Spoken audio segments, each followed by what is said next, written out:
Before you watch this exclusive interview with Andrew Tate, there are a few things you need to know. Andrew is taking a massive risk agreeing to do this 5-hour and 20-minute interview because he is still under house arrest and under investigation, which means anything he says can and will be held against him. Now, what did we talk about in this interview? We talked about his experience in jail with Tristan, untold stories, religion, how this impacted his life. How emotional was it? Was he scared? You're going to see a side of him you've never seen before. We definitely talked about BBC.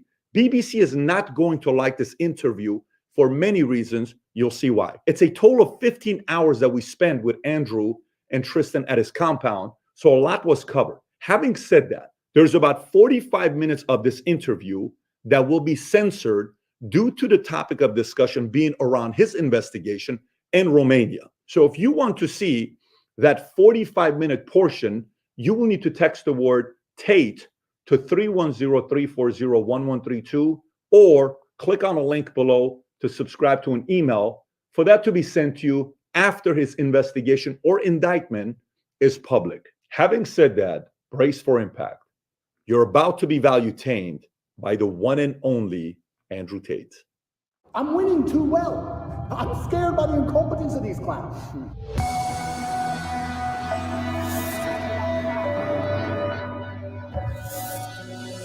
If this guy is so innocent, how can they get you to go to the dungeon for 92 days?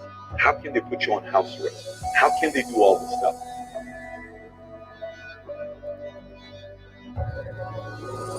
They could do this to you. They could do this to anyone. They could do it to you or me or any man watching this. Any man watching this. I wake up instinctually at 5 a.m. because that's when they raid your house. I wake up at like 4:59. I just fucking shoot up. Empires have fallen so many times because they thought they can get away with murder, and then eventually people said, "Listen, stop. You're not going to do this to me anymore. We're not going to take a stand." When I destroyed the BBC, my brother was celebrating. I knew. I said, Tristan, no. You don't beat the British Broadcasting Corporation and make fools of them like this without some new bullshit. This is where their argument has leaks in it. I'm genuinely looking for guidance here. Am I supposed to roll over and fucking lose? You sincerely don't know what the right thing is. I sincerely have decided that the best thing I can do is stay true to my faith and stay true to God and tell the truth and fight.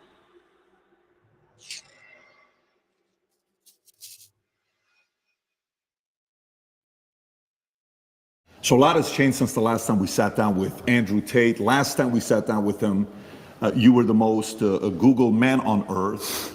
Today, effective last 2 days, you are now the most Googled woman on earth. Correct. According to your Twitter profile. Correct.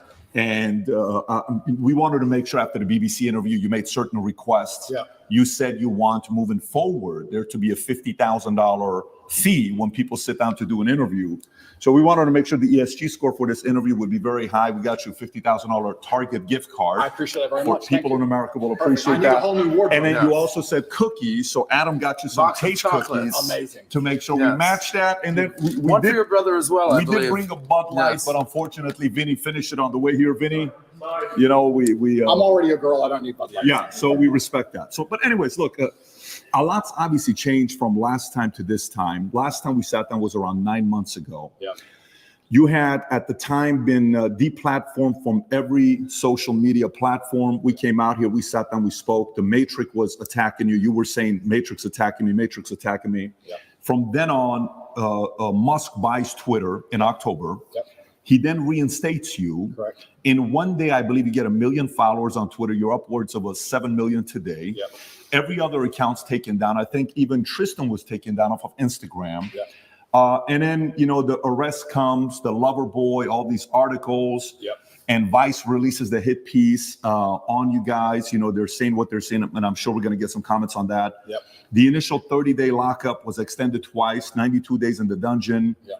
We had a chance to speak with one of your lawyers, Tina Glandian, on February 24th. It was a great conversation we had with her. Then eventually you're released. You and your brother come out and you specifically make it clear that you did 7,417 push-ups. Correct. Very impressive. You received letters from thousands of fans. You read the Quran on a daily basis. Yep. At no point was any charges, anything official charge. It was all allegedly. Yep. And while you were away, a new star was born, Dylan Mulvaney, which I'm sure you're familiar with. From there on, a lot of comments were made.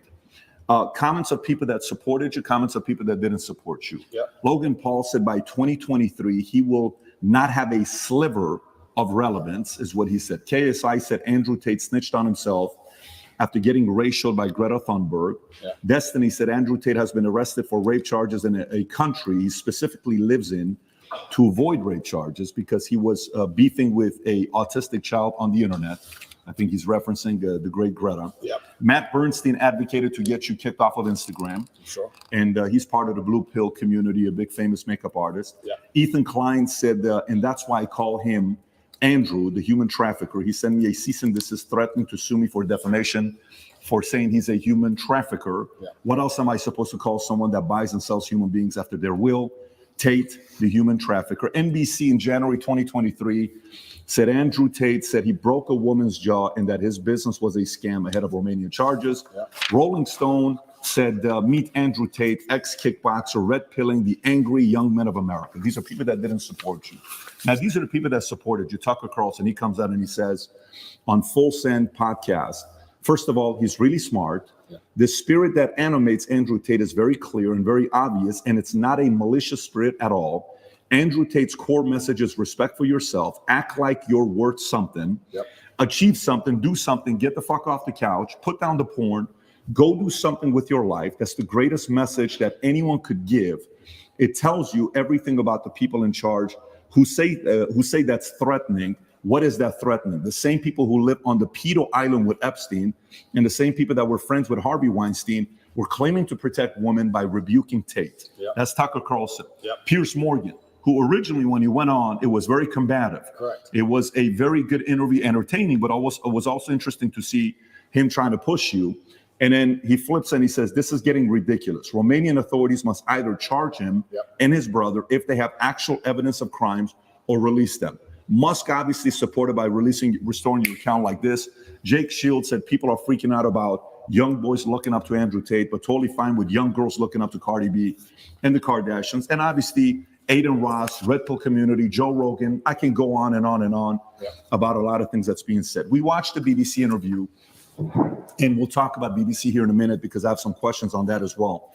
But the first thing I want to ask you is, 9 months, where we were at then, September, to where we are today, a lot's changed. How do you feel with everything that's going on? And tell us a little bit about your current state today. Yeah, there's a very strange sense of terror that comes from knowing exactly what's going to happen to you. There's a strange sense of calm that comes from it also. But in the middle of the night, when you can't sleep, sometimes you feel happy knowing what they're trying to do to you, and sometimes you feel terrified knowing what they're trying to do to you. I think I'm very happy. Every single podcast I did previous to this, I hammered the point home, and I made it very clear that they had the intention of trying to put me in jail. I said, there's 3 lives. They try and cancel you and slander you and destroy your name. They don't just want you to disappear from the internet. They want you to disappear from the internet in a cloud of shame.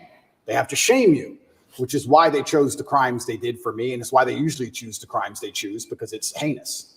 They want to shame you, and they want you to disappear with your head facing the ground and never pop up again. Obviously, they attempted to cancel me. I became more famous than ever before. I even said to you on your podcast, and I said on other podcasts, I said, I think they made a mistake. I think when you have power and you overuse it, what happens is a rebellion. That's how a revolution starts. When you have power, you have to be very, very careful with how you use that power. The second you overuse it, there's a revolution. And we're in Romania, so they know all about that. That's exactly what happens. And I said at the time, I think I was a mistake. I think they made a big mistake canceling me the way they did. And then the second time, the second life, which I described as they try and put you in jail for no reason. Here we are in the current scenario. I knew it was going to happen. And the third one is they put a bullet in your head. So we're going to have to see how the second life plays out. And yeah, I mean, when this is all over and I win the court case and I get the not guilty, I won't be smiling. I'll be walking out the courtroom with my head on a swivel. That's the kind of life I'm living now. I'm going to be thinking, oh, okay, so their second attempt failed. Now what? Like, do I want to fly private anymore? Do I want to go that place anymore? You start to think about these things. Like, do I want to do these things? A lot of billionaires dying in plane crashes. It's strange. So it's scary, regardless of how it plays out. And I guess you just have to go with the punches and see where it lands. And God has a plan for me and for all of us. And we're just going to see how it ends up. Full disclosure, you don't have any suicidal thoughts. I want to make it very clear, and I make it clear on absolutely every single podcast, I would never kill myself. I don't care what they say. I don't care what video they show you. Never under any circumstance would I kill myself. It's haram. Never. I don't care if they put me back in the dungeon, solitary confinement by myself for the rest of my human years. I would never kill myself, ever, ever. So if that ever happens, God forbid, do not believe whatever garbage they tell you. The chance of me killing myself is precisely zero. And you had this complete level of certainty that this is exactly how it would play out. You've said this on umpteen podcasts that this is their agenda. They have to damage my influence. They have to damage my influence. They can't sit there and let me be influential because I'm saying things that they don't like me saying. And there are people sitting around going, he's saying things counter to our message and counter to our narrative. Get rid of it. And they have a pretty standardized playbook. And this is probably one of the first times in history where their playbook just isn't working. Cancel him. He's still around. Oh, well, lie about him in the news. Just say he touches chicks. Well, no one believes it. Oh, all the comments are on his side. Everyone's calling us liars. Okay, then do it again. Then do it again. Make up a new girl. Then do it again. Find someone else. Yeah. And they keep attacking me with the same weapons, but the bullets are bouncing off. And that doesn't give me a sense of calm. That doesn't make me think, ha, ha, ha, I'm invincible. It makes me think, uh-oh. It makes me think, uh-oh, because human life is cheap at the top. It's very cheap. Does it make you want to sit on the sidelines and be quiet and just kind of live a life with your family, your kids? Does it make you want to do that? Maybe all these attention is actually not a good thing.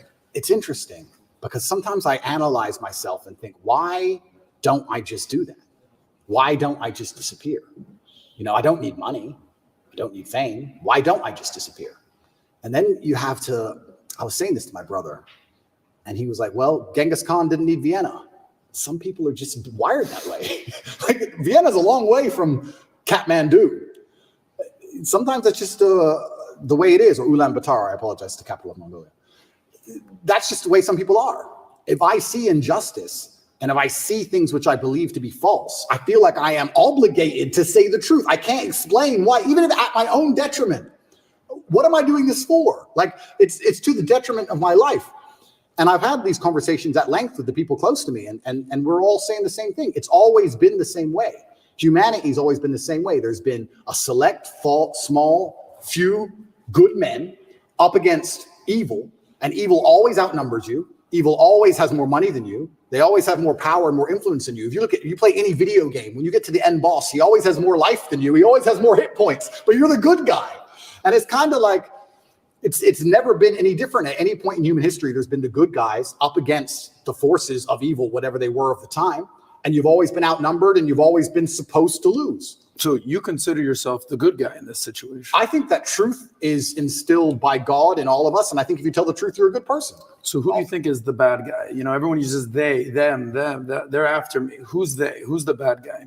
Well, instead of saying who, I will say, what I will start by saying is what they do. And what they do is they control information.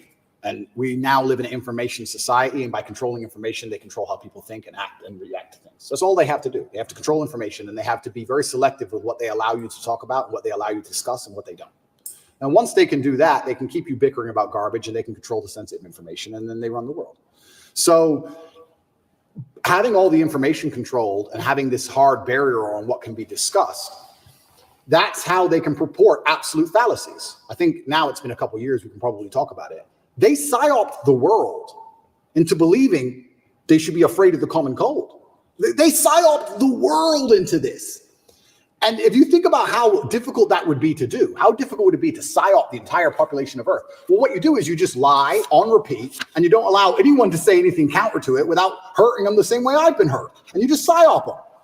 It's actually amazing because now I use that exact same psyop on people. I love it. I love it. So when I sit with someone who's not matrix minded, when I sit with someone who is matrix minded, like when the BBC walked in here, I'm like, do you all have your vaccinations? Social distancing. Did you actually? 100%. Social distancing, please. And they look at me like I'm crazy. Well, how am I crazy? 2 years ago, you were telling me to do this. Now when I repeat your own worldview to you, I'm crazy. Well, if I'm crazy, guess what? You're a fucking liar because you lied the whole time. So either you're a liar or I'm not. You know, how can I be nuts? Put your fucking mask on. If I ever talk to any of these clowns again, they're going to be fully masked up. And I refuse. I don't care if you've had 2 booster jabs. No, I want all 6 injections. I want paperwork or get fucked. You're not coming in the house. Get fucked. I'm scared of COVID. It's dangerous. I believe the mainstream media. I'm scared. This word you keep using, PSYOP, I've never heard this. What it's short for psychological operations? Correct. Break that down. What exactly is a PSYOP? Yeah, a PSYOP is the Matrix as a whole. Psychological operations are constant. They constantly decide how they want you to think and what they can do to make you believe that, right? There's a whole bunch of them they do. But it starts with tolerance. That's what I don't like about this whole guise of tolerance. It's not that I'm an intolerant person. It's not that I'm a bad person. It's not that I want to hurt other people. But when they keep pushing tolerance, what they're trying to say is have no standards or barriers or parameters for anything. That's what they want. You have to be tolerant. Tolerant of what? Tolerant of having your shop set on fire, tolerant of your kids being taught things you don't want, tolerant of crime, tolerant of your house being broken into. Like, tolerant of what? You're not allowed any hard barrier or any hard parameters as a man anymore. That's why they push tolerance. That's the beginning of it. That's the first stage. Once you accept absolute tolerance, well, then it's the end, isn't it?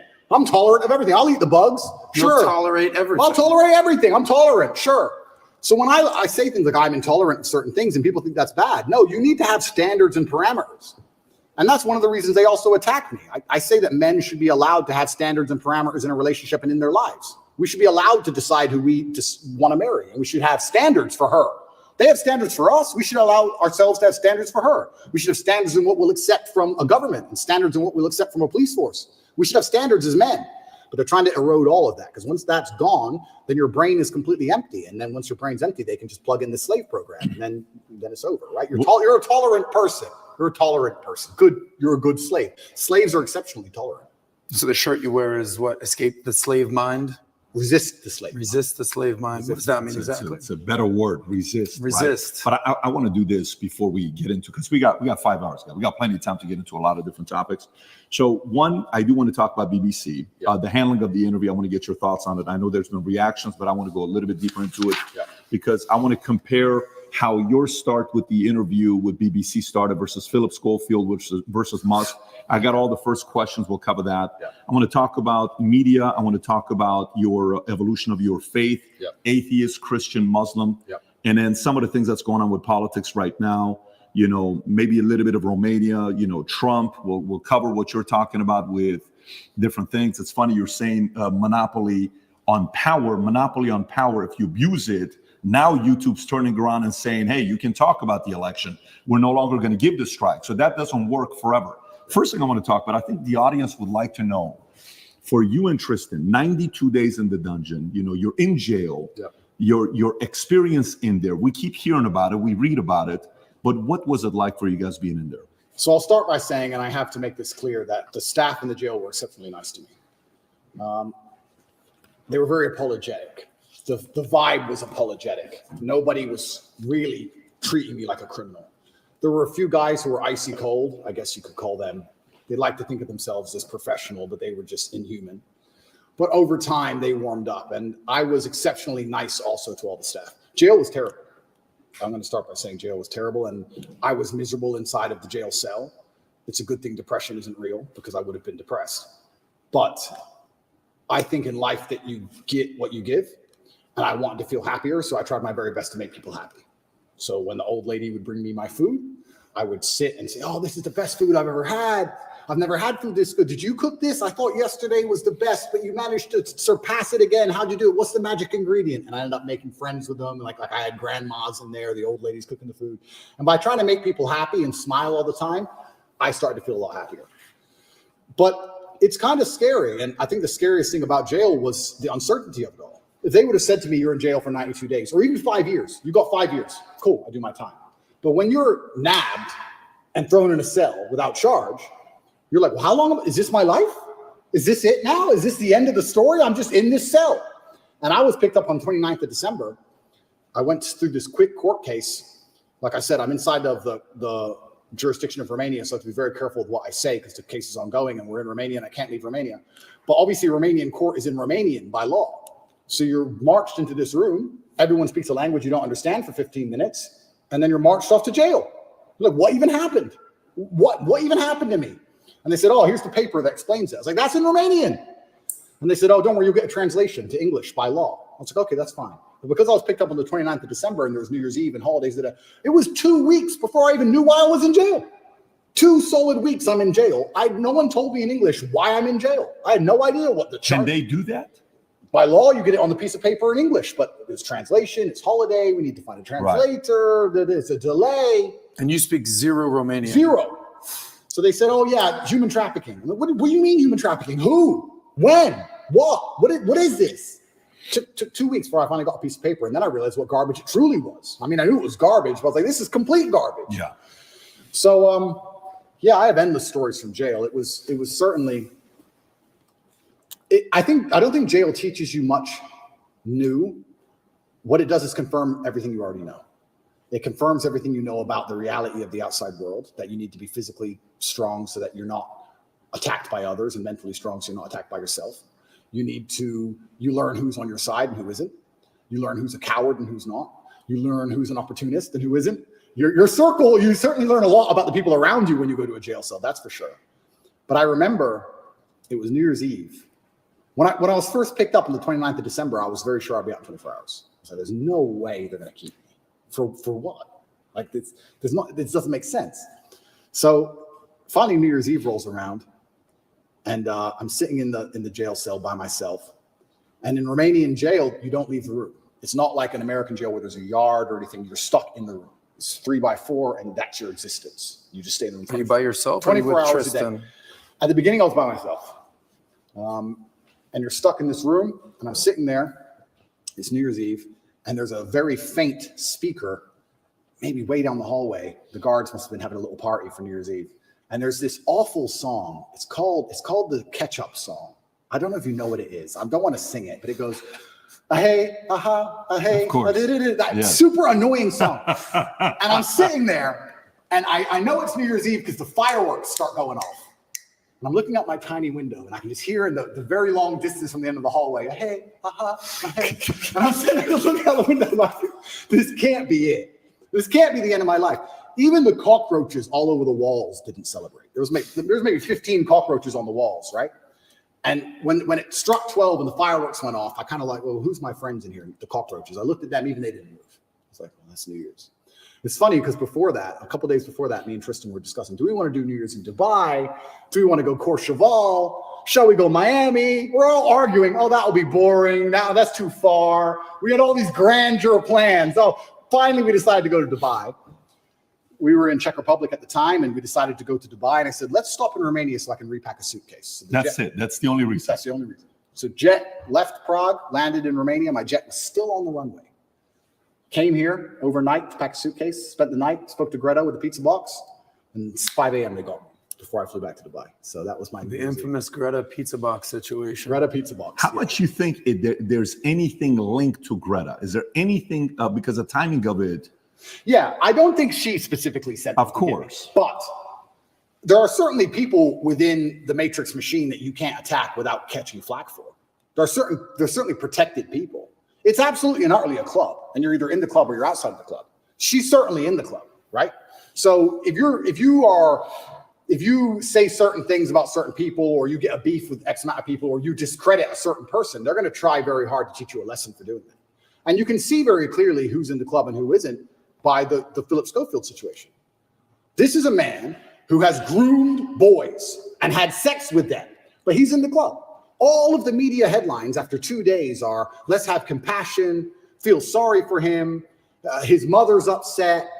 They've attacked me for 14 months, day after day after day, and they relentlessly attack me. Nobody talks about my mental health. Nobody gives a shit how I feel. I didn't do any of the things he did. He's actually done things. I haven't done anything.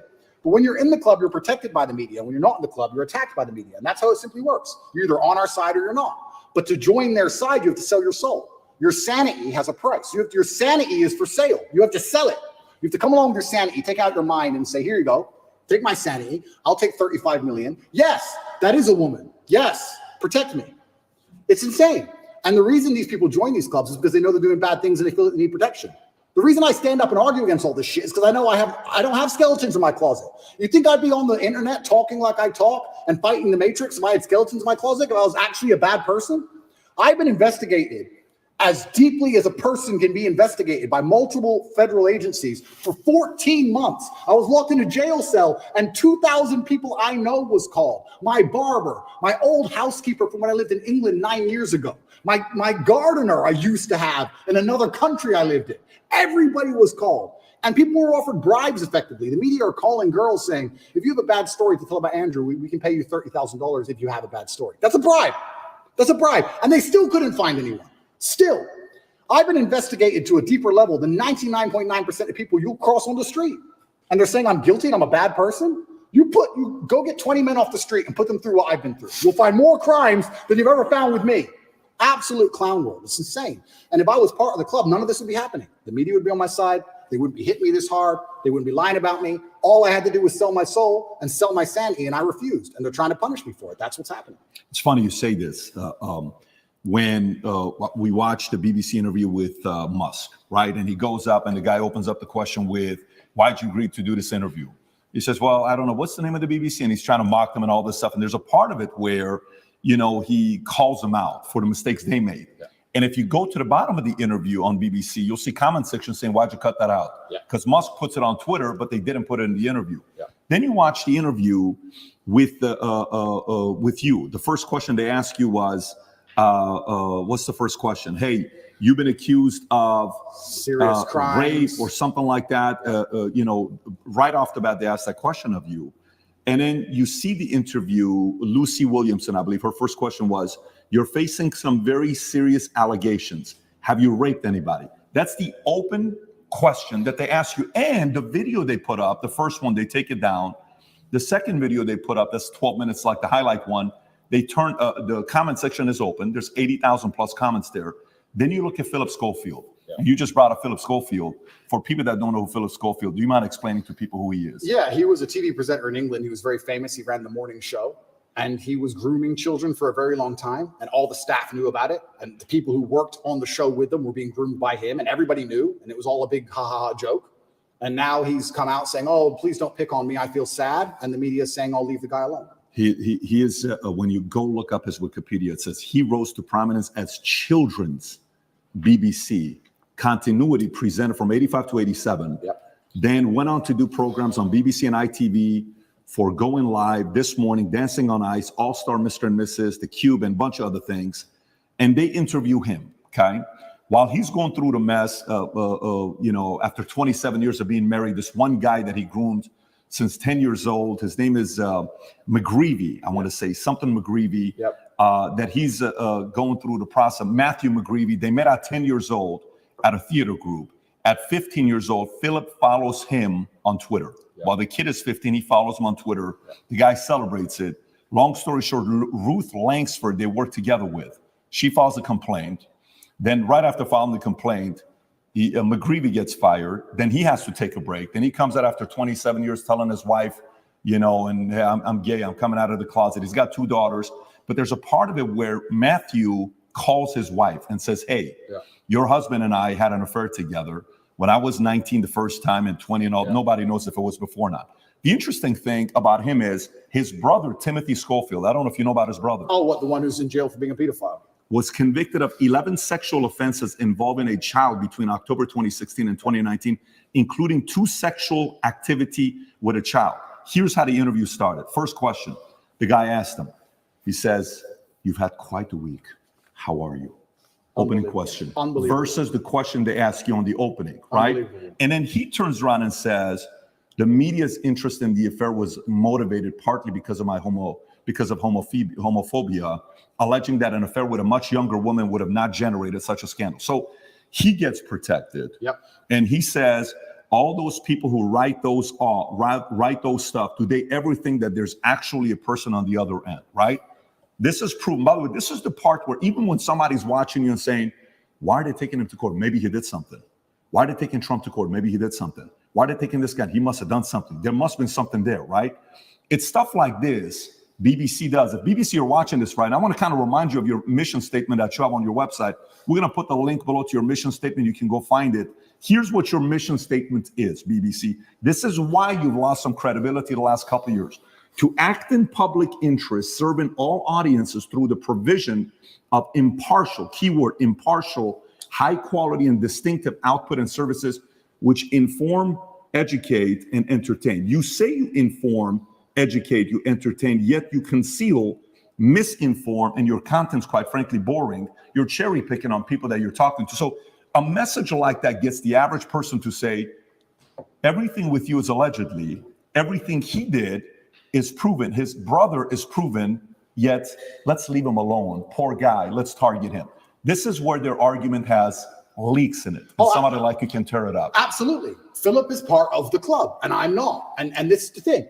I'm a mentally resilient person, right? 14 months they've attacked me. I'm not going to sit and complain about that because that's not how I operate as a man. 14 months they've complained about me. If you type Romania, human trafficking, you type in any of these things, my name comes up, my face, I'm a bad person. I've lost all my bank accounts. I've lost all my social media accounts. I've been vilified all across the matrix in every single possible way. They print my face every single day with something negative next to it daily. Nobody gives a shit about my mental health, right? Because I'm the enemy. And what's scary about this is Lucy Williamson herself, she was begging me for an interview.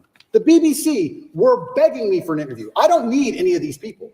The only reason I even sat down with the BBC is because they were begging me. I can go and just say my own words and get plenty of views, right? But the whole time I was in jail, they're begging me for an interview. Can we speak to him on the phone? Maybe you can give an interview from jail. Can we have an interview? Please, please, please, please. And I was saying, why do I want to talk to the BBC? And the BBC were saying, no, we don't want to do a hit piece. We want to come across, we want to be impartial. This is what they're telling This is what they're telling me. We want to be impartial. We believe there's a side of the story that hasn't been told. We're really interested in some of the, let's say, what's the word? I don't want to get this wrong. Inconsistencies in the Romanian justice system. We're very interested in his side of the story. There's been enough hit pieces. We want to tell the other side. We want to hear Andrew Tate's story. And I said, no, on repeat. Then they sent me a list of questions. I didn't even ask for a list of questions. That's not who I am. I don't have to script. I never asked for a list of questions. They sent me a list of questions. Here's what we're going to ask. It's about his mental health. It's about the Romanian justice system. It's about the fact he hasn't been charged. His liberty's been deprived. All this stuff. And I thought, well, that's kind of interesting. Maybe it's a bit interesting. And the Matrix is obviously printing lies about me. And these are some interesting questions from the Matrix for the first time ever. Okay. They walk in here all smiles and happy, all smiley faces trying to take me off guard. I already have my list of questions, right? It's all going to be nice and easy. I sit down and they instantly attack me. They put the cameras on first and they attack me, expecting me to stutter and make a fool of myself. It's kind of like they tried to sucker punch me. I'm in the club and they're my friends shaking my hand and they tried to hit me and knock me out. And this is the thing that's so amazing about it. Yes, I destroyed the BBC. But of course I did, because I'm smarter than all of them. But why should I have to rely on my wit and intellect to destroy BBC with their research team and their plan? Their deliberate plan to try and annihilate not only my credibility, but my life. They are trying to put me back in jail, these people. They're not dishonest. They're genuinely evil, and they don't give a shit. And so why should I even sit there and entertain them? I believe I could slip every single sucker punch they throw at me for the rest of human time. I could sit with any of these clowns, and no matter who they sit with their research team, whatever garbage they come up with, I'll make a fool of all of them. But why am I even entertaining them anymore? What's the point? That was the last chance I gave mainstream media. They lied for months to get that interview with me. Completely dishonest, head to toe. And like you said, they sit with Philip. Are you okay? Are you okay? We heard your mom's upset, that poor old lady. Maybe everyone should stop talking about it because his mom's upset. Let's not talk about it anymore because his mother's old. You're either part of the club or you're not. You have to sell your sanity nowadays. If you sell your sanity, you're afforded protections. That's the reality of it. Because if you're a sane thinking person, you don't buy their bullshit. And that's what upsets them. They don't want anybody who thinks for themselves. They need you to they want you to believe exactly what's on the television screen. Believe in COVID. It's COVID now. It's COVID now. Oh, Putin's invaded Ukraine. Putin's cured COVID now. Now it's Ukraine. It's insane till the next thing comes. It's absolutely asinine. Did any of the questions that they sent you ahead of time? Zero. By the way, we didn't. There was no. That's not how we operate. Us ahead of time whatsoever. Did they ask you any of the questions they said they were going to ask you? Zero. They start with an attack and it became a battle instantly. Did they ask you at any point what jail was like? Zero. What your mental health was like? Zero. How, like, you completely missed the mark when everyone wants to know what was jail like. Well, but they don't even ask you that question. But this is what's so interesting about it. These people are so detached from reality because they are genuinely detached from reality. They think that finding a video I made 8 years ago, a 4-hour speech I made 8 years ago, and finding one line of it without context that can be misconstrued. They think that sitting down with me and saying that to me is an aha moment. Nobody cares because you're taken out of context, one. And I said you're taking things out of context. She goes, I'm not taking it out of context. I said, if you're presenting it without context, that's taking it out of context. That's what it is. You're lying by omission.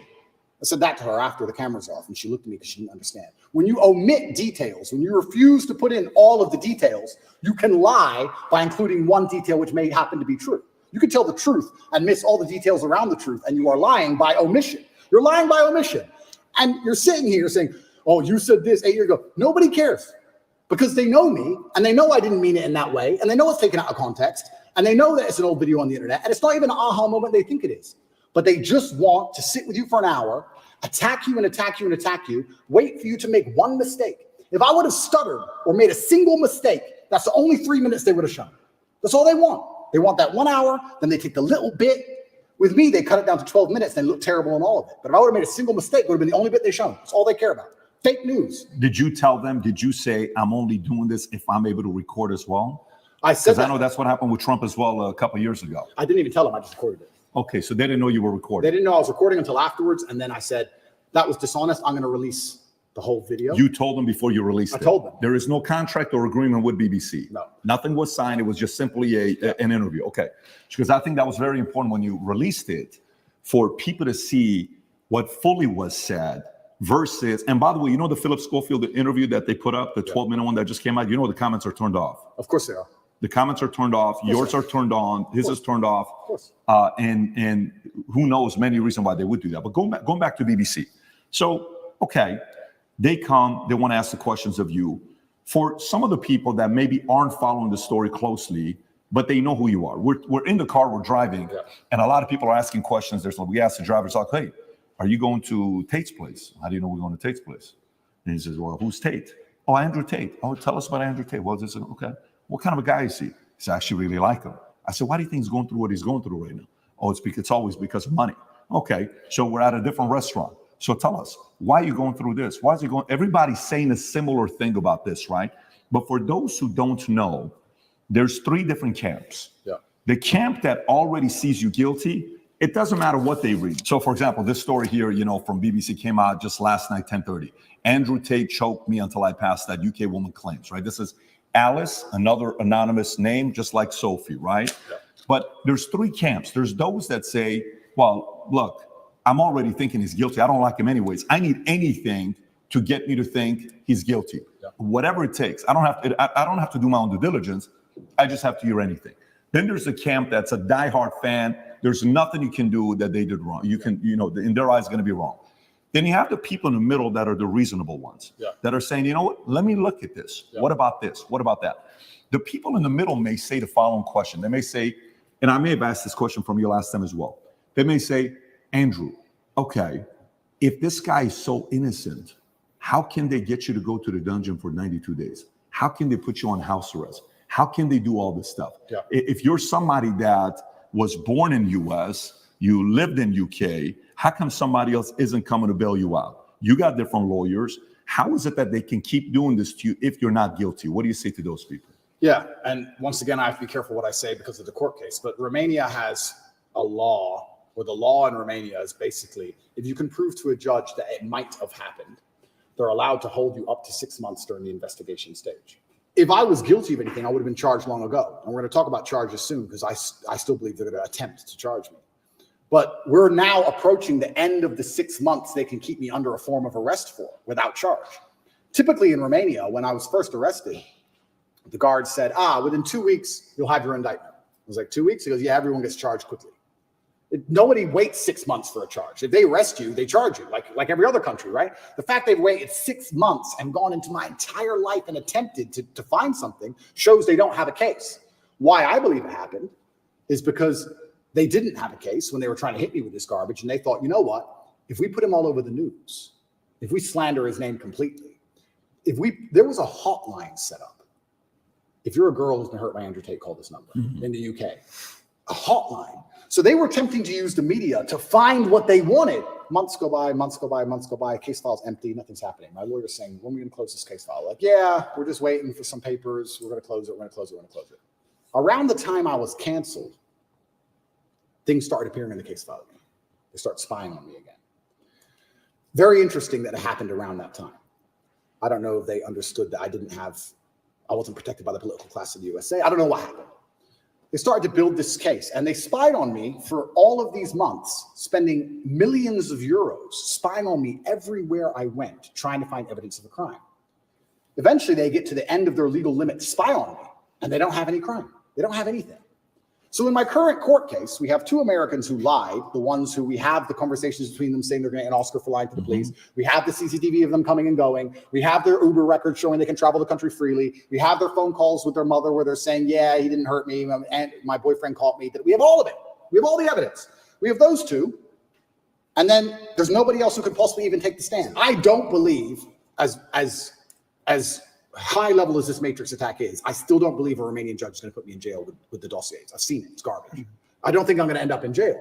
But it's just taking years of my life, damaging my influence, having bad things to say about me, keeping me under control, keeping me locked in a house. That's all they want to do. They have no interest in the truth. There's no victims. There's no one to take the stand. Do you know who Sophie is or Alice is or no? Yeah, so the BBC, Ali? That's really interesting. So then the BBC says, well, we found victims, because the BBC have done enough investigative journalism to understand that the case is garbage and there's no victims. So they said, well, we found victims.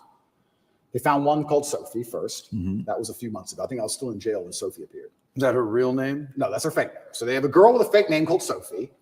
They don't show her face. They ask me, what do you think about Sophie? How can I comment on Sophie when Sophie isn't real? Firstly, you've made her up. Secondly, I don't know who you're talking about. You're saying that 9 years ago, I was emotionally controlling? That is the most subjective garbage accusation. What does that mean? 9 years ago, I said you shouldn't party with those guys in the club. Is that what I said? I don't know what I said. I don't know who she is, if she exists at all. And they're saying 9 years ago, you were emotionally controlling. Sophie said so. Who's Sophie? We're not telling you. What's emotionally controlling mean? We're not telling you. What comment do you want me to? If this person even exists, which they don't, then I destroy the BBC, make it very clear to them that Sophie doesn't exist on repeat, because she doesn't. And 2 days later, Alice appears. What's interesting about this is that DCAUT, the federal agency inside of Romania, along with help from international partners, have tried so hard, spending millions of euros with federal level tools to find a victim so they can put me in jail. And they can't find anyone. But the BBC just pulls them up whatever they want. The BBC does. Where do these people come from? And I say this every single time. If anybody believes they've been wronged, male or female, by me, go to the police. Go to the police. I encourage you to go to the police. All these people say, we don't want to go to the police. We just want to stay on the news. What, is that because you're not real? Is that why? That's pretty convenient. I mean, I thought I was a bad person. Why don't you go to the cops? Oh, because you have no evidence and it doesn't exist? That's why. Are all these accusers in the UK, not even in Romania? Not even in Romania. So Sophie and Alice are supposedly both from the UK. And Alice's story is... To correct, it's not Alice. I said Alice, it's Evie or Evie or something like that. Evie. It's all made up names. It's all made up names. Yes. So Evie, we could call whatever name we want. But. Yeah, Evie is saying 13 years ago, I choked her or something. Yeah. By the way, when is the 6-month time limit? End of this month. Okay. And can we reference the tweet you just posted a couple of days ago? I want to stay on the show. She was commenting on Evie. You were going to say something about Evie, what she said 10. So she's claiming 10 years ago or 13 years ago, you guys had the consensual sex the first time. She comes back for the second time around. According to the story, she says she was being, your hand was on her throat, strangled me. She was passed out for a minute. And then she came back and she said, I did not approve of the second time having sex after she was passed out. So these stories they're making, and then she says, the guy asked a question saying, how come you didn't do any police report back then? She says, well, because it's not fully rape and it's not that, because it was consensual. I kind of wanted to be there. And I didn't tell anybody about it 6 years later. There's way too many things that doesn't give it credibility for somebody to say, I didn't do anything about it then, but 6 years later, I told my friends, 3 or 6 years later. Yeah. And this is the thing that's scary. If you say to any red-blooded male, 13 years ago, you had sex with a woman consensually and she's now unhappy about how that sex happened. You can get, any man on earth can get screwed with that. If this person exists at all. And like you said, she refused to go to the police if she exists. And she's saying it was consensual. I think last night they aired it on Newsnight and she literally, they said, why are you coming forward now? And I think this actor, the person literally said, because now he's rich and famous. They literally said those words. That's what they said. Oh, because now he's rich and famous. I think it's unfair. It's asinine. I don't understand genuinely how a man can protect himself in the Western world anymore. How can you even exist anymore? If this is what they're going to hit you with as soon as you get to a certain level of influence, there's no man on earth who's safe from this. I said this to my judges. I had a few male judges. I said, they could do this to you. They could do this to anyone. They can do it to you or me or any man watching this. Any man watching this. They can put in the BBC 9 years ago you did something. They won't tell you her name. They won't give you any chance to defend yourself. You have no idea what they're fucking talking about. And they will print it on repeat until you lose your job and lose your bank and lose your social media. And then you're going to sit there bankrupt and depressed. And then they're just going to move on from you. And if you don't die, if you're like me, a cockroach who refuses to die, if you sit around and refuse to go away, they're going to make up a new one. It's crazy. And it's genuinely scary. And you're not safe from it anywhere anymore.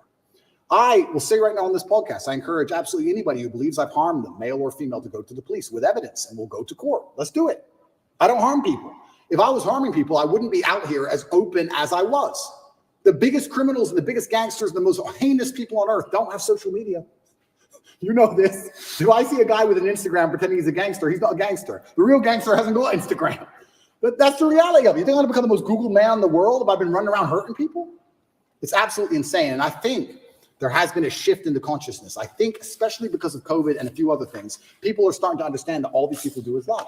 I think people are starting to understand that. And the harder they try and hurt me with these lies, the less people believe it, which is scary for me. Like I said earlier, it's scary. They keep coming up with more garbage. The bullets keep bouncing off.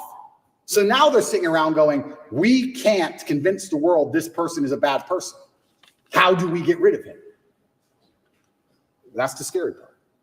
You were going to say something. Yeah, Follow-ups on that if you want to go 6 there. months, it's 6 months coming up right now. It's coming up Yeah. June 29th, I believe. Correct. Okay, you put out a tweet recently. You said the 6-month time limit is running out, right? There's zero evidence against me unless they invent something against me, right?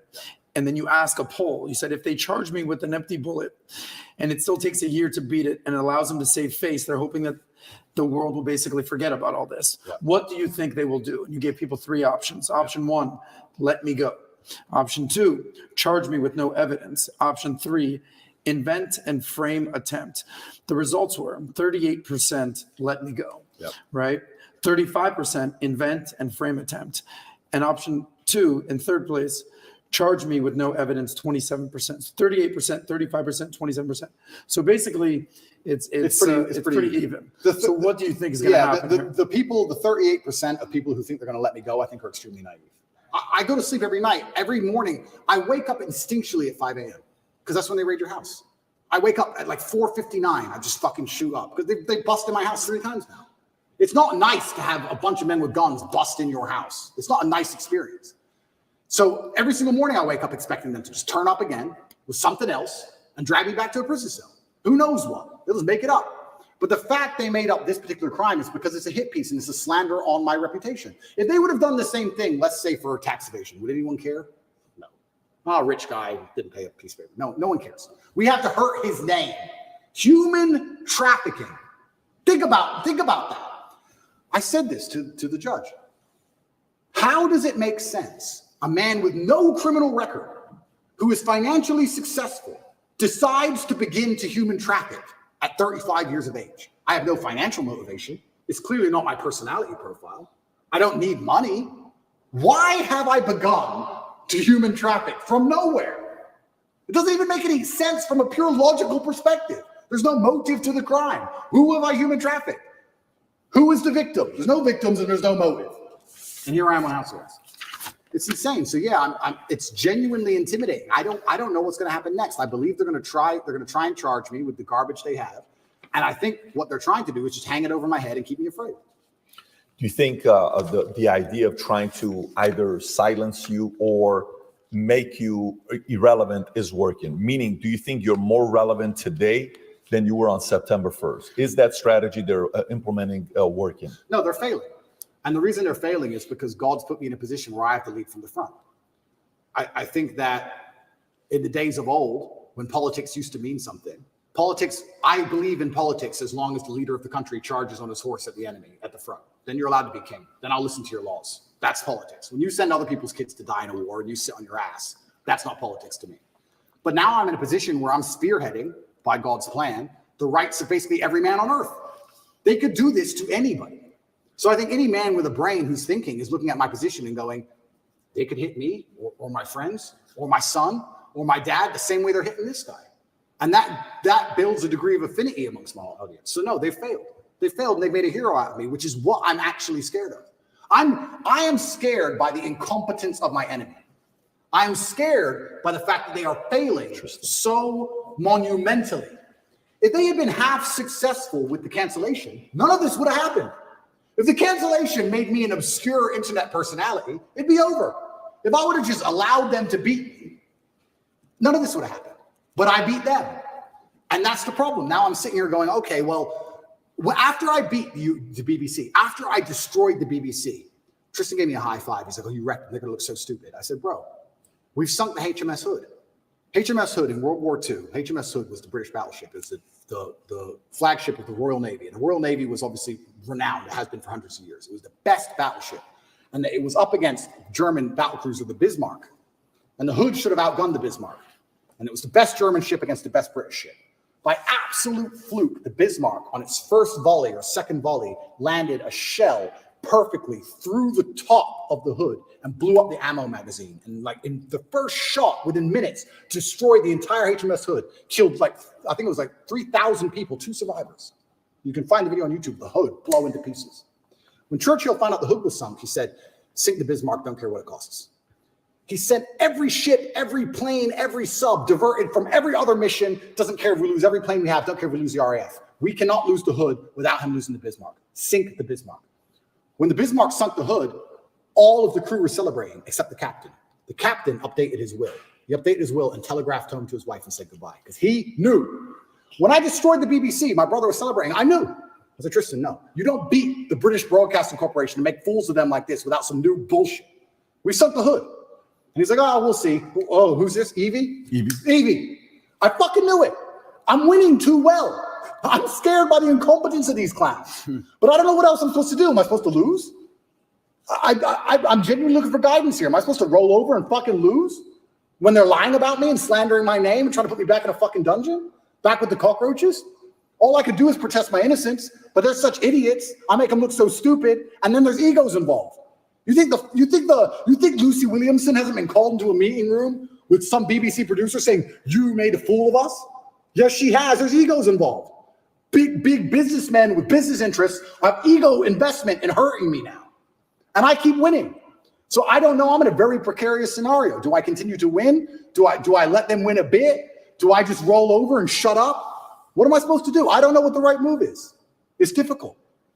You sincerely don't know what the right move is. I sincerely have decided that the best thing I can do is stay true to my faith and stay true to God and tell the truth and fight. The right move for me, I believe, is to fight and fight to the end, because I think that suicide is always the wrong option. I believe if you're put in a bad position, the best thing you should possibly do is fight to the best of your ability, which is what I'm going to do. However, if I was looking at it purely logically without any kind of ideological motivations, perhaps if I would have shut up when they wanted me to, I wouldn't be in this scenario. But that's just not who I am. You know, Alexander the Great didn't have to keep conquering. Genghis Khan didn't need to take Vienna. He could have just chilled. He kept going. So I feel like when I'm in a position where I don't know what I'm supposed to do, the best thing I can do is just look to God and tell the truth. And that's what I'm doing. I want to ask you one more question regarding human trafficking, because this is a heinous charge, or Absolutely. allegedly. I mean, this is not lightweight stuff. You famously ran a webcam business. Correct. Perfectly legal. Yep. Nothing wrong with that. I mean, Yep. I can't tell you how many women are doing OnlyFans these days. Yep. Webcam business. Yep. How much of a reason was that a correlation for the human trafficking, the sex trafficking, the webcam business? How much did they correlate? Yeah, they're that not- to? Well, he must be human trafficking. He's running a webcam business. There's no correlation. Zero correlation. So they haven't even charged any of the webcam business Zero. for any of this. Zero. And what's crazy It's is crazy. His people assume that, right? it's crazy because one, it's not illegal. And two, you can go drive down the high street of Romania. There's webcam studios it's one of the most popular businesses in the country. It's not even illegal. And that was a past life. You're talking about something that happened 10 years ago. It was that long ago. It was about 10 years ago. Yeah. It was at the very beginning of it. The very beginning of the whole idea of that industry. Connect is an application which allows you to take a minute to connect with influencers from all around the world. My name is Andrew Tate, and I'm available to speak directly to you on Connect. I think it's just perception. I understand I have this perception. And I think a lot of people who are also dislike me, a lot of the reason they dislike me so much is my perception. I've had people who say, I hate what you say. I say, what do I say? And after talking to them a while, they say, it's not what you say, it's how you say it. Of course. It's the perception of aggression. It's the perception of masculinity that they're afraid of. It's not even the words. They might like the words. It's my delivery. So I understand perception can be reality to a degree. I accepted that maybe the first month I was in jail. I understand when you have a message which is complicated, and masculinity as a whole is a very complicated tapestry, that the best way to instill it and teach it is to break it down to its core beliefs. So I've evolved way beyond Lamborghinis and chicks, right? But masculinity as a whole is a very complicated tapestry. You need to have the emotionality. You need to have the times you feel like crying and you don't. You need to have the times you can be aggressive. You need to have the times that you can be violent to protect your family. It's very complicated. And you can't teach that, especially to the young generation, in spite of the constant propaganda they have coming in their ears, very easily. So I break it down to a very core message. And the core message is that I have financial freedom, so it's hard to tell me what to do. And I have sexual access because I'm respected by women. And I have a good network because I'm respected by men. I break it down to those core things. And those core things are what I build that's how you build the tapestry of masculinity. Because if you don't have those three core things, you can never build the rest of it. That's the beginning of it. If you don't have those three things, it's hard to build the rest. So anybody who doesn't look into my message properly, I mean, I'm sure these people who are after me have never listened to me speak at length, ever. Ever. They just look at a picture. He's on a boat. There's 3 girls on the boat. There's no way those girls are happy with that because my wife hates me. And there's 3 of them. So he has to go to jail. And that's what's happening. It's that baseline. I truly believe it's that baseline. But how else can I teach my message, as complicated as it is, without first breaking down and proving you have success in the most core levels of it, right? Before you learn to box, you jab and you cross. Before you do all the complicated stuff, you do the basic stuff. So a lot of it is people looking at my message, not understanding how detailed it is, not understanding how positive it is, looking at the baseline instincts which I teach and which I use to advertise my success as a whole to people to show and say, look, I clearly know what I'm talking about to a degree because I have things that you want. And you're a man, so you can't tell me you don't want them. Every man wants this. Every man wants one of these.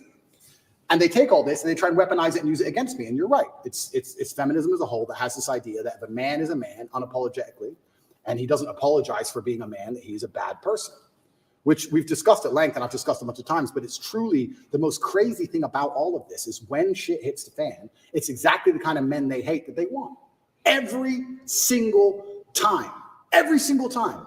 You can go out to a bar in America and you can stand there and argue with a feminist and argue with her to the end of time. And if someone ran in there with a gun, she would say, hey, you go. You're the misogynist. You go protect me. The feminist guy who was on my team, I don't want him to go. I want you to go, please. We don't want Dylan Mulvaney on the front lines. Of course not. And it's hypocritical. And it's hypocritical and it's done on purpose. It's purported by the Matrix. It's done to attack the baseline masculinity of men because they don't want men to be masculine. Because when you're masculine, you say no to things. I saw a really interesting study once that was it had testosterone level and it was linked to your capability to disagree with people. The higher your testosterone level, the more likely you are to disagree because at a baseline level, back before we were more civilized than we are today, if you disagreed with someone, you had to fight him. Interesting. You had to fight that man. For you to sit and say you are wrong, there had to be a possibility of violence. If you didn't have the capability for violence, you didn't say you didn't say they were wrong. You just agreed with stuff, right? So they don't want men who are standing up and saying, I don't believe in X. They want to reduce our testosterone levels to our eunuchs so that we sit and say, well, I may not agree with it, but what can I really do about it? It is what it is. And then they have absolute control. Do you think history favors that ideology? Where history, eventually, a group of men stand up and say, yeah, listen, we've had enough. This is not going to be happening. I do believe that in history, it's always been the same. I believe it's always been a select group of good men who are up against evil. And I think they've always been outnumbered and it's always been difficult and they've always suffered. All of them. When I was in jail, the amount of letters I got from people, and it was just names of, and I'm not comparing myself to these people. This is the letters I got of Nelson Mandela, Martin Luther King, Malcolm X, Muhammad Ali, everyone who was unjustly imprisoned. Everyone's gone to jail. Because when you stand up for something, they end up trying to put you in jail. When you're a good person trying to do good, the evil, the matrix as a whole is going to try and throw you in jail. That's what they do. That's the punishment for it. And history's always been the same. It's always been a small group of outgunned people who stand up, who are to the detriment of themselves, too principled to allow injustice and evil to thrive. And they stand up and they're outgunned and they're outnumbered, but they're like, no, I have to tell the truth. If you play a video game and you're the good guy, when you get to the boss at the end, he has more life than you. He has more hit points and he moves faster and he's a cheater. He cheats. He cheats. The bad guy cheats, but you still win because you're good. And that's how the battle's always been. I would love for the world to be another way, but I don't think it's ever been that way. I think if you find any time in history, it's always been the same story. And now I'm in the position where, like I said earlier, what am I supposed to do? Have I Do I have a life path in which I can genuinely help people? And do I have a life path in which I can genuinely do some damage to the evil to the world? Or am I just going to disappear like a coward and let them lie about me and do my time and shut up and delete my Twitter account and just go away? You know how sometimes, like, I've been in sales for quite a while. If a guy who doesn't have any responsibilities and he's single, he has a $30,000 a month, boom, he's going to Vegas, having a good time. Yeah. And then he doesn't work as hard until he runs out of his 30,000. 3 months later, I got to go make the 30,000 again. Oh my God, panic. I got to pay my bills. I'm behind on the phone. Yeah. Let me buy this watch and make 40 grand. I'm going out again. So it's very inconsistent, right? And then as you're in sales longer, you're like, okay, the profile of somebody that's going to be more consistent is not a single guy. It's a guy that's married, kids, homeowner, and all those three are signs of what? Married, commitment. Yep. Homeowner, commitment, responsibility. Kids, commitment, responsibility. Yep. Last time we didn't talk about your kids. Yep. At this point, I think it's public video, your daughter running to me, give daddy a kiss, all this stuff. Everybody knows at this point. Yep. Do you, when you're in jail, sometimes I sit there and I got books on my desk. I'm like 50.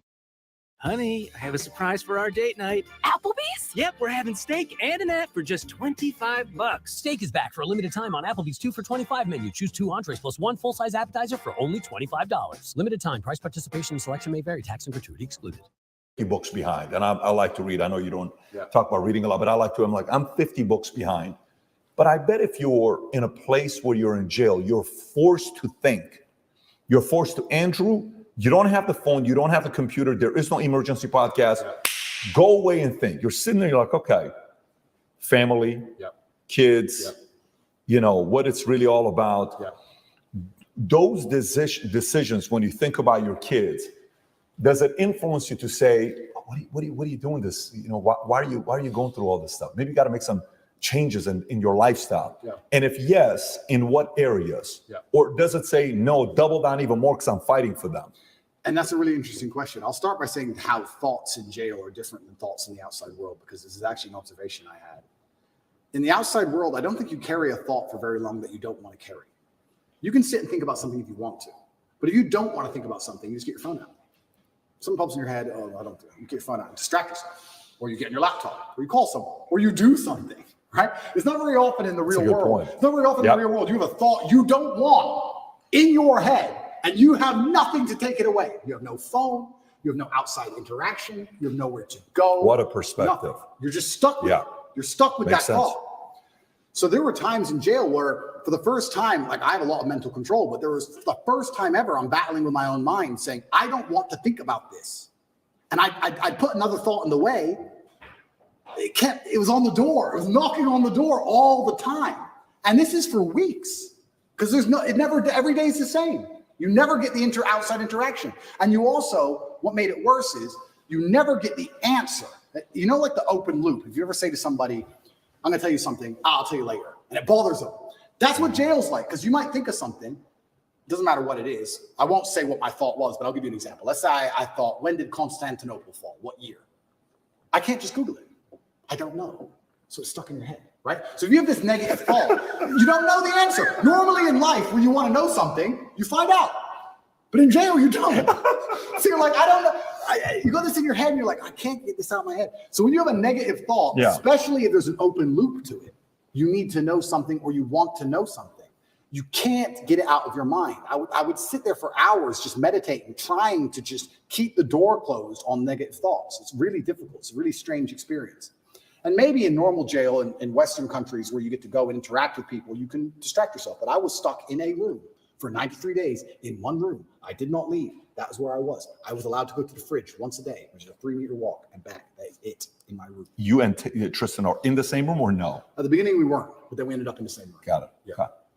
So, yeah, the thoughts in jail are very pervasive. And it's also a long time, maybe never, in the outside world where I had a thought in my head for weeks and weeks and weeks and weeks. You just satisfy the problem. You fix the issue in the real world. In jail, you can't do that. So yeah, family and kids, and those are the positive things that you do think about. But it's difficult, because I think of children, I think of legacy. And then if you're going to think of your legacy via your children, you have to think of your legacy via your actions. And then you have to sit and by extension go, well, truly, truly on my deathbed, truly, Will I be happier if I gave up or if I continued to tell the truth? I'm scared of the regret of thinking, you know what, I was the most famous man in the world and every man on earth was listening to me and I was really making a difference, but I got scared. I don't think I can live with that. I don't think I can live as a coward. I'd feel like a pussy. I just feel like a wimp. And sometimes inside of men, that's all it takes for us to do the most stupid things there is. The idea of feeling like a coward. A man will run into a burning building to not be a coward. If the firefighter, they go, there's children in there and the whole building's on fire. It's like, well, I can't be a coward. Oh, fuck it. And you'll risk your life. It's something that's built inside of us, honor and pride. It's something that should be. It's what they're trying to take away from us. But it's what used to be built inside of men. And I just feel like I can't give up. I know what I'm doing is good. I know what I'm teaching is good. I know that people don't like it, but I know I'm not teaching anything that's bad. And yeah, I want my children to be happy, but I have daughters too. And how do you make sure that your daughters are secure and have a good future? Well, I think you do that by building good men. How else do you do it? My daughter is mine now, but she won't be mine forever. She's going to marry somebody. I like the idea of her marrying a good man with honor and principle, a man like me. I don't want to marry some idiot. So they call me a misogynist and I'm anti-woman. I'm pro-woman. The best way you can improve the lives of women is make men, better at being men. Because when a man is a good man, he's good for all of society, including women. He's good for everyone around him when he's good at being a man. So I feel like I'm helping them as well by extension. And it's difficult. And yeah, I can't say with honesty that I strongly considered giving up. It never crossed my mind. It was there for a second. Do I need to do this? And after like half a second, it was like, yeah, I do. I don't know why. I can't.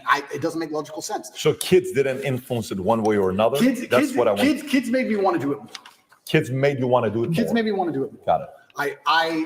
I look up to my father as a hero, and I would hate for my sons to look up at me and not see me as a hero.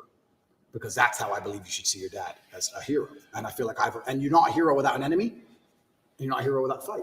Did they ever try to, and by the way, I don't see this working effectively at all, but did they at all try to come in between you and Tristan or you and the two girls or the two of you and them? Was there any manipulation and divisiveness going on there? What about these stories that came out that you've got cancer and lung cancer and then you were poisoned and these matrix attacks? Yeah, so are you planting these stories? No. Are they making these things up? No, so the cancer thing is interesting because by Romanian law, every 30 days to extend the arrest, there has to be new information.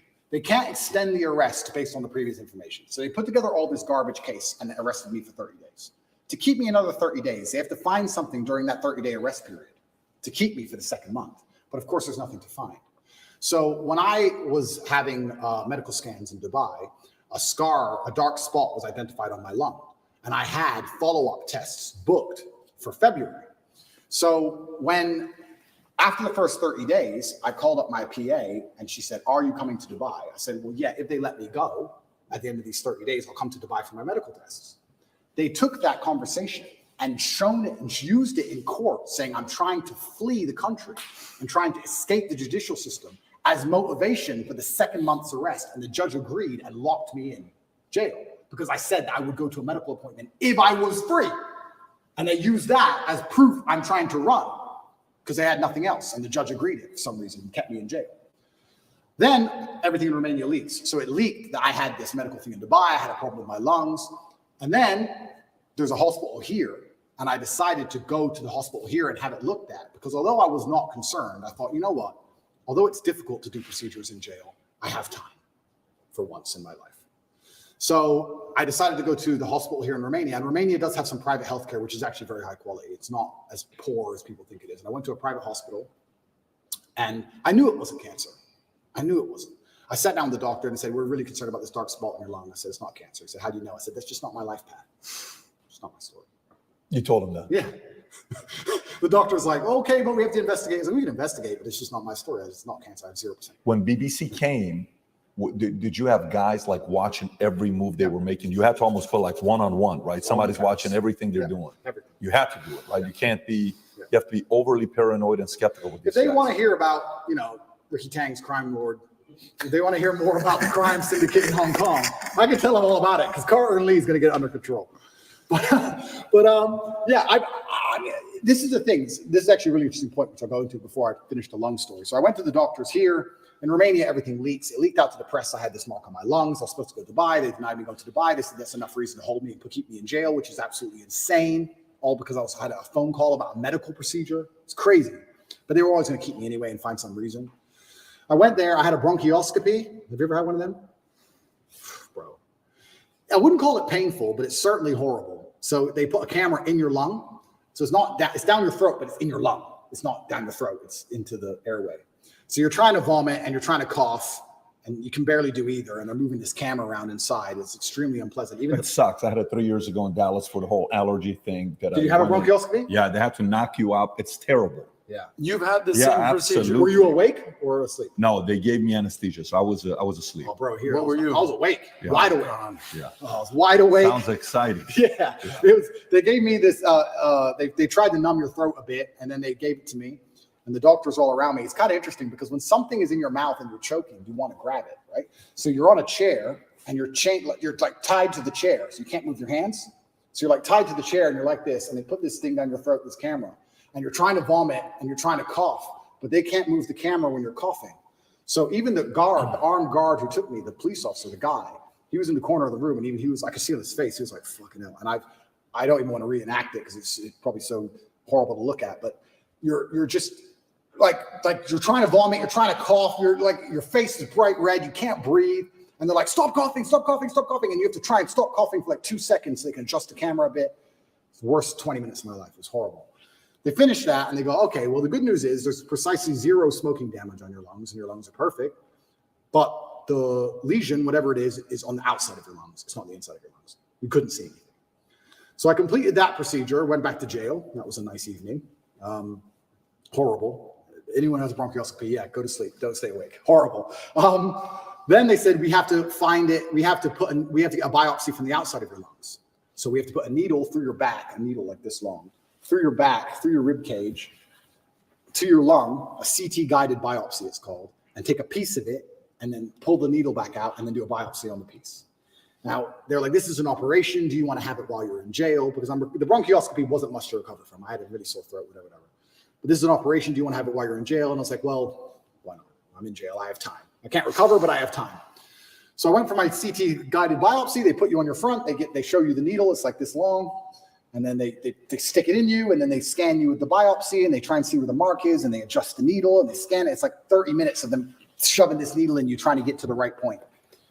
And eventually they did the biopsy, and they said, yeah, it's benign. Some lesion I might have had from when I had pneumonia when I was a kid or something. It's benign. As I told you, I knew that cancer wasn't my life path. I knew it wasn't. But obviously rumors spread like wildfire. Everybody in the States. Especially because I smoke all the time. Right. But it was actually very refreshing to hear. I have 0 smoking damage in my lungs. 0. I was like, there's 0? I mean, I'll accept a little bit. I'll take a little bit. But I think it's because I train every single day. I work out every single day. I train hard every single day. And I think, you burn it off. A couple cigars here and there are not a big deal. It's not cigarettes. I think cigars are better than cigarettes. I also believe nicotine is a super drug, so I'm not going to stop. I think nicotine and caffeine. A super drug? 100%. What does that mean? Nicotine and caffeine are what I run on. 100, that's all I run on. Coffee's for closers, bro. Tell him. I'm the only one that drinks coffee, the two of us. Oh, really? By the way, you know who talked about nicotine? Tucker Carlson talked about nicotine, right? Have you seen that when he talks about nicotine, where he starts his day off with nicotine? Fire, 100%. Fire blood. I have about 10 to 15 cups of coffee a day and 2 or 3 cigars a day, and I only eat once a day. And it's funny because people look at 10 to 15 cups of coffee a day minimum. Wow. But you don't do drugs. 0 drugs. You'll have a sip of alcohol every once in a while. I used to. I haven't had alcohol in 9 months. I've quit. But you're running on caffeine and nicotine. It's funny because people look at my physique when I put pictures up and they're like, what's your meal plan? I'm like, bro, cigars, coffee. Coffee and cigars. Coffee and cigars. I eat once a day. What time? I eat dinner only. That's it. Only eat dinner and 8. So you do intermittent fasting for 18 hours? What? Yeah. And 80 to 90% of my calories are meat. That's it. I'll just have like 3 steaks for dinner. Now, how much of that is genetics? How much is that? I'm not sure if it's genetics, but that's just how I feel best. I feel best when if I smoke and drink coffee all the time, I feel hungry, which motivates me, and I feel energetic. It's energetic hungry. That's how I like to feel when I'm working. I want to be hungry. If I eat, I'm tired. Life's too good if I eat. I'm in my mansion. I've just eaten. She's beautiful. I'm going to bed. No, but if I don't, but if I don't eat, I'm like, maybe I wouldn't say angry.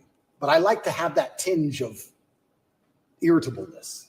Does that make sense? I don't know. Maybe I sound crazy. It's how I get things done. It's how I get life done. It's just how cups of coffee a day, 3 cigars, and you eat once a day. That's right. Yeah. And you train every day. I train every day.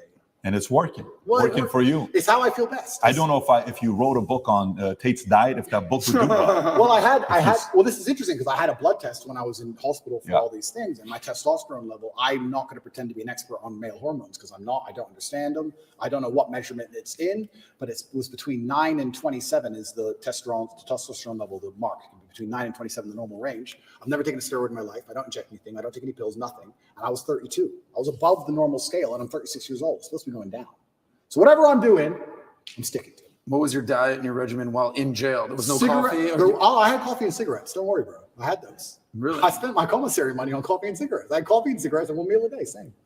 So there was commissary money? Yeah, so we had... Who gave you that? Yeah, so a friend of mine put money on my account. So I was a rich guy in jail because in Romanian jail, most people haven't got money, right? I was rich. I was rich. There's a limit to how much you can buy, but I was spending the maximum. So I had plenty of cigarettes, coffee. I actually quit coffee. Now we're talking about coffee, and then I want to go back to the point you made earlier. But I quit coffee for the first 30 days in jail because I've never not been caffeinated. My experience of life is caffeinated. I'm a caffeinated human, right? If I'm awake, it's caffeine. So I'm like, I don't need energy now. I'm in jail. So I quit caffeine and all coffee for 30 days to see if there's any tangible benefits. And I can confirm to the world that there are none. Zero. I did not sleep any better. I did not go to sleep any easier. I did not dream anymore. Nothing, absolutely nothing good happened except I was tired all day. It was garbage. I was like, give me my coffee back. I went back to my 15 cups of coffee a day. Reaffirmed your wild coffee. to have that much coffee. The last time I drank coffee, I was 25. We have one friend. Literally. We have one friend that drinks almost as much Mario coffee. drinks Mario. as much as Shout you. out to And by the way, Mario. everybody around me loves coffee, including my 11-year-old son, Tico. Yeah. Him and his mom got into an argument the other day because she didn't want to take him to Starbucks. He's like, what do you mean? It's like, I want some coffee. He's like, you're not having coffee at 11 years old. Anyways, but it's working for you. It's working for your body. Correct. Sometimes when you find a diet or a combination that hits your body well, you'll know it, you'll feel it. And you have to know your body the best. Correct. I think there's no perfect diet for everybody. I agree. Everyone's slightly different. I agree. And that's just, and I think you are what you eat to a degree. And it also depends the mental model you want to operate under. If I wanted to operate under comfort, I certainly wouldn't eat the way I eat. I do it because I particularly want to operate under a degree of irritability and high energy and hunger. I like feeling hungry. I don't like feeling full. I like being hungry all the time. I love that. I mean, that's the quality of people where, you can tell a lot from somebody how big they think after they make money and they have some success. Yeah. When they make money, that's when they slow down. That's when they get casual. The hunger goes away. Yeah. You'll really know if somebody's hungry when they made money and they're still going. What is this guy doing still going? Yeah. You've already made the money. You've already had the success. Yeah. Let's transition to a couple other stories here. Sure. So all of a sudden you put in your profile, obviously I joked about it. You're the most Googled women on earth. That was based on your Twitter profile. Nina Turner comes out and says, if somebody says they're a woman, not a tough concept. Your response is, I'm a woman, right? You do that. And you've left it on Twitter. Yeah. Tell us why. Because I am. You don't believe me? You're a woman? Are you misgendering me? I have to choose to agree with you, right? My pronouns are she, her. No, but the level of, it's all a joke, right? But there's actually a very sinister undertone to all of this garbage. And the sinister undertone is that your baseline instincts and your baseline senses are how you've always perceived the world, right?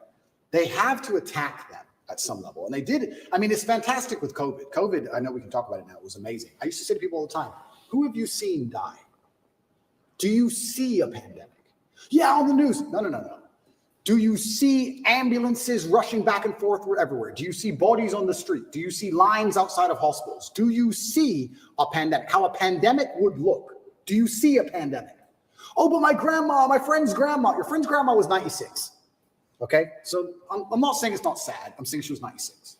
Do you see a pandemic? No, you don't. But they have just lied to you so many times that you're ignoring your own eyes. That's the final stage of the slave mind. It's the final stage of it. The final stage of the slave mind is when your eyes tell you this is green, but the news told you it was blue. So it has to be blue. So when they're doing these things, it's nothing to do with caring about the mental health, of gender ideology, none of this garbage. They're deliberately attacking you and saying what your eyes tell you is wrong. Because if they can make you start to admit that your own eyes are wrong, then what other defense do you have against propaganda? If they're going to give you a lie, but your own eyes can't protect you, well, then it's over, isn't it? So all of these things they're doing, all of these things are a deliberate assault on the senses. And they do it by controlling the language. If you control what someone says, over time, you'll control what they think. You don't think what you don't say.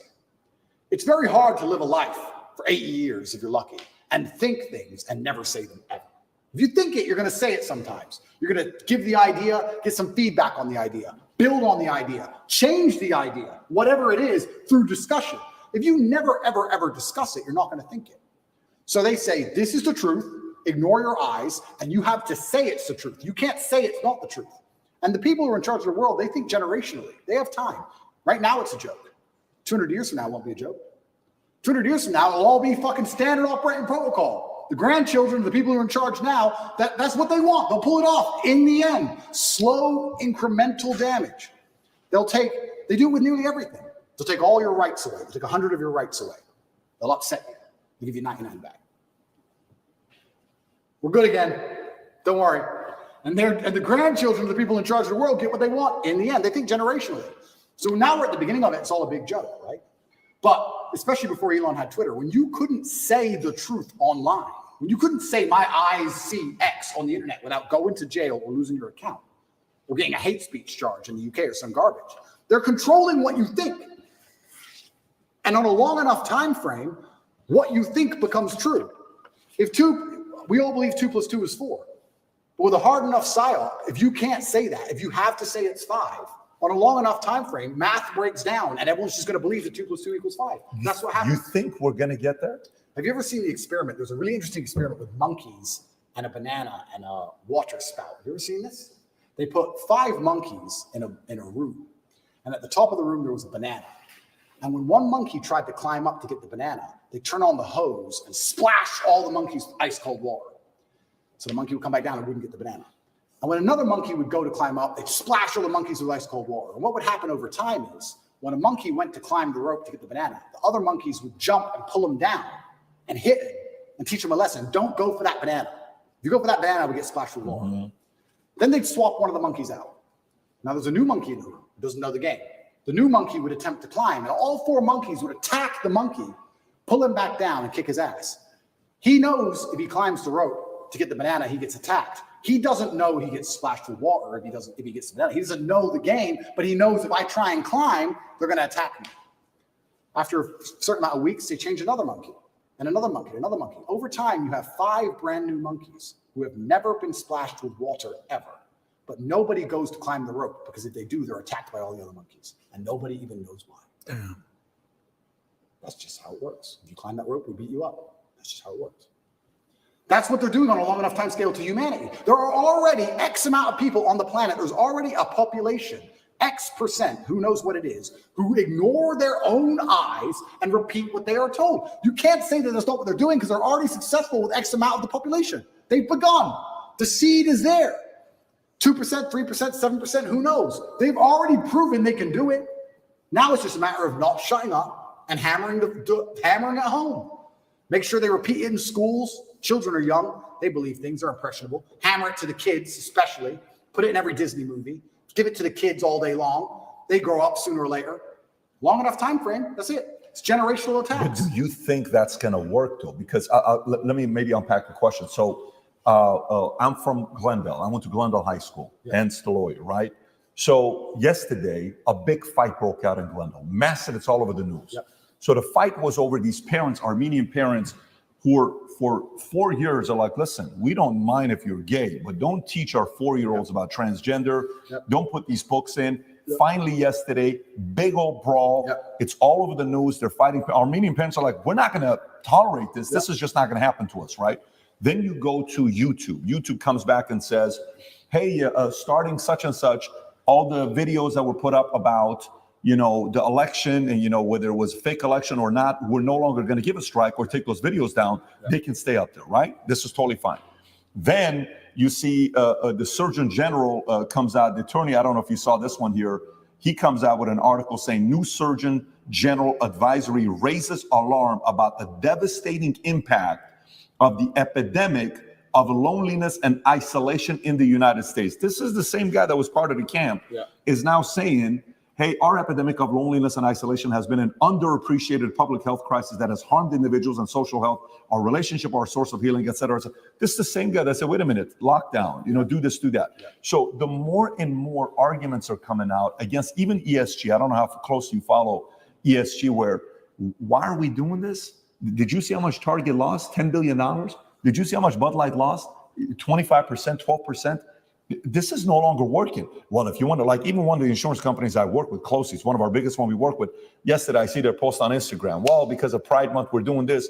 I know the people in that company, but they just raised a few $100 million. One of the companies they gave the money to was one of these bigger guys, the Vanguard, BlackRock, and State Street. So when you take money from those guys, you have to have a certain ESG score. But a lot of people are now saying this is not a proven formula that it works. Stop doing it. So do you think guys like you, who are maybe in business, who are maybe in church, they're saying, Pope, what are you doing? What are you talking about? Who are maybe in the Christian church, who are maybe in different denominations, they're in the military, sitting back saying, I didn't sign up for this.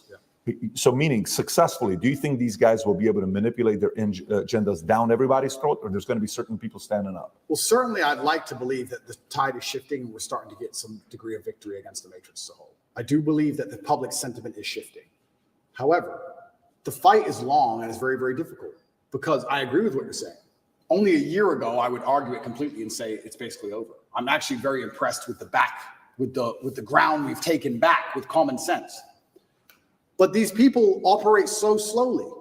It's generational, these attacks. The attacks we're suffering now were started in the 70s and 80s. They take it over time. And yes, it's fantastic that those parents fought back against that school. That's fantastic. But there's a whole bunch of schools where they didn't. And who knows, okay, that particular book might be removed. A softer version will be implemented. Next year, maybe that book will come back. They have all the time in the world, all the money in the world, and they're insulated from these things. That's what's most scary. You talk about Vanguard and BlackRock and all these companies. What's actually scary about it is the people who are making these decisions are completely insulated from the consequences of their decisions. They're in Switzerland. They fly private. They don't care. You think they care about any of this crap? They'll say, oh, do this. Oh, it's caused a riot. They don't live there. They're nowhere near it. They have nothing to do with it. When's the last time you've even seen a politician? Do these people even exist? They have nothing to do with where they operate. It's actually amazing. When I was in Dubai once, I think it was about 3 years ago, I saw the leader of Dubai walking through the mall. I was like, he's a person and he just walks through the mall. I was so impressed. Imagine a Western leader walking through the mall. Never in a million years. It's just pieces of paper, private jet, vanish. All these people who are in charge of everything don't even live in these communities. I do believe that, yes, we can win, because I don't think you can fight to the best of your ability if all hope is lost. I do believe we're winning and taking ground back, absolutely. And I believe that we're doing that by purely telling the truth. What our eyes see is what's real. And we're doing it in the name of God, because you're saying Armenians are strictly religious. I think God and religion is one of the best ways you can combat these things. However, the fight is never ending, because they're never ending going to try and implement. You talk about ESG scores. It's garbage they put together. That's not going to end. It's just going to get worse and worse and worse over time. And it's kind of unfortunate and it's kind of upsetting that we still have this system where the people can be unhappy with something. The peasants can revolt to a degree. But does it even really matter at some point? You get to a point of power where you don't care about money. And then things are really difficult, right? When you control everything, you don't care about money. I mean, I'd like to actually argue. We talk about Bud Light. This Mulaney, whatever is it? Dylan Mulvaney. Whatever. Yeah, Dylan Mulvaney. Sweetheart, yeah. And yeah, I know we've damaged their share price, et cetera, et cetera. I would believe people who own that company or beyond that company, I don't think they truly give a fuck. In both. I don't think they care. Maybe they care a bit. I don't think they're losing that much sleep over it. Maybe they are a little bit, but I'm saying you get to degrees of power and levels of power where you don't care about money. I'll give you a perfect example of it. I know we keep going back to this, but it was actually a massive pivotal event in awakening so many people was the COVID scam. I said this multiple times in many different countries I visited. I said, if they cared about you, they would have left everything open, maybe put a tax on everything, extra tax percent, whatever, and built hospitals. Why didn't they do that? Why did they lock you all up? Because it's a mass compliance exercise. They want you to comply. They don't give a shit about your health. They just want you to comply. And they want to test how many people comply. And people were saying, yeah, it's all about money. It's all about profit. And I said, that's actually a very optimistic way to look at it. I think that if you destroy the economy and lock everyone in their houses and destroy everyone's businesses, you don't care about money. You're beyond money. You're above money. You want power and you want control. Because once you become actually rich, you learn that the world is all just about people, right? The best things in your life are people. Best things in your life are family. Things that make you happiest are your friends. Your life experience is the best if you have good team around you, good assistants, good helpers, good staff, whatever it is. It's all about people and controlling people. What do you want money for? To get other people to do what you want. That's all money is. I want a Lamborghini. I can't build one. He can. I will pay him to build me a Lamborghini. It's all about people. So once you get beyond a certain level of money, and there's a certain level of control you want that money perhaps can't buy, then you think, well, I don't care about the money. I want the power. I don't want money. I want them to stay in their houses. Why? Because it says so. I don't have to. They have to. Ha ha ha. It's funny. And I've said that and sat with people and said, do you really think people in charge of the world are so petty that they would lock everyone in their houses so they can laugh? I say, yeah, I actually do. I think if you were born into a wealthy family where money has precisely zero value, and you are arrogant to the moon because you're this whoever, and you believe you're God's gift, and you don't, a Ferrari ain't gonna make you happy. Who cares about Ferrari? Ferrari's free. It's pennies. You don't care about any of this shit. What makes you happy is everyone respecting you and being afraid of you. To a degree, you're going to try and influence some power and fear. I think that's what it is. So I think a lot of these companies, when they're doing these things and they're upsetting people, etc., yeah, it's good that we're fighting back. But I also think part of them enjoy the show. I think part of them genuinely enjoy the show. I think part of them go, you know what? Let's do this. This is insane. Let's do this. Oh, they're fighting. I really believe it. I know it's a pessimistic way to look at it, but I think they enjoy the show apart. I don't disagree with you in regards to that. I can see that how, you see it in movies or scenes where, condescending, arrogant, and they kind of they enjoy bullying the guy that can't help himself. Right? Hey, do this. Hey, clean up, pick this up. Look at this. He'll do anything that I need him to do, right? I fully believe that those types of things exist. But, man, empires have fallen so many times because they thought they can get away with murder. It's true. And then eventually people said, listen, stop. You're not going to do this to me anymore. We're not going to take a stand. And typically when that happens, you said it earlier, what is really what's going on in Glendale or some of these other cities that people are protesting? Why is there an organization called Gays Against Groomers? Yeah. Gays Against Groomers? What do you do? He says, man, I just wanted to be gay and leave me alone. I'm not trying to be, grooming kids. That's not my job. I just want to be gay. Leave me alone. We've made so much progress. Yeah. These guys, I'm not that guy. I'm not this person, right? Yeah. So I think the part that they fear the most, if you read Communist Manifesto, there's a book written by Cleon Skousen. I think he was like a former CIA agent for like 15 years. He wrote a book called The Naked Communist. Yeah. One of the things he talks about how getting rid of God, well, they're succeeding in that area, but not fully yet. Yeah. Getting rid of the family nucleus. Well, we already know what is the purpose of this LGBTQ movement. What is the purpose of this transgender? What is the purpose of, let me get this straight. This person cannot buy a gun at 13. This person cannot go in the military at 13. This person cannot vote at 18. This person cannot own a car at 13, but they can transition. The most important decision of their lives, you're okay with? Yes. Now, that doesn't make sense to me. I think you said something at the beginning, the concept of being tolerant. You know what? Yeah, it's okay. We can have gays. Oh, it's okay. We can have this. It's okay. Listen, man. You've crossed the line a little bit. Yeah. I think faith, family, kids, values, principles, they fear the hell out of it. Absolutely. And I think that community is rising up. No, you're totally right.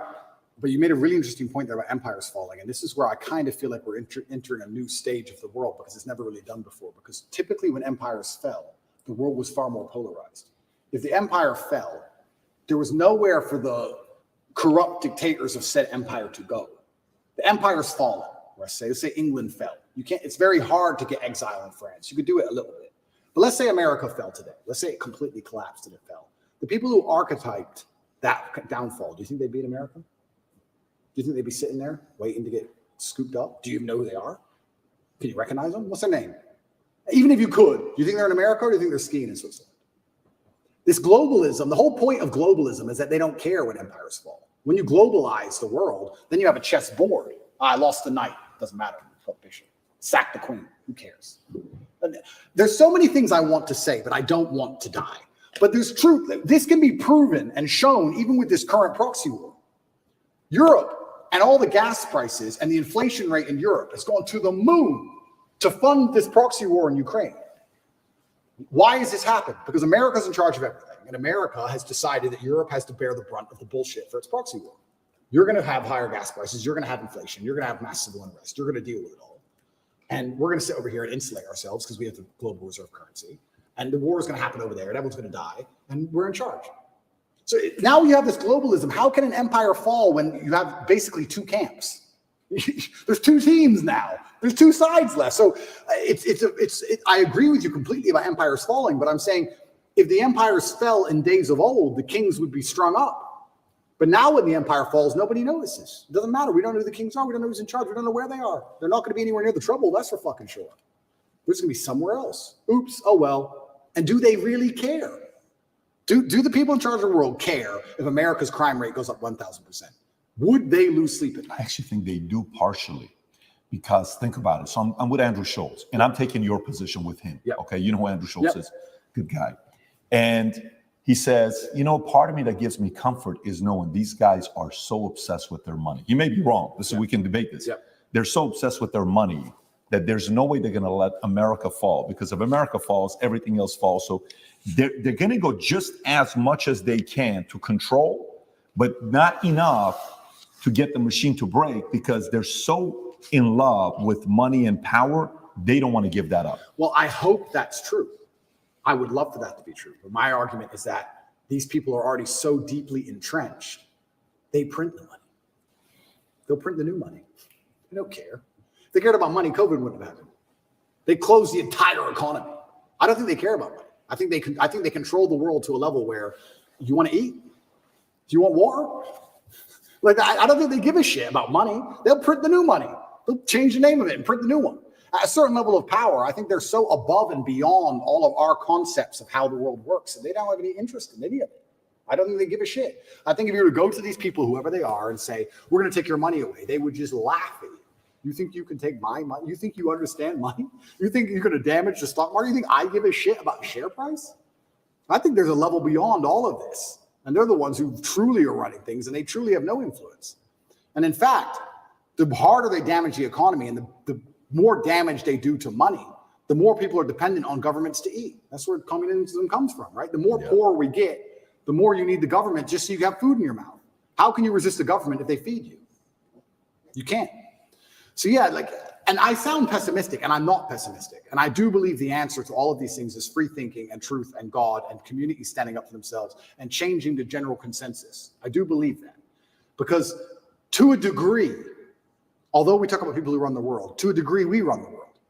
Because our tolerance level is what runs the world. There's more of us than them. So to a degree, you say, who's in charge of the world? Well, I like to say, well, we are. Because it's all about, we're the abused wife in this relationship. How much crap are we going to put up with? We set the limit. They're going to come at us with everything they can, right? We set the limit. But the problem is they try very, very hard to, one, increase our limit to the max, which is tolerance, and two, to divide us to the point where we don't ever unite long enough. I love what happened in Glendale, what you just told me about. That should be happening in every single school across America, all of them. Oh, they would love it if you retweet the video for them and give more exposure. I will do. When you're saying this, I'm reading a book right now, Robert Moses. I don't know if you know who he is or not, Power Broker. This is a guy, it would be a very interesting guy for you to study. This is the guy that built New York, okay? And he came up and hated, complicated person, misunderstood. The more they would push him back, the more he stood up. The more they would say, no, this is not fair what you're doing, the more he would even say, I'm going to go even more extreme. And so if in New York you mention the name Robert Moses, there's going to be a camp that's going to say scumbag, racist, white supremacist, all this stuff. And there's a side that's going to say, this guy built a bridge, this guy did this guy did that. He would make it so hard for a certain community to go to the nicer community. He would put the bridge so low that trucks couldn't go through because he didn't want the bad people to go into this. Like he was that sharp. And one time in the book, they talk about how Robert Moses, he says, look, the one thing about Robert Moses, he could give a shit about money. He could give a shit about, it was all about his influence over. So I agree. There's certain people that don't care about money. They're more driven by control, influence, all of that. The part that, we're talking about the movie Fury, Vinny, and you give me this whole thing about Fury, the scene where Shia LaBeouf is reading out of the Bible and he's crying while he's reading this. And then if you want to text me and then afterwards you see Brad Pitt quotes exactly what scripture it was, but they never showed how much faith he had. And the whole point was, I'm ready to die. We know we're here. This is going to be happening. We're in the attack. I think there's a part about Trump. I had a girl on, Whitney Webb. I don't know if you know who Whitney Webb is. We had her on. Okay. Yeah. And we start talking about different things. And I've been having a lot of weird guests on lately and making a comparison between the Kennedy family and Trump. Pisses a lot of people off. Yeah. But those two families, forget the fact that one's a Democrat, one's a Republican. They were both anti-establishment. They were both anti-military industrial complex. They were both anti-CIA, anti-FBI, anti all of this stuff, right? We saw what happened with Kennedy. We saw what happened with Reagan. We saw what happened with Lincoln. All these guys were anti-establishment guys. We saw what happened with Trump. Yeah. The part about Trump that, made the other side uncomfortable is, okay, we can kill the guy. That's been the strategy for a long time. You can't really do it today as much because they fear one thing that they're the most jealous and envy. You know what that is? They do not want to build a martyr. Yes. They fear building a martyr because that's the ultimate high that they want to get. They do not want to build a martyr, right? So, okay, we're going to humiliate the crap out of you. We're going to embarrass the crap out of you. We're going to publicly try to do this. We're going to come in between you and your kids. We're going to go get your daughter to be more LGBT. We're going to get her to be on this side. And we're going to pin this. That's the strategy. We're going to put the break the entire family apart, right? And he still stands up there. Yeah. And to them, it's like, what the hell do we need to do for you to, just sit down and be quiet, not willing to do it? That's right. Do you think, again, going back to it, more of those types of men and women who are misunderstood and complicated stories, they're not perfect. Far from it. Yeah. More of those guys are the ones that are saying, yeah, it's just not going to happen on my watch, man. And that's what we need. And by the very nature of being the kind of person who's principled enough to risk his own personal situation in life, if you have principles that strong, you're going to be disliked by some people. You're never going to have a person who is principled enough to take risk to his public detriment for the good of what he believes in, who's liked by everybody. That's a logic fail, right? Because he has principles which are hard lines. And people exist across the entire spectrum. So there's going to be people who exist outside of those lines. That's what I liked about Trump. He's not perfect, of course not. But he says what he means what he says. I actually disagree with him on many things.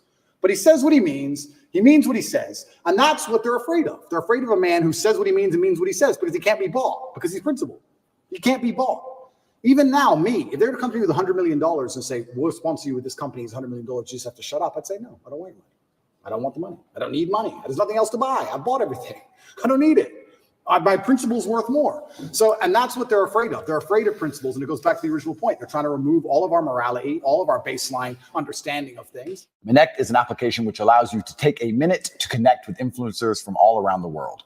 My name is Andrew Tate, and I'm available to speak directly to you on Connect. That's how they inject you with the slave mind. That's exactly what it is. And you're right. History has always been that way. And now it's under conscious assault. I've never said this before. I've never even thought this before. This is a brand new thought for me. But I would like to think in times of old in history, perhaps everybody was the same. Everybody was principled. Everybody had parameters, but they were different parameters. Perhaps they were competing ideas. But I think in the modern world, it's not so much competing parameters. It's just people who believe in things. People who don't believe in anything besides what they're fucking told. It changes every day. You have the empty brains, the slave minds, and the people who actually stand up for something. And the free thinkers. But the slave minds, you can't say, well, they believe in a different ideology, because they don't. They believe in what they're told to believe in on that particular day. It changes. They don't have any true core belief. They just repeat. I talk about the Matrix all the time, and people say, why did you choose that terminology? And I chose that terminology because it is perfectly accurate in describing exactly what is happening. The Matrix is a computer program which is designed to control your mind so that your body can be used to power the machines. That's exactly what happens when they make you watch the news, to control your mind so you continue to use your body, to work some garbage job and suffer from inflation and power the machines. Machines being soulless people who are in charge of the world. But there's also a million other different ways you can compare the Matrix to the real world. In the Matrix, they say anybody can become an agent at any time. If their mind is not unplugged, they become an agent. If their mind is not freed, they turn into an agent. You can see that in real life. Mention COVID to an NPC. Mention Trump to an NPC. You can sit and have a perfectly cordial, normal conversation with somebody for an hour and be fine. And you can mention one of the particular subjects which they are programmed to hate by the Matrix itself, and they will turn into an agent in real time. And you will see them now start to genuinely, emotionally dislike you as a person. They were your friend for an hour. Yeah. Now they hate you. They will turn into an agent. COVID was perfect. I would sit with people and we'd all be friends until I mentioned that COVID's garbage. And now they're an agent. What do you mean COVID's garbage? My friend's grandma was 99. And she got sick. Okay. Sorry. That doesn't change my view. And they change. And the Matrix is actually a perfect, absolute explanation of what's happening. And Morpheus says it. If your mind's not freed, you can be one of them. And that's what's happening. And this is why we don't have competing sets of parameters which are trying to argue about which is the best way to run the world. We have people with parameters who believe in family and love and God and tradition and taking care of yourself and taking care of others. There's people with moral standard and there's people with none. Zero. Empty vessels, agents who are programmed on any given day of what they're supposed to care about. These people can't tell me they care about things. That's what's most annoying about my position, because it's absolutely and utterly weaponized virtue they use against me. The people who hate me because, one, I truly believe, and I know this is arrogant to say, but I feel like I have to say it. There's definitely a massive jealousy implement. If I wasn't so tall and rich and good looking, it wouldn't be happening. They don't fucking like me. They don't like me because I remind them of the jock at school that took their girl. That's part of it, right? They don't like me personally. So it's true. So they try and find an attack vector. And what happens when you have somebody who's monumentally successful? The 5 remaining self-taught teams return to the scene of the crime. We gotta do it right. We know we're on the chopping block. Anything could happen. All new Crime Scene Kitchen, tonight at 9 on Fox. Successful across all realms. They don't fucking like me. They don't like me because I remind them of the jock at school that took their girl. That's part of it, right? They don't like me personally. So it's true. So they try and find an attack vector. And what happens when you have somebody who's monumentally successful across all realms of human endeavor? The only way you can attack them is by calling them a bad person. They can't call me stupid. They can't call me ugly. Can't call me broke. Can't call me weak. They can't call me any of these things. So how do we attack this guy? Well, he's a bad person. How do you call someone a bad person? You weaponize virtue. None of the people, who are pretending to give a shit about women and that I'm bad to protect women have any interest in protecting women. None of these people think I better become physically strong to protect women. None of them even believe in protecting a woman in a physical scenario.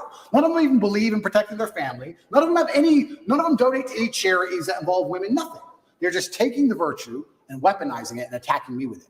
Me as a person who donates $25 million a year to charity to feed both male and female children. Me as a person who believes I have a responsibility to be physically capable so that any woman I'm walking down the street with is safe.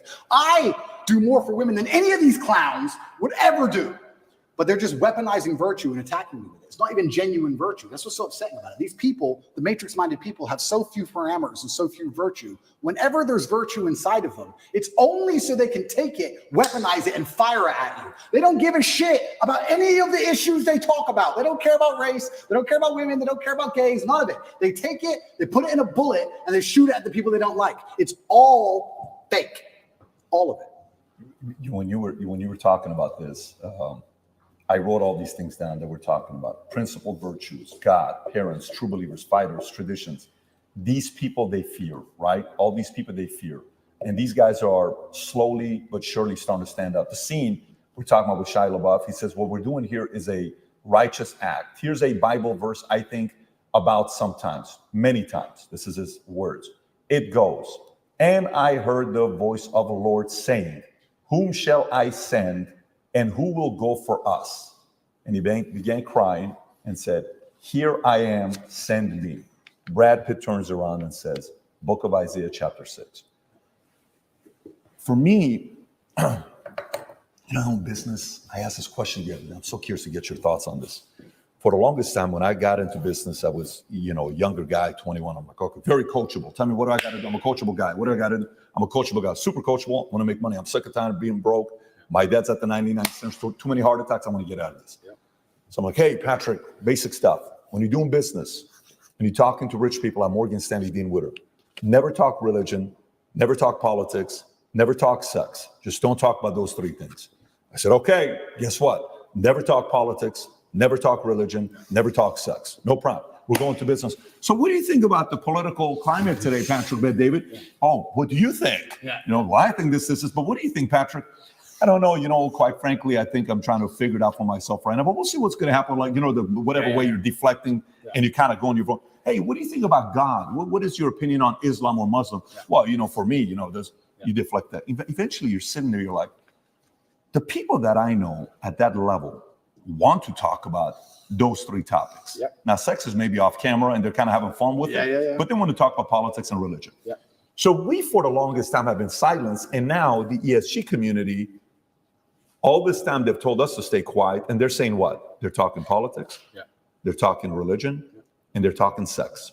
Sex the way through LGBTQ. What's wrong with that? What's wrong with it? It's normal. It's normal. It's normal. No, it's not normal. Well, listen, you guys shouldn't talk about politics and sex and religion. Shouldn't be doing that.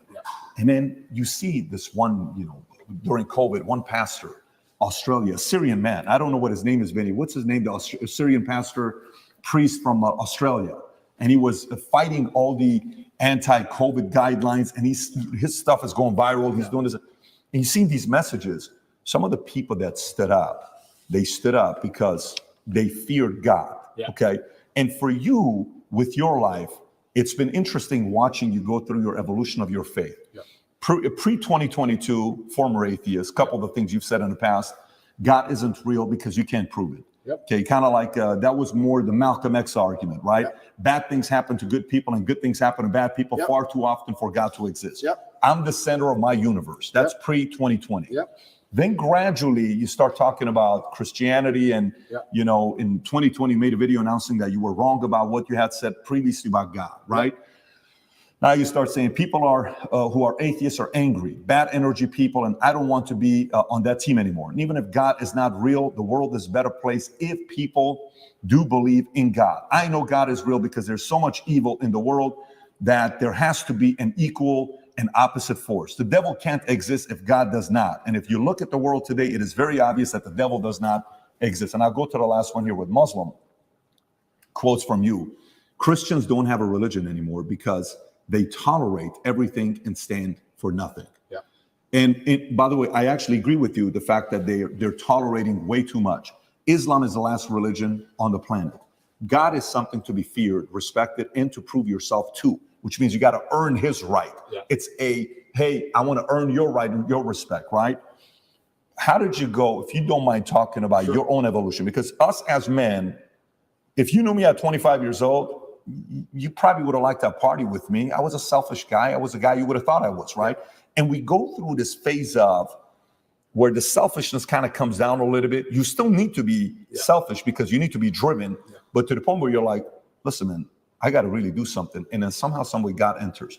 What's been your evolution of your faith, and where are you at today? Yeah, I think Newton's, I think it's third law, equal and opposite force. What you just said there is absolutely true. There has to be equal and opposite force to all the evil in the world.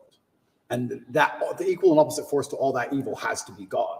And I've talked about this at length, even with atheists. And I try and say that regardless of whether you're an atheist or not, you're thinking of God as a man in the sky, but you need to think of God as a concept as a whole. And once you do that, it's impossible to accept that he doesn't exist, right? I said to the atheist, I said, let's say there was two islands. You're shipwrecked, right? And there's two islands. Both of them are full of savages. On one island, you and your friend are shipwrecked. On one island, your friend goes and he crashes and they kill him and they eat him. And you go to another island and they want to kill you and eat you, but they don't because it's against their religion. Did God save your life? Who cares? Who doesn't even know the name of their God? But their God said, don't kill shipwrecked survivors. And now you're alive. So their God saved your life. The concept of God in and of itself saved your life. You owe God just for the concept of it, the idea of it. So even the idea of opposing evil as a whole is a belief in God. So you're either an evil person or you believe in God in some regard. And then once I understood that there had to be an equal and opposite force, I was raised Christian. I live in a Christian nation. Romania is actually, I think, the second or third most Christian country on earth. It's a very Christian country here. It's churches everywhere. They strongly believe. And that's where I began my journey. But I always had a very healthy respect for Islam because I understand that to a degree, to have a religion at all, you have to have an intolerance to a degree. Because without an intolerance, you don't have rules. You don't have laws. You don't have any, like you said, you have to earn God's respect. If you're a religion which is tolerant of everything, then you don't have to earn God's respect. You can be a bad person and do bad things. God loves me, so it's fine. Well, no, it's not, because that's not the point of the religion. So then you extrapolate that out, and I was sitting and thinking, well, what's the primary function of a religion? And the primary function of a religion, I don't believe it's the religion exists so I can live forever. I mean, that's a nice thought. But I think on a macro level, the primary objective of a religion is to restore and contain some degree of traditional value within the society. How do you judge? Let me change the way I worded that. How do you judge the success of a religion? I don't think you can judge it by the number of people who join it, because there's lots of people who are Catholic who don't act Catholic. They don't act in any way particularly Christian. Anyone can say they're something. You can walk into a strip club and everyone says they're Christian. It doesn't mean anything, right? So how do you judge the success of a religion? Well, I like to think the best way to judge the success of a religion is how successful is it at fighting evil? How successful is it at preserving the morality of a population in X parameter, in X geographical area? So when you look at it from that way, you can't say that Islam isn't the most successful religion on earth. It's the most successful in regards to opposing evil. It's the most successful in regards to opposing its differing viewpoints. It's the most successful in regards to having people act within the limits and the confines of what it finds to be moral and good to God. It's the most adhered to. It's the most feared. It's the most respected in most forms. And then also I'd like to think... I would say it's the most feared. Yeah, it's the most feared. But what is respect without fear? Do we respect men we don't fear? If there's a man who could do absolutely nothing to you on any level at all, you might be nice to him, sure, because we're not bad people. But would you really respect him? If you could take his chick in front of his face, set his car on fire, and he wouldn't do a thing, you wouldn't respect him. You might be nice to him because we're not bullies, but you wouldn't respect him. Respect and fear are linked. They're not always the same thing, and you can maybe have fear without respect, but it's very hard to have respect without fear. And also, I heard someone say once that we see the world as we see ourselves. If you're a thief, you think everyone's a thief. If you're a liar, you think everyone's a liar. And I kind of agree with that. I understood that. I also like to think we see religion as we see ourselves. I like to see myself as a person whose respect you have to earn. I like to see myself as a person who has strong, rigid boundaries. I like to see myself as a person who will stand up and say, no, that's wrong. I like to see myself as a person who's not afraid of being shamed by whatever community for saying, I don't agree with that particular ideal. I like seeing myself that way. So if I'm going to see myself that way, then I'm going to naturally align with a religion that operates within that form. So when I say Islam is the last religion on earth, I say it because it seems to be the only one who will stand up and say, no, we don't care. No, that's not what the book says. No. I was raised Christian, and Muslims as a whole, we have no problems with Christians. None at all. I don't want anyone to think I'm anti-Christian, like I dislike Christians. We don't have a problem with Christians. We believe in a lot of the same things. We believe in Jesus. We put more respect on the name of Jesus than most Christians do. I just don't like the idea of people saying they're a Christian and saying, but because I'm a Christian, I can do whatever I want and throw all the rules away and none of it matters. Because once you have that level of tolerance, you no longer have a religion. Islam seems to be the last religion left with parameters. If you don't have parameters, you don't have a religion at all. So the closer I found myself to God, the closer I found myself to Islam. That's just how it ended. And Andrew, speaking of fear, one could argue that Islam these days, certainly in the last 20 years with the war on terror, they've also been the most vilified.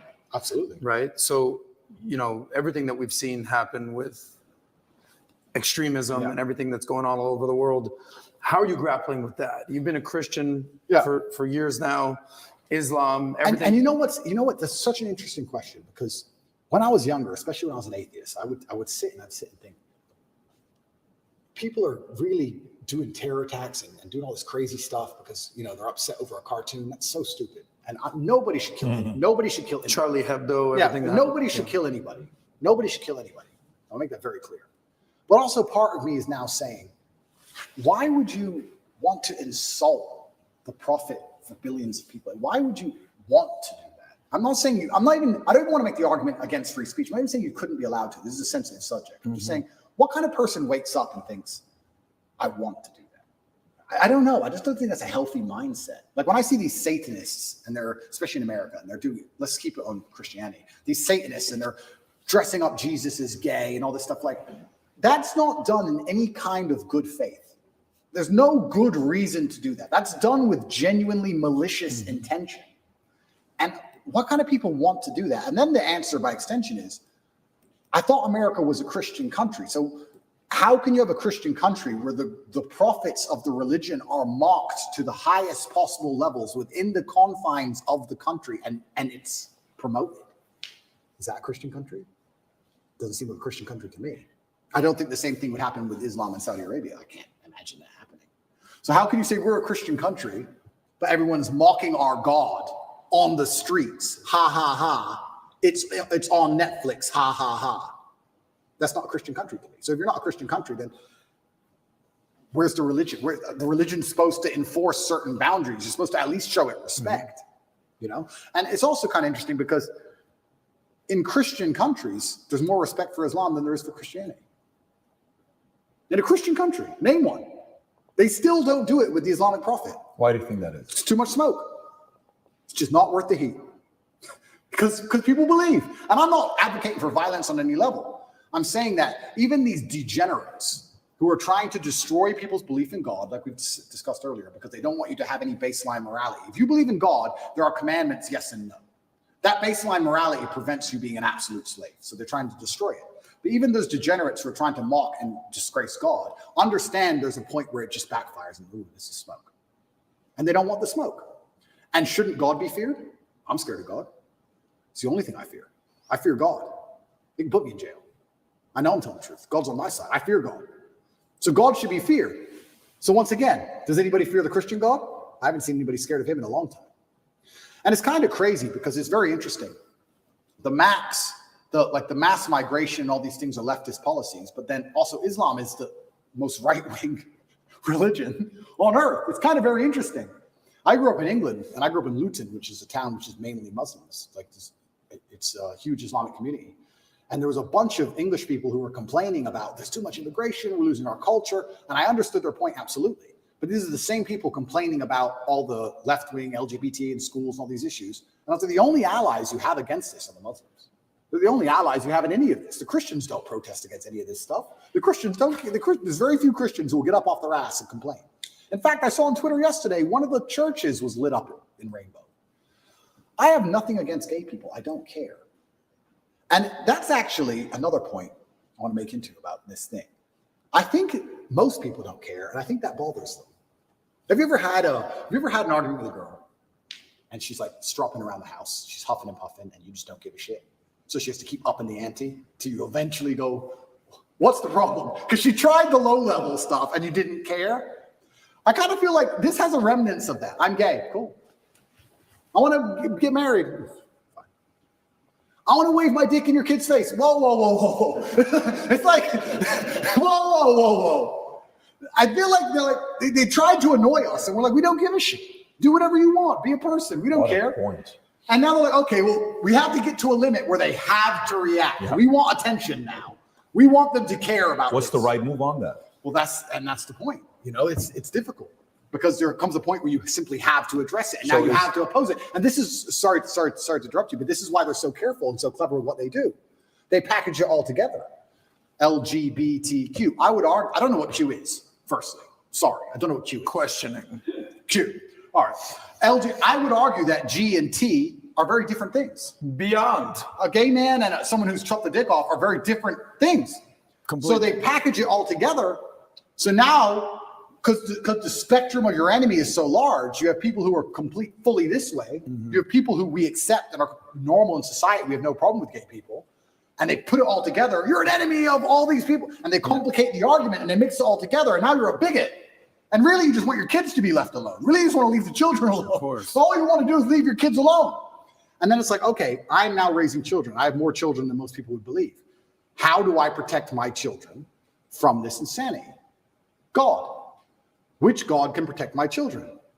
Allah, Islam. I'll move them to Dubai or Saudi Arabia, and none of this will happen. Can I trust a Christian nation? Some of them. Romania is a Christian nation, and to a large degree, they oppose quite a lot of this stuff. But they're also NATO, and they're also EU, and they also rely on bailouts and grants and money. And on a long enough time frame, even in the 7 years I've lived here, I have watched certain attitudes change because money buys influence and power. So, Andrew, not to cut you off, how much of you converting from Christianity to Islam is actually the belief in God versus the societal pressures that are facing children? Because it seems like it's a little bit of both. For you to believe in God, you have to respect him. How can I believe and put my life in the hands of someone I don't respect? And I'm going to respect a God which is feared. Yeah, but it's a vertical relationship, right? It's not a horizontal. If you base it horizontally, they're going to disappoint you. If you think about if you're going to believe, let's go believe Prophet Muhammad, his teaching, and let's go believe the Bible, NIV, and Jesus, Father, for God so loved the world that he gave his, you gave your son for me. Let's say that's true. And you're doing it based on faith. Who would do such a thing for me? What a level of sacrifice for you to do that. Who am I for you to be so worried about me? If you look at it from that angle, it's not necessarily coming from a place of fear. It's coming from a place of grace. It's coming from a place of love. It's coming from a place of, absolutely, a different feel. Because I do believe the part that upsets me is the fear aspect, that they're allowing others to mock your God, to mock Jesus, to mock whatever religion it is you're a part of, and you're kind of like, oh, they're just funny, man. No, it's not funny. You just crossed the line. Like JC has that one line where he says, "Don't tell me why what the guy said about me. Tell me why he was so comfortable saying it to you." 100%. Tell me why he say comfortable to you. So I think that's the part about faith. I understand when you're saying the fear on the respect side. So that's the part where fear is needed. I totally agree. But the part where you were making a point about LGBTQ, you're like, I don't even know what Q stands for, is questioning. And then you're like, well, gay, okay, cool. Trans, listen, man, spectrum. And he said if we were to say which religion's the far right, it's going to be Muslim. Totally get it. They're on the far right. Christian today is kind of going center left today. Like they're kind of being soft right now. Okay. So if I want to raise my kids, I'm going to take my kids to Dubai, and I'm going to take my kids to Saudi Arabia. Why? Because I'm defending against some of these immoral philosophies that they have. I don't want to go there. I actually understand that argument. Yeah, and I want to make one more point. I do believe there is one God, and I believe there's many different paths to God.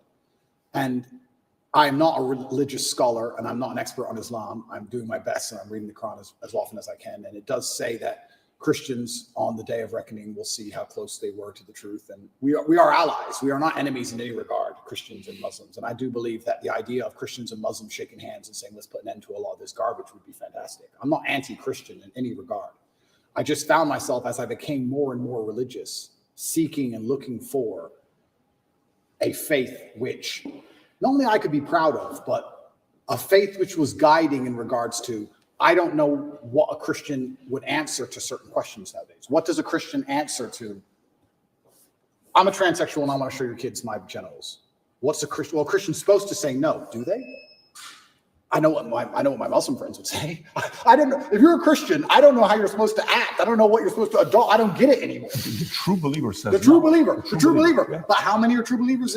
I don't know. I see all over Twitter, all these churches are losing their minds. It seems very complicated. Islam seems very, very simple. You know what's right, you know what's wrong. I have a question regarding, we talked about tolerance and acceptance. The other end of that is extremism. So I'm a Jew, Christian, newfound Muslim, respect. Look at us all hanging out here. Yeah, that's the beginning of a joke somewhere. We're talking about accepting I have gay friends, I have lesbian friends, I have bisexual. Okay. The T stuff is what it's kind of like, all right, what's actually even happening here? I'm not this is not my wheelhouse nor any of our wheelhouses, but one could argue that, on the opposite end of the acceptance and the tolerance is absolute extremism. And I'm sure the allies of the LGBT will point to Islam and point to the Middle Eastern countries and point to the North African countries that have Islam as their religion and say they are the most extreme when it comes to LGBT. They say that it should be illegal to be gay. And in some countries, you should be killed if you are gay. I'm just pointing out stats. You're right. And it's a super interesting argument because I will sit here and say that I guarantee in most Islamic countries, there are gay people. And I guarantee that they have gay relationships and nobody cares as long as they're not trying to inflict on the children. It's illegal to walk down the street and do indecent things in front of children. But I guarantee if you were gay in a lot of these countries, privately, nobody would care because they're trying to preserve the family unit. And to a degree, you have to always protect innocence. When you were talking about extremism, I would be friends with a gay person. Yes, I'm a Muslim, but I would be friends with a gay person because if a full-grown man decides to make a decision, it's his decision to make. But I must protect innocence as a man, so I must protect children. If two full-grown men decide to have a fight, let them fight. If a full-grown man decides to pick on a kid, that's unacceptable.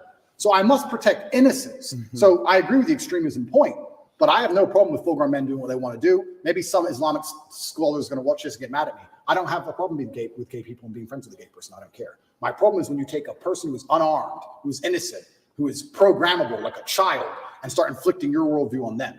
That is disgusting and it's immoral. That is unfair and it can't be accepted on any level. And that's the reason homosexuality is genuinely outlawed in these countries. Not because they fear what two full-grown men are going to do.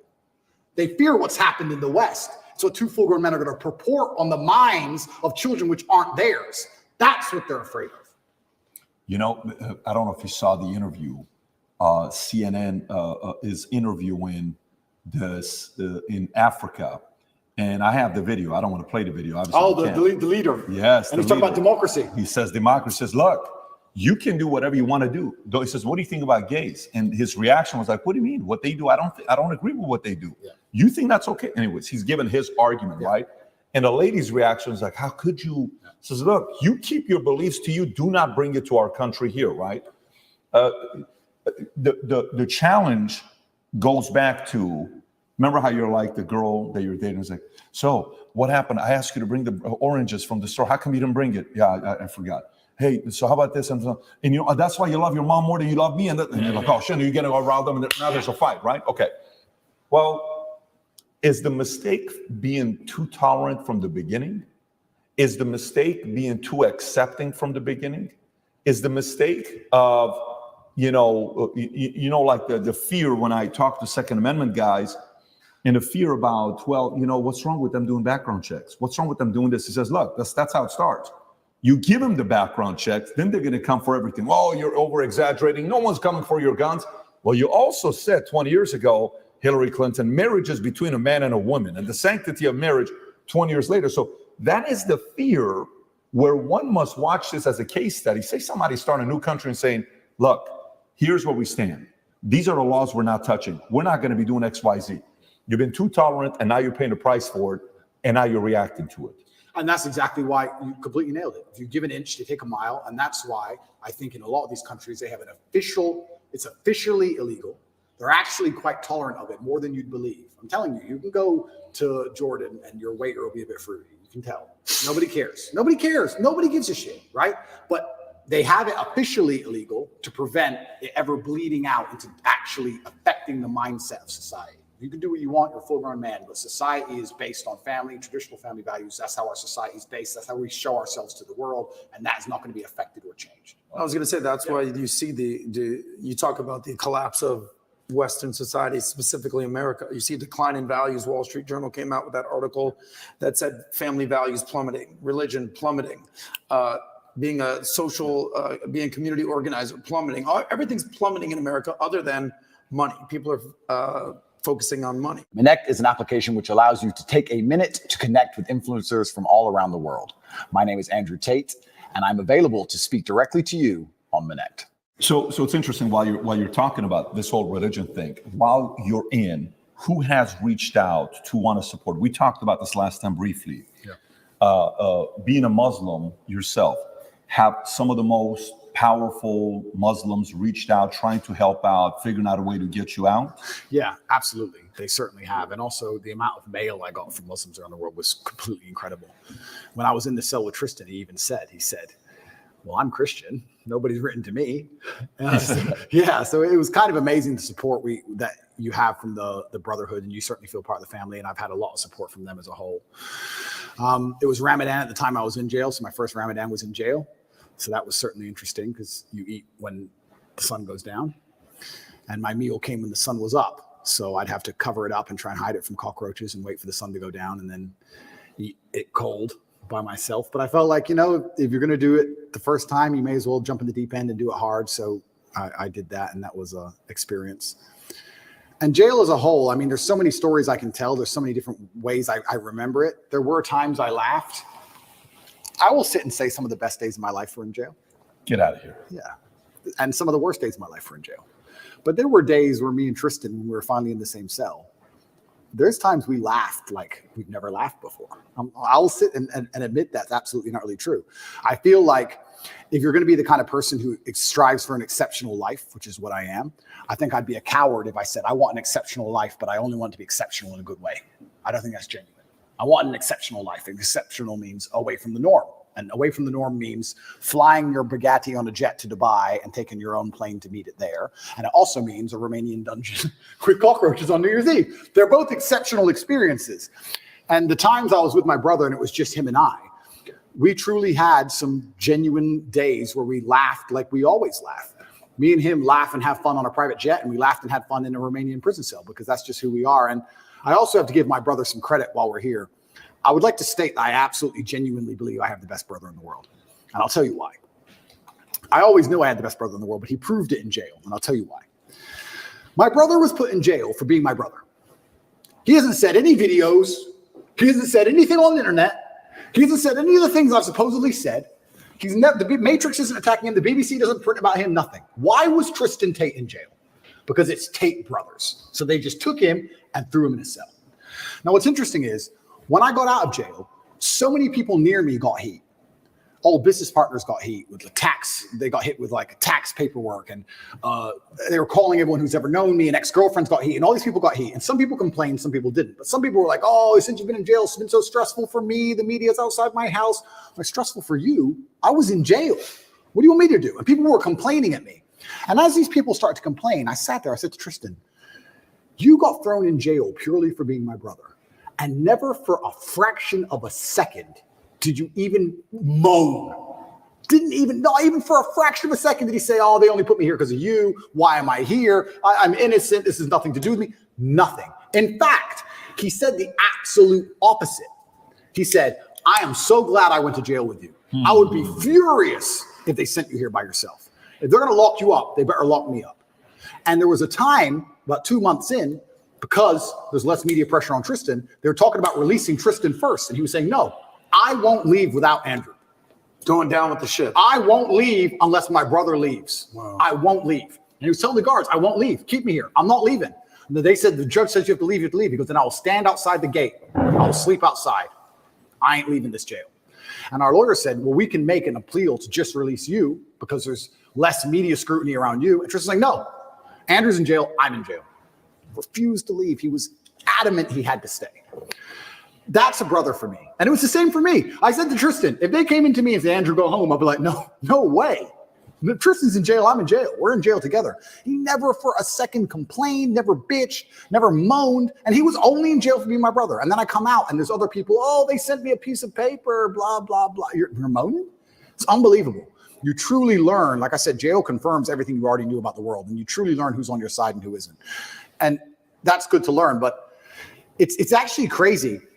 The larger psychological analysis of it all, everyone lives inside their own minds, right? So it's kind of crazy. I came out of jail, and some of the first messages I got from people was them complaining about the problems me being in jail had given. Like, you think that wouldn't happen, right? You think, oh, you come out of jail, people would be like, oh, are you okay? They're like, oh, you're okay? You're out now? Okay, yeah, well, listen, Mo. You'd be amazed. You'd be amazed. And I'm like, I was in jail. What do you want me to do? Yeah, that sounds unfortunate. I was in a jail cell. What do you want me to do about it?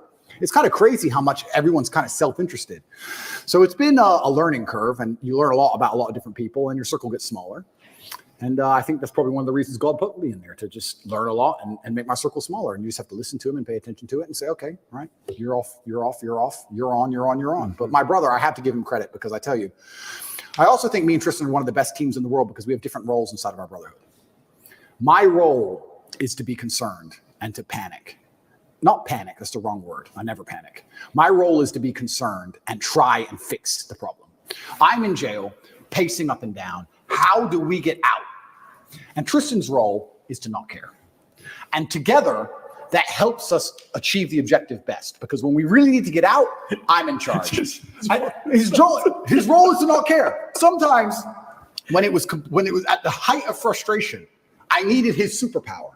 Tristan's superpower, and this is his superpower for life, is he is the master of not giving a fuck. We would go to court. Imagine this. You're in jail, right? Weekends were the worst because the TV was worse on weekends for some reason. Like you had like 3 channels. The TV, the weekends were the worst, and you could hear out the window everyone having fun. I hated weekends. So when a Friday would roll around, I'd say, okay, Tristan, we just have to zen away the weekend. And on Monday, there's court. We just have to zen away the weekend. So for the weekend, we just sit there staring at the wall intrusive thoughts, can't sleep, all those things you're trying to get out your brain, just sitting in silence because the room's tapped, just staring at the wall, And you think Monday would never come. And Monday would eventually come, right? Or Sunday night comes, and 8 a.m. on Monday, they're going to take you to court, and they might let you go home. You've done nothing. This person in this room can decide if you go home. And it's Sunday night, and you can't sleep, and you're awake all night long. There's no clock, but the seconds feel like hours. You're just sitting there. Eventually, 8 a.m. comes. Put you in handcuffs, walk you to the court. You walk in there. Everyone speaks Romanian. Don't have a clue what's going on. Everyone's just talking at each other in Romanian. Then they say, you'll get the answer in 3 hours. Go back to jail.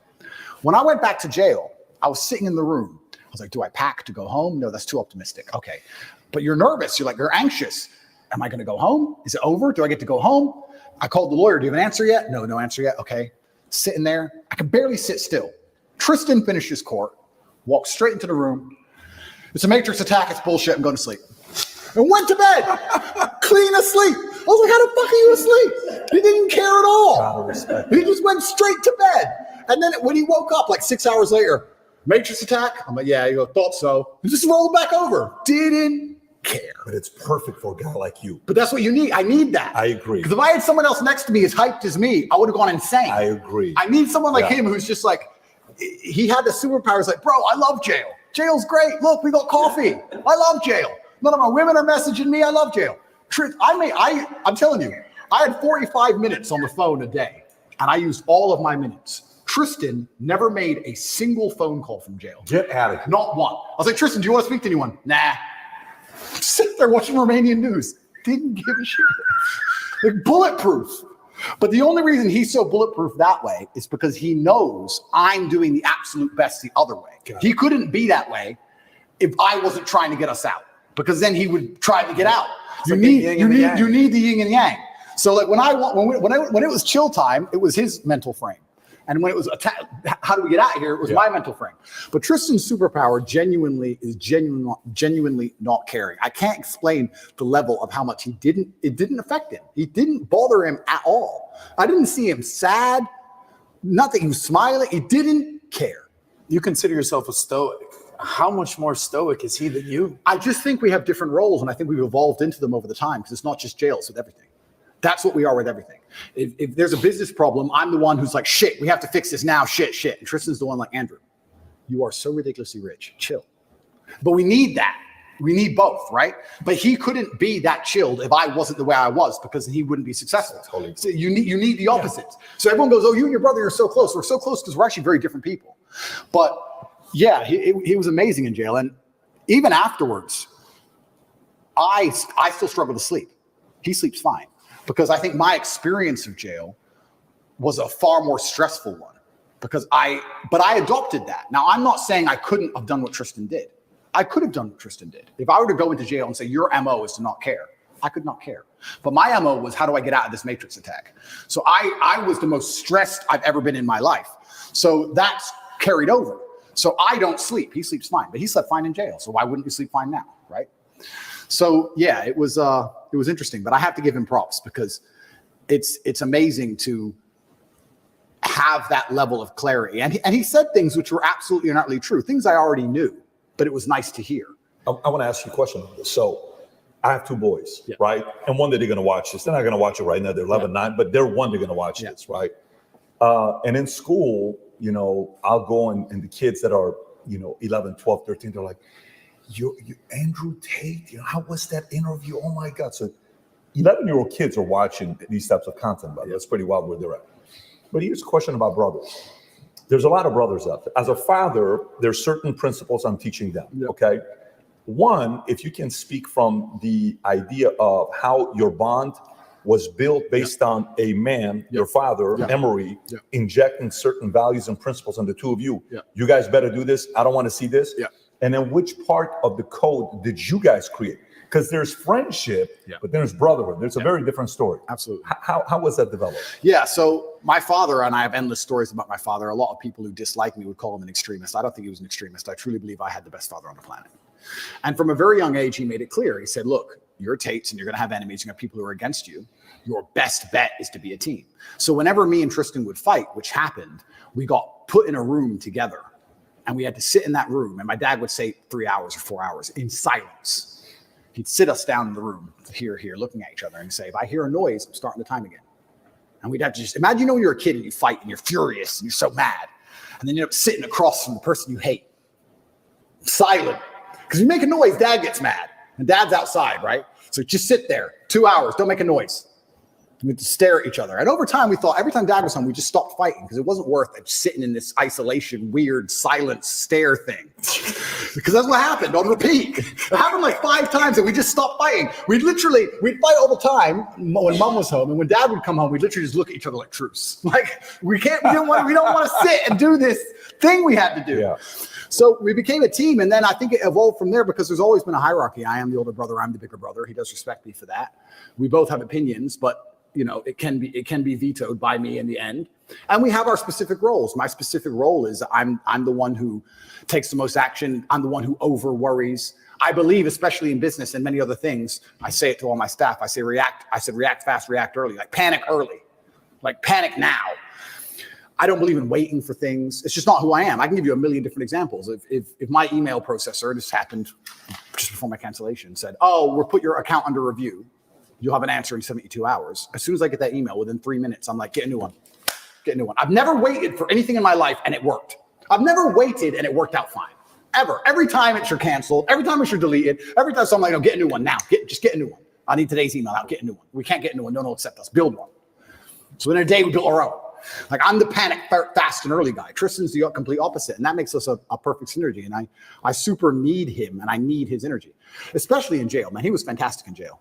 He was like, Andrew, I'm like, what? He goes, if when you were 18, they told you could be one of the richest, most famous men on earth with street cred in every single city that knows how to speak English, all you had to do was sit in jail for 2 months. Would you have taken it? I was like, yeah. He goes, and what the fuck do you care for? It's like, true. I would have taken that. He goes, and he used to say that, what kind of man hasn't been to jail? That's what he's saying. He used to say, what kind of man hasn't been to jail? He loved jail. He was loving it all the time. He goes, what kind of man hasn't been to jail? Of course I've been to jail. I'm Tristan Tate. Of course I go to jail. Like, he didn't care. And his energy was amazing to tap into. But we both understand that neither of us could be us without the other one's polar. And that's why we live together. That's why we'll always live together. I've had a lot of like women try and say, why do you still live with your brother? Why don't you want to live with me? And I try and explain to them that, 1, I don't think I can be my most competitive without him. 2, I'm most emotionally stable with him. I like the idea. I'm most competitive with him. I'm my best version of me. If it doesn't matter if I have to go into a fight, doesn't matter if I have to run a business, I'm better with Tristan by my side than I would be by myself. And 3, my ideal family life, even my ideal family, the way I live my life now, is very much more like a clan than a nuclear family. I like me, my girl, my kids, Tristan, his girl, his kids, my cousin, his girl, his kids. I like this idea of lots of people. I like that. I like that feeling. So girls say to me, well, you don't want a family. Like, no, I want a family bigger than you want. I just don't want to just sit with you. I want a lot of people around me, and I think it's better for that. And I think it's better for the children, especially also. I think they enjoy it more. But yeah, I've got the best brother on the planet. I truly do. And this is why I'm saying some of our best days of our lives were in jail. I was going to ask you that. You guys live here in this compound. It's an amazing place. I was going to ask you, you kind of just answered it, but you foresee yourself living with your brother the rest of your life? 1,000%. 1,000%. I can't imagine not wanting to live with Tristan. If you want privacy, you have privacy, right? We have a big house. So it is what it is. On one wing, yeah, he's on the other wing. It is what it is. But I can't imagine him not being around. If there's a problem, I just shout his name, or I just can't imagine it. And I know I'm my best self. Also, there's the overall male competition, the masculine competition that exists between us and between all men. So we live currently here. We got me, my brother's personal trainers here. We got camera guys here. We got war room guys here. We got loads of guys here, but I can give you a million examples. There was a record set next door of a gym, and there's a stair machine, and there was a record set of 188 floors within a time frame. I came along and smashed it with 198. I only held the record for 45 minutes because someone beat it with 202. As soon as the record's beaten, everyone gets pissed off and puts their trainers on, puts their shoes on. As soon as it's beaten, everyone gets mad. Who beat it? Who beat it? And everyone goes and did it. And that's how you push yourself to the level you never thought you'd be able to push yourself. 202. 202 floors in 30 minutes. Good luck. 230 minutes. No. That's what that was beaten with. Now it's 222. It's been beaten again. I don't know if I'll ever get to that. But I'm still 198. I got to try again. But the point is, when you have men around you, there's that natural masculine competition, and that's what drives you. If you're going to be the best version of yourself, even if you're a boxer training for a fight, you train with a team. You train with other boxers. You train with other boxers or other trainers. If you're on a football team, you're pushed by your team. I think life should be the same, right? Imagine you took the normal average man and you moved him into a house of 5 people, and you had a philosopher and a fitness expert and a hypnotist, whatever it was. That will make him a more competitive person overall, because he's trying to compete with all the other people who are on his level. You don't want to take bitch position. So I don't like the idea of my life without masculine competition. That's why I'll always live with my brother. And if you met a girl one day who says, Tate, I want to have your babies live with you, but it's kind of weird that your brother's here, what would you say to her? Yeah, a few of them have said that. I offer some degree of compromise. I'm like, look, we can have our own house separate if you really want, but I'm going to be spending a lot of time at that other house, including nights over. I want to stay with where my brother is. So you would compromise a little bit, but he's going to be living next door or with you. 100%. And I don't think, and that may be unusual in the Western world. I don't think that's unusual in many places. I love that, by the way. Well, you talk about this all the time. Oh, you don't even know how much I love that. Yeah, I love that. To me, as a kid, that was a dream. Like if you could, right next to each other, there's a family in our community, billionaire family. They live right next to each other. The oldest son has the biggest house, 12,000 square feet. Then the youngest son has the second biggest house, 8,000 square feet. And the parents live in a 6,000 square foot house right next to each other. Absolutely. Okay. The 2 boys have 4 kids. The 8 kids are always together. Absolutely. What a great environment. Absolutely. It's a dream environment. Absolutely. I can't see how a person wouldn't buy into that, the benefits of it. And there's also benefits to the relationship, because I think you have a better relationship with your woman if she can go and talk with other women and be with women, and I'm with guys, and then you're together sometimes and you can split it out. It's better for everybody. This whole idea of just man, woman, boom, child bang, I understand where it's come from. I'm not saying it's all typically bad, but I do think that in those scenarios, there's a lot of men who are particularly miserable, particularly men, especially. And the idea of a clan and having that team around you, I love that. I wouldn't live any other way. I love living that way. Well, being born and raised in Miami, there's a lot of Latin culture there. These are the newest Pixel devices, engineered by Google. Take better low-light photos with Night Sight. Get rid of unwanted distractions with Magic Eraser. And unblur your blurry memories with Photo Unblur. The Pixel Tablet, Fold, and 7a, engineered by Google. Yep. And men, especially. And the idea of a clan and having that team around you, I love that. I wouldn't live any other way. I love living that way. Well, being born and raised in Miami, there's a lot of Latin culture there. Yep. And, the American friends, they just move on their own. That's what they do. But in Latin culture, the abuela's living in the house, the family's living in there, the women are all kind of congregated together. It's a different world. We can also discuss it financially, right?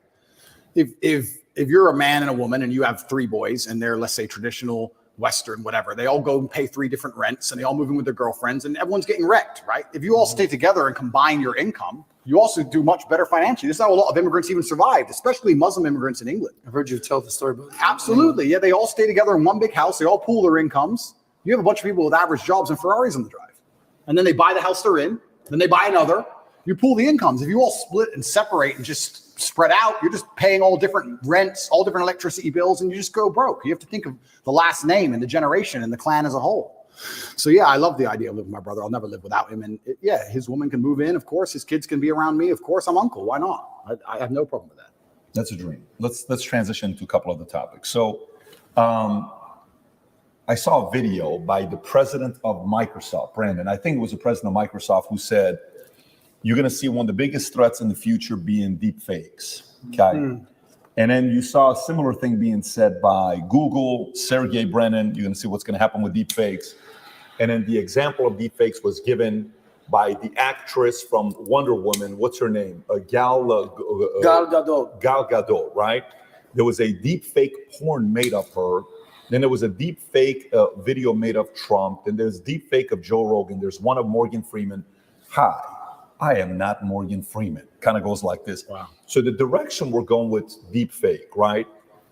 When it comes down to AI, where do you see the threat? Is that something you think about? Is that something you see as an opportunity, as a threat? And if yes, which part of it? Yeah, that's a really interesting question. Deep fakes are certainly going to change the world because what we're going to have is we're going to have a post-truth society. And then the only way they're going to be able to tell you what's true or not is some committee which decides what's true and what's a deep fake. And then they're going to be in charge of the world. And then they're going to lie to you.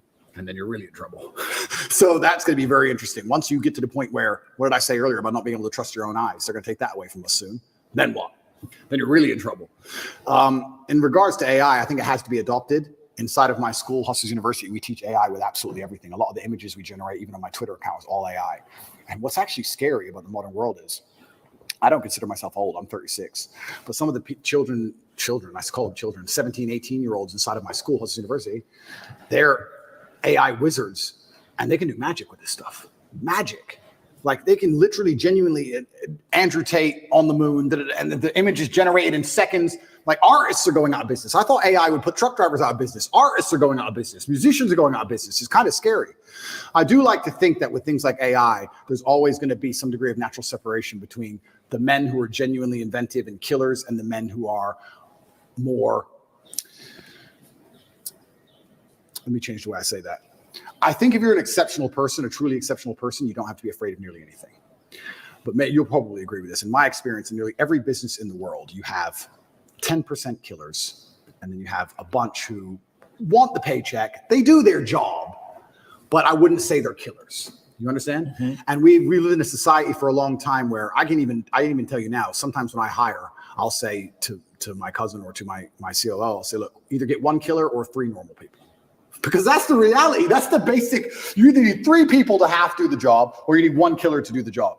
And I think that those 3 people who half do their jobs, enough to not get fired, they turn up most of it on time, but they're not really that motivated. Those are the ones who have to fear AI. I think businesses in the medium term are going to become killers and AI. I tell them now, I have some guys who work for me on one particular company and their sales staff. I was reading through the sales scripts. The killers doing really well. But the average guys have said, you're not doing much better than ChatGPT could do right now. I want to warn you that you're not doing much better than I could replace you with a machine today, let alone in 5 years from now, for free. You need to be careful. So I think it's just becoming more and more competitive. The idea that you can just be Joe Schmo, do your job, turn up, I don't try that hard, it's fine. I think that's all going to go out the window because as the world becomes more competitive, as a company, you have to compete with your competitors. And the only way you're going to be able to do that is just where do you cut the fat? Where do you cut the slack? When I see AI popping up and getting more and more intelligent in the way it's talking, that doesn't scare me. But I have a way with words. If I was Joe Schmo, I'd be afraid. This Chat GPT can probably text your girl better than you can. He'll probably get laid faster than you will. Advice for the guys out there. Yeah, right now. Just plug it into your phone. It'll do better than you do. So that's scary, you know. And I think that's what the average man really needs to struggle. And I've been saying this has been my message for a very long time in all realms. I've said for a very long time that life for the average man is going to get harder and harder. It's becoming more and more competitive. You need to find more and more ways to stand out and be unique. And the only way to really do those things, unfortunately, as a man, is to suffer. And that's one of the reasons I'm kind of glad that God put me in jail, because if you look at anything that builds a man into a man, there's a degree of suffering. It's very hard to become a man and have a man who's respected and has stories and is capable when he only had a nice life and nice experiences. It's usually the things that made you the best version of you are usually the worst things that happen to you. So the demons I carry from jail, the fact that I can't sleep, I've had girls say to me, you can't sleep, you need to see a psychiatrist. And I said, absolutely not. I would be furious if a psychiatrist walked in here and took my demons from me. I don't care if they could fix me with a click, they're mine. And they were bestowed to me by God. And they are mine to deal with, and they are mine to fix, because that's how I become a better version of me. I would be furious if someone took them away from me. I'm glad I can't sleep. Good, I can train endlessly. That's why I'm bigger than I've ever been. I'll train I'm not going to waste a minute. But all the demons that have been given to me by God and all the problems that have been given to me by God are mine to fix. I would never, ever allow anybody else to take them from me. I'd be furious. If a psychologist came in and said, I could cure you, I'd say, no, thank you. I will cure myself. I don't care if it takes 10 years. I'll cure myself. That's my job. And I know that when that's done, I will be more mentally resilient than I ever would have been without jail. That's the whole point of it, right? So many men say, I want to be the man, but they don't want to suffer. They don't want to fight. And I don't understand why, because even if you look at a superhero movie, they tell you, even in superhero movies, they make it very clear. Batman's parents died. That's why he's Batman. All the bad things have to happen. There's no way to get there without the bad things. I get so many emails from people complaining about their bad things. And I don't have time to reply to any of them. But if I could, I'd say, good. Good luck. Congratulations. Off you go. Of course she broke your heart. Of course you're sad. Of course you miss her. She's with me now. That's life.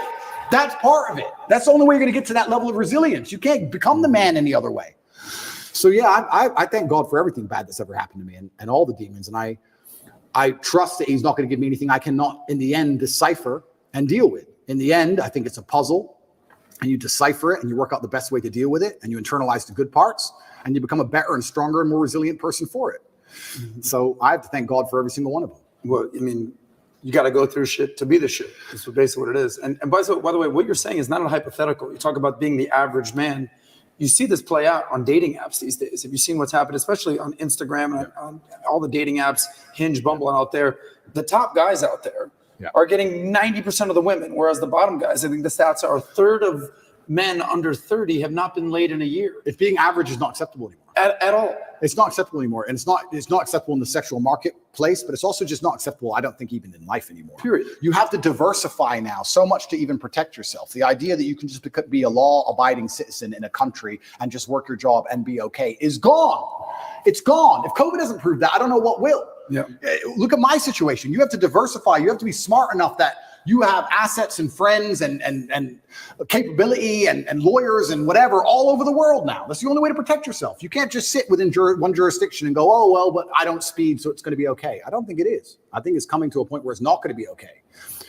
And AI is going to make it harder and harder, again, for those average men. It's just going to be harder and harder. I don't think the exceptional men are ever going to suffer from AI. I think we're going to use AI. Do you think this whole Neuralink that Elon Musk just got the approval for the patent? So now the sale is going to be, look, no matter what you do, John, you will never be like Andrew Tate. Yeah. But if you take this Neuralink GT500/Tate, you're able to get upgraded to his levels and think like him and outthink and do this and do that for only $49,000. If you put this chip in your head, and we'll offer this to you. My mother always says to me, I'm glad I'm not young. And I'm starting to say that now. I'm glad I'm not young. Because I'm telling you, it's going to be scary, right? Because the world is hyper competitive. Every single thing in the world is competition. I don't think people realize I'm a hyper competitive person because I understand that every single thing I want, somebody else wants. The girl I want, other people want. The car I want, other people want. The house I want, other people want. The lifestyle, the jet, every single thing you want, somebody else wants. It's a massive competition. As a man, you have two choices. You either accept that it's a massive competition and try and play the game, or you just try and pretend it's not a competition and live in perpetual failure. And it's going to become hyper competitive. The world already is. You're not going to be able to compete with a person with a computer brain. So you're going to have it because you can't compete. And then once you have it, then who knows? Can they turn it off? I don't know. Can they turn you off? I don't know. Can they inject the slave mind programming directly through the chip? I don't know. That's scary. I would never want to do that, but it's going to get to a point where you're not even a person without it. You can't function without it. You're a second-class citizen without it. Competition then, though? What happens to competition then? Is it going to be whoever has access to the best technology, whoever has the most recent upgraded version of XYZ Neuralink chip? Absolutely. It's going to become scary. I'm glad I'm not young. I hope it doesn't happen while I'm alive. I don't know. It's going to be an interesting world. Does it inspire you to want to have more kids, or you're like, that's indifferent? I'm going to have the kids. I'm not worried about that. I think, yeah, I think in the 1700s, they're probably saying the same thing. The future's over and the future ain't that bad. So there'll be a way it will work out. I just have to instill within them the same values I have, and they'll find a way to work it out, and hopefully they'll be okay. PBD, you always say the future looks bright. I mean, you must be concerned. You've got 4 kids. I would have 20 more right now if I could. If I would have 20 more kids, right? I don't know how you feel about it.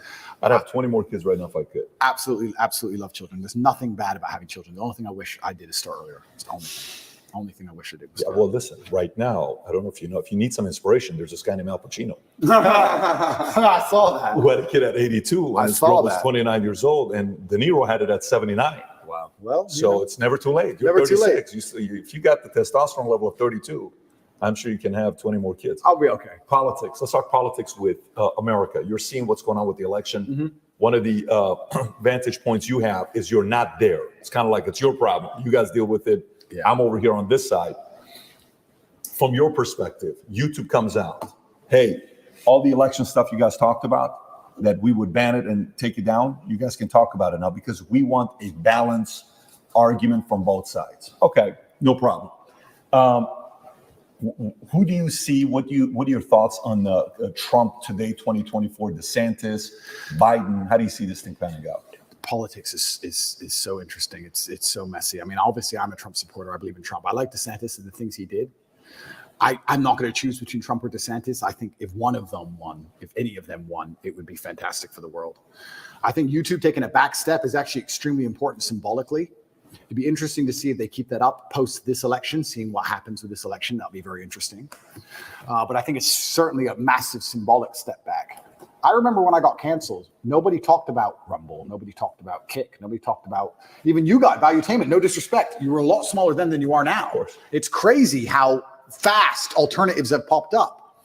And I'm only saying this because I do feel like I literally said, I remember my exact words. I said, there's pressure behind the dam. Everyone's tired of it. All it takes is a crack. And when there's a crack, there'll be a flood. And the crack in the dam will be a man who is more famous once he's canceled than he was before he was canceled. That's what I said. Now they're trying to put me in jail, which is making me more famous again. I'm not saying it's all because of me, but I'm saying there's definitely a public consciousness switch where the arbitrators of truth are having to backstep now. They've overused their power. They overstepped their power exactly like we said they would. And now they're allowing open discourse. So I hope that America has a free and fair election. That's what I'm praying for. I think every country should have a free and fair election, especially when we're going to fly fighter jets and drop $500,000 bombs on farmers who've never made $5 in their day under the guise of democracy. If we're going to bother to do that, then we should at least have a democracy ourselves. So I think a free and fair election will be interesting. And I think the will of the people should be done. And that's how America was built and founded. And that's what I would like to see. And I do think that America does lead the public consciousness overall as a whole. I know what you're saying about me being over here, but I do think that which side wins does have an overreaching effect overall on the entire planet. America is still the most powerful country on earth. It'd be very interesting to see what happens in 2024. We'll put it that way. Crazy question for you. He gets approached all the time. PBD, when you're running, PBD. He goes, listen. I'll vote for you, bro. Yeah. He goes, listen, I was born in Iran, made in America. I can't run. Well, when are you going to? Well, you were born in America, Andrew Tate. I was, yeah. You know, you were raised in Luton, UK. You lived in Romania, but you are an American citizen. I have no idea. Dream with me for a second. I have no idea. If you were president of the United States, Andrew Tate, what would that look like? I have no idea what it'd be like to be president, but I have a feeling what Putin said about the presidents might be true. Did you ever see what Putin said? Yes. 8 years, they come and go. Yeah. I've seen 3 presidents. I've seen a lot of presidents come and go, and they all come with these grand ideas. But once they get in office, the people with the briefcases and the dark suits come in and sit them down because of the strong bureaucracy inside of the United States and explain to them how things are done. And they never seem to get their ideas done.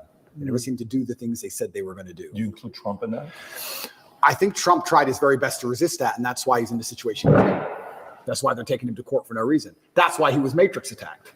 I mean, if Trump's okay, let's cut the guard. I'm going back to jail anyway. Probably with this Matrix attack, and try and kill me anyway.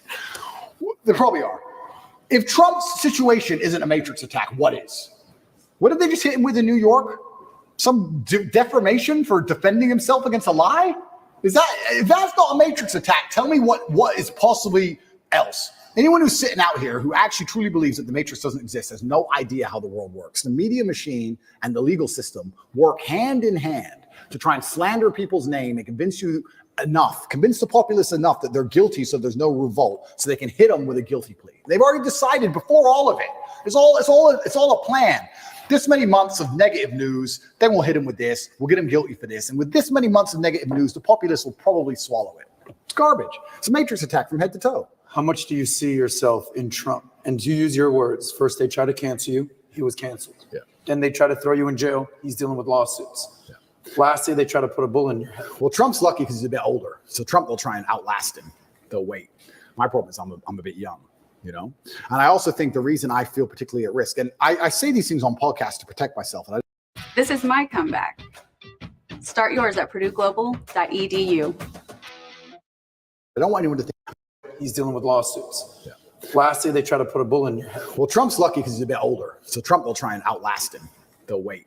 My problem is I'm a bit young, you know? And I also think the reason I feel particularly at risk, and I say these things on podcasts to protect myself, and I don't want anyone to think I'm paranoid or crazy because I really don't believe I am. The reason I think I'm particularly at risk is for the thing you just said. It's the masculine youth who are my fans. It's the 11-year-olds, 12-year-olds, 15-year-olds, 16-year-olds. They are the future of the world. They're the people you want to go and die in a ditch. They're the soldiers you need. Those are the people you need psyoped. You need them psyoped. You can't have a bunch of men who aren't psyoped. Mm-hmm. That's when you lose control of everything, when the men don't listen anymore. And they're all listening to me. And I'm teaching them things like God, religion, personal responsibility, accountability, discipline. And everyone's saying, well, why are they attacking Andrew for just telling the truth and making me go to the gym? Because when you have these things, when you have accountability and discipline and personal responsibility, you have a barrier, you have a parameter, you have a no, you have a limit. They don't want you to have a limit. None of the men are allowed limits. We must accept whatever we are given from our relationship with our woman, from the government, from our job. We're just the slaves. We're the backbone of the tax bracket. We just have to shut up and pay our taxes. As soon as we have limits, they have a problem. That's why they dislike the things I teach. What do I really say? What do I really teach young kids that's genuine dangerous? What do I say? Go to the gym, stick up for yourself? Stick up for yourself, go to the gym. You're allowed an opinion. Educate yourself, be smart, work hard, believe in things, believe in yourself. Have friends, have strong friends around you. Don't listen to dishonest men or dishonest women. It's not misogynistic to say dishonest people. Non-gendered should be anywhere near you. You should have standards for who's your friend, standards for who you have relationships with romantically, whether you're gay or straight. You should have standards. Telling men to have standards is now wrong think. Because as soon as men have standards, they lose control. They don't want any man to have any standard on anything. They want to come along and say, no, you need the 8th injection. Take it. That's all they want. I think that's the saddest thing that's happened to you is because anybody that listens to your long form content, not 60 seconds on TikTok, fully understands that you're an advocate for male self-improvement. Absolutely. Get out of depression, work your ass off, be coachable, make money, get women, enjoy the finer things in life. But they will take little things you say and label you a misogynist, label you a chauvinist.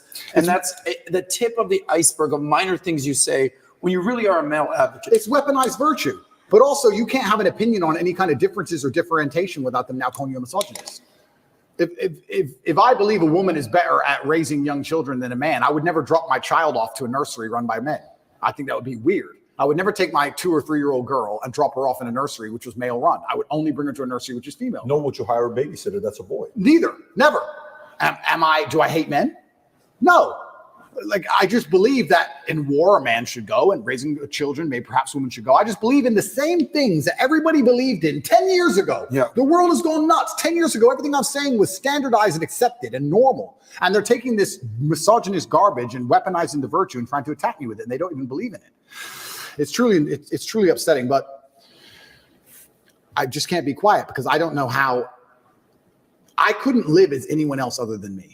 I couldn't live as a man who wasn't trying to be his best self. Let's stay on this. So you said president, then you brought in Putin. Yeah. So then that discourages for somebody to think they can make real change. Okay.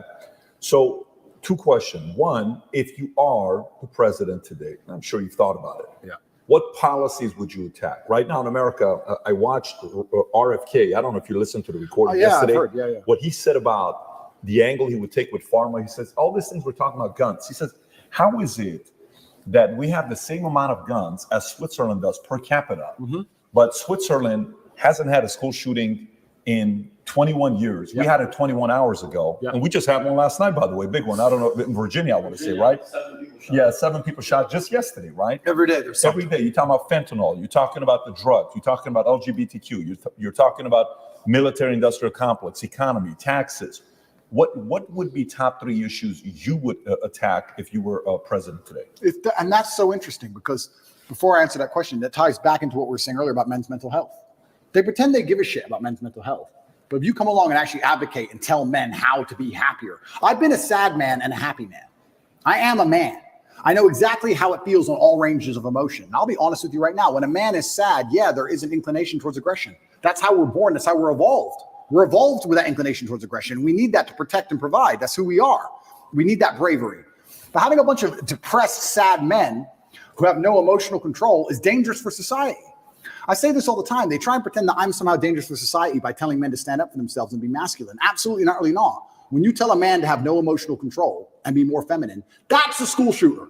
A school shooter is not a man with masculine accountability. He's a man who's told, act how you feel all the time. Then he gets picked on for long enough. Throw on some drugs on top his psychiatrist gave him, throw in a lack of a girlfriend, and he's had enough. That's where school shooting comes from. School shooting does not come from men being masculine. It comes from the absolute opposite of these things. And they know this. They know this very, very well. To fix society, we have to fix that at the most base level, the root level. I think America and most countries need more transparency and understanding of how things work. But when they're attacking the family unit, they're attacking all of these issues. Every issue you've just labeled all starts back down to the beginning. I really think the reason I would like to argue, and I don't know any of the statistics on this, in the 1950s, I'm sure there was prevalence of guns all around America, but there just wasn't the school shooting. Why? What was different? What was different in the years before that there is now?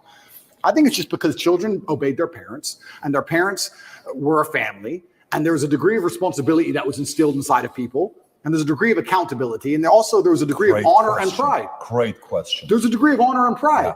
Yeah. I'll tell you something now. I bet in the 60s, 70s, whatever, in any country in the world, people didn't want to do dumb shit because the family would be known as criminals. The last name would be tarnished. Their son did this. You hear what their son did? There was a vested interest in all of it. Now you have a school shooter who's going to go out there, be a piece of shit and kill people, and then their parents are on TV. Well, yeah, he was failed by the system. They don't even feel any shame. It's unbelievable. If one of my children or someone close to me did something that heinous, I would be disgusted. I would apologize just for the name alone. There's no honor left. There's no pride left in the name. And this is what happens when you remove honor and pride from people. If you have no honor and no pride, nothing really matters. What matters anyway? It doesn't matter if you're out of shape. It doesn't matter if your kid's a piece of shit and a criminal. Nothing matters without honor and pride. And this is done on absolutely every level. I said this to Tristan the other day. I was actually saying we were driving, the other day, long time ago. I haven't left the house in a while. We were driving and I said, even on the most base level, I said, every building is ugly. Have you noticed that every new building is ugly? It's ugly. Tristan goes, yeah, it's all the same glass, big square, ugly building. In the 1400s, we built these ornate, gorgeous buildings. And now everything's ugly. Why is that? And well, I'll tell you why it is. It's because they don't want you to have any intrinsic attachment to a specific place.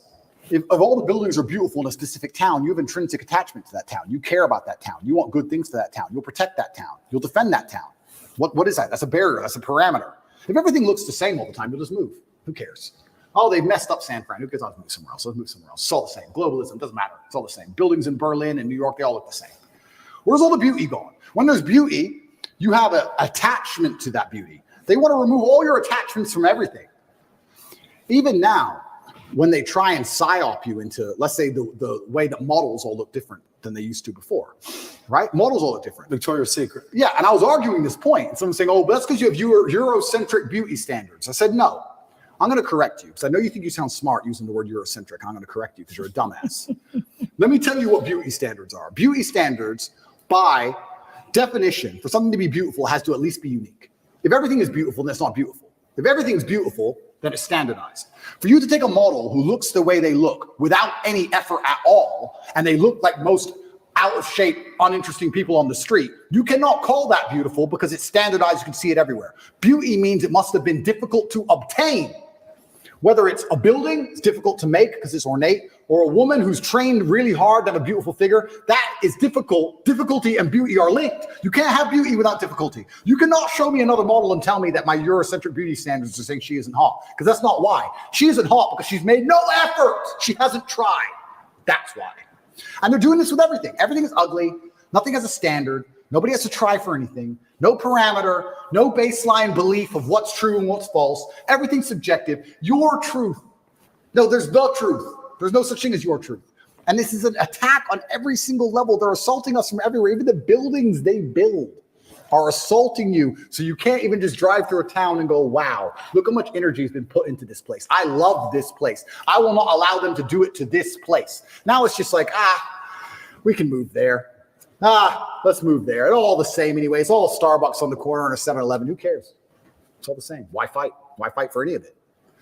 It's all done purposefully. I'm telling you, call me a conspiracy theorist, call me crazy. I don't understand why an architect would now decide, who hires an architect? I'm going to build a building. Let me hire an architect to come up with the same sketch of the same bullshit building, which is already existing everywhere. How much did I pay him? Hey, what we're going to do is we're going to build a skyscraper made of grass that looks like every other one. Is that it? We did all this 600 years ago. We built cathedrals, and now we build this crap? Why? Everything is on purpose. It's all a psyop. It's all a psyop. When they put these models on there, the psyop is you don't have to try. You don't have to try at anything. Don't try. It doesn't matter. Just don't try. Wait for the government. We'll give you some food stamps. You'll be okay. It's participation trophy. It's slavery. It's slavery. When you need to do every single thing they say to eat, that's their end goal. That's what they want. It's slavery. They don't want you trying anything. Even going to the gym today is an act of rebellion. Even being in good physical condition is an act of rebellion. If I put up a photo of me and I'm in good physical shape, there are people who write underneath it, "Oh, you're dumb. You train so good." They insult you for it. Like you're a bad person because you have standards for yourself. That's the level of bug man they want to get you to. Of course, these people will give up meat and eat the bugs and live in the pod. Of course they will. They have no standards. They have no self-respect, no standards. Of course they can live in an ugly building, a big, ugly matrix pod. That's all they want. Is it somebody has to sell you on that? Or is it going back to conditioning? Or what would it be? Is it someone selling you or is it conditioning? And it goes back to my original point about the family. I do believe that a reason we didn't have so many problems before is because I believe the families had standards. And some cultures still do. I have friends who are Chinese. My dad, I cannot not get an A. That's just their culture. When my dad was still alive and he was teaching chess, my dad would charge $400 or $500 an hour for chess lessons. And towards the end of his life, he goes, all of my students are Chinese or Indian. Nobody else wants to spend money, $500 an hour to teach their kids chess. Only the Chinese and Indians will spend that money to make sure their kid is that good. So that's it. They're the ones who invest the most in their children. They still care on that level. Families don't wake up and go, I want my children to act a certain way for the legacy, for the family name as a whole. I'm instilling standards upon them because of the last name. My entire life, I've had standards instilled upon me. My entire life. Your last name's Tate. You can't do that. Your last name's Tate. You're not allowed to do that. Your last name's Tate. Hit him back. I've been like that my whole life. And now we've removed all standards from everybody. This is why you get school shooters. These school shooters should be too embarrassed to even embarrass their fathers. They should wake up and go, I would never do this to my family. And I'll also, this is definitely going to get me canceled, but I'm going to say it because it's true. I'll say it by extension for suicide. I don't care what you do to me. I'm Andrew Tate. I cannot kill myself. I can't. I'm not allowed. It's against the creed of my last name. I didn't have ancestors who suffered how they suffered, who went through what they went through for me to be born to kill myself. That's not the end of my story. I refuse. I absolutely refuse. No matter how bad it gets or what bad situation I'm in, I refuse to do it because I have too much respect for my last name. I won't do it. And I think that a lot of things, a lot of men's mental health, a lot of crises can actually just come back to the old adages of honor.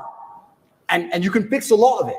Your girl left you, you miss her. I get it. We've all been heartbroken. She's with a new guy. You're upset. She doesn't care. You care. I get all of it. But there has to be a point where you get to a level of pride and you just go, that's not who I am. I lost her. That's life. You just got to get on with it. And the best way is to have, where do you find the strength when you're in these difficult situations? I always find the strength from my last name. I'm Andrew Tate. So I just have to do it. I'm in a Romanian jail cell. I wake up, there's cockroaches in my bed. They're all over my face. What am I going to do, cry? Well, am I bitch out? Am I going to go and sign a piece of paper and say I'm guilty? I'm going to sell my brother out? Is that what I'm going to do? Am I going to go fucking lie and put these and sell the girls out like they want me to? Am I going to stand up and say I'm sorry for saying go to the gym like a pussy? No, I'm going to take the cockroaches off my mouth. I'm going to do some push-ups because I'm Andrew Tate. When shit really gets hard, honor and courage and bravery and your last name is all you've ever had. It's all you're going to have. And it used to be like that in the olden days. That's why no one did this dumb shit. They were just too embarrassed to even do it. And this is why you're saying, how do we fix the country? Absolutely. All of it comes down to the fact that, especially with men, none of them are bestowed with the things that the masculine essence needs to be a good man. You need pride. You need honor. You need a healthy level of ego. You need all of these things. We're taking it all from boys. And what are we giving them instead? Video games, porn, weed. And what do you expect of these people? What do you expect of these shit versions of men besides trash output? You're going to get garbage all across the spectrum. Either they're going to do nothing or they're going to do something bad. They're certainly not going to do anything good when they don't try for anything in their lives. How are they going to do something good? The scary thing about all of this is that there still are two teams in the world. And there is a side of the world where they don't accept this crap. How long is America going to compete globally when you have countries like China and Russia and these other countries where they don't do this? I don't know if you saw, and they did that survey to kids of what they want to be when they grow up. Did you ever see that? Yeah, it was crazy. Every American kid wanted to be a YouTuber. Every Chinese kid wanted to be an engineer or an astronaut. Yeah. Who owns the future? Who owns the future? We're in so much trouble. We're in so much trouble as a society. And what are we arguing over? It's insane. And what do they show you on TikTok, though? Absolutely. Exactly. But let's stay on this. You asked a very important question. Let's go back to it. We had the same amount of guns, 1950 per capita, Brandon, can you look at that per capita, how many guns we had in 1950 versus today? Yeah. But it's relatively the same. Gun laws haven't changed dramatically from 1950 till today. What's changed from then to today? We took out God out of school. Prozac was invented in 1987. Yep. The law to legalize advertising drugs, big pharma in America was 1985. It's only 2 countries in the world that can advertise, us and New Zealand. Crazy. So you got God, you got Prozac, you got big pharma advertising, you got the LGBTQ movement that's taking place. You got all of that taking place to where we are today. So when you're talking about guns, what has changed? It's not the guns that's changed. Society's changed. Standards have changed completely. So how do you fix that? So if that is the biggest problem you're selling, number one, here's a problem. Let me sell you why this is the problem. Okay, the people are like, you're right, I'm buying it. Give us a solution. What's the solution? Yeah, I think the solution comes back down to family values, and that's a very difficult question to answer because it's across the entire spectrum, right? I do feel like it's almost a race to the bottom for men and women now in the modern society. I don't think women are being very good women. I don't think men are being very good men. And I think both of that is accelerating against each other, and it's a race to the bottom. How do you fix that? It's difficult. It's hard. And I still think one of the easiest ways to do that is God. I think if you bring back some degree of morality and some degree of standard to both sexes, that I think things will start to get better. I can tell you right now, they talk about why does men not want to get married anymore. Men don't want to get married anymore. They come up with all these elaborate reasons. The main reason men... I love a good value. That's why our Outlaw business chose HubSpot as our CRM and why I always order beans. So much bang for your buck. Boom go the beans. HubSpot, grow better. Men don't want to get married anymore. It's because their girlfriend was with me for free. So why are they going to marry her? That's the bottom line of it. Why would you? A white dress means virgin. Marry who? A girl from the club who your friends have been with? Do you want to marry her?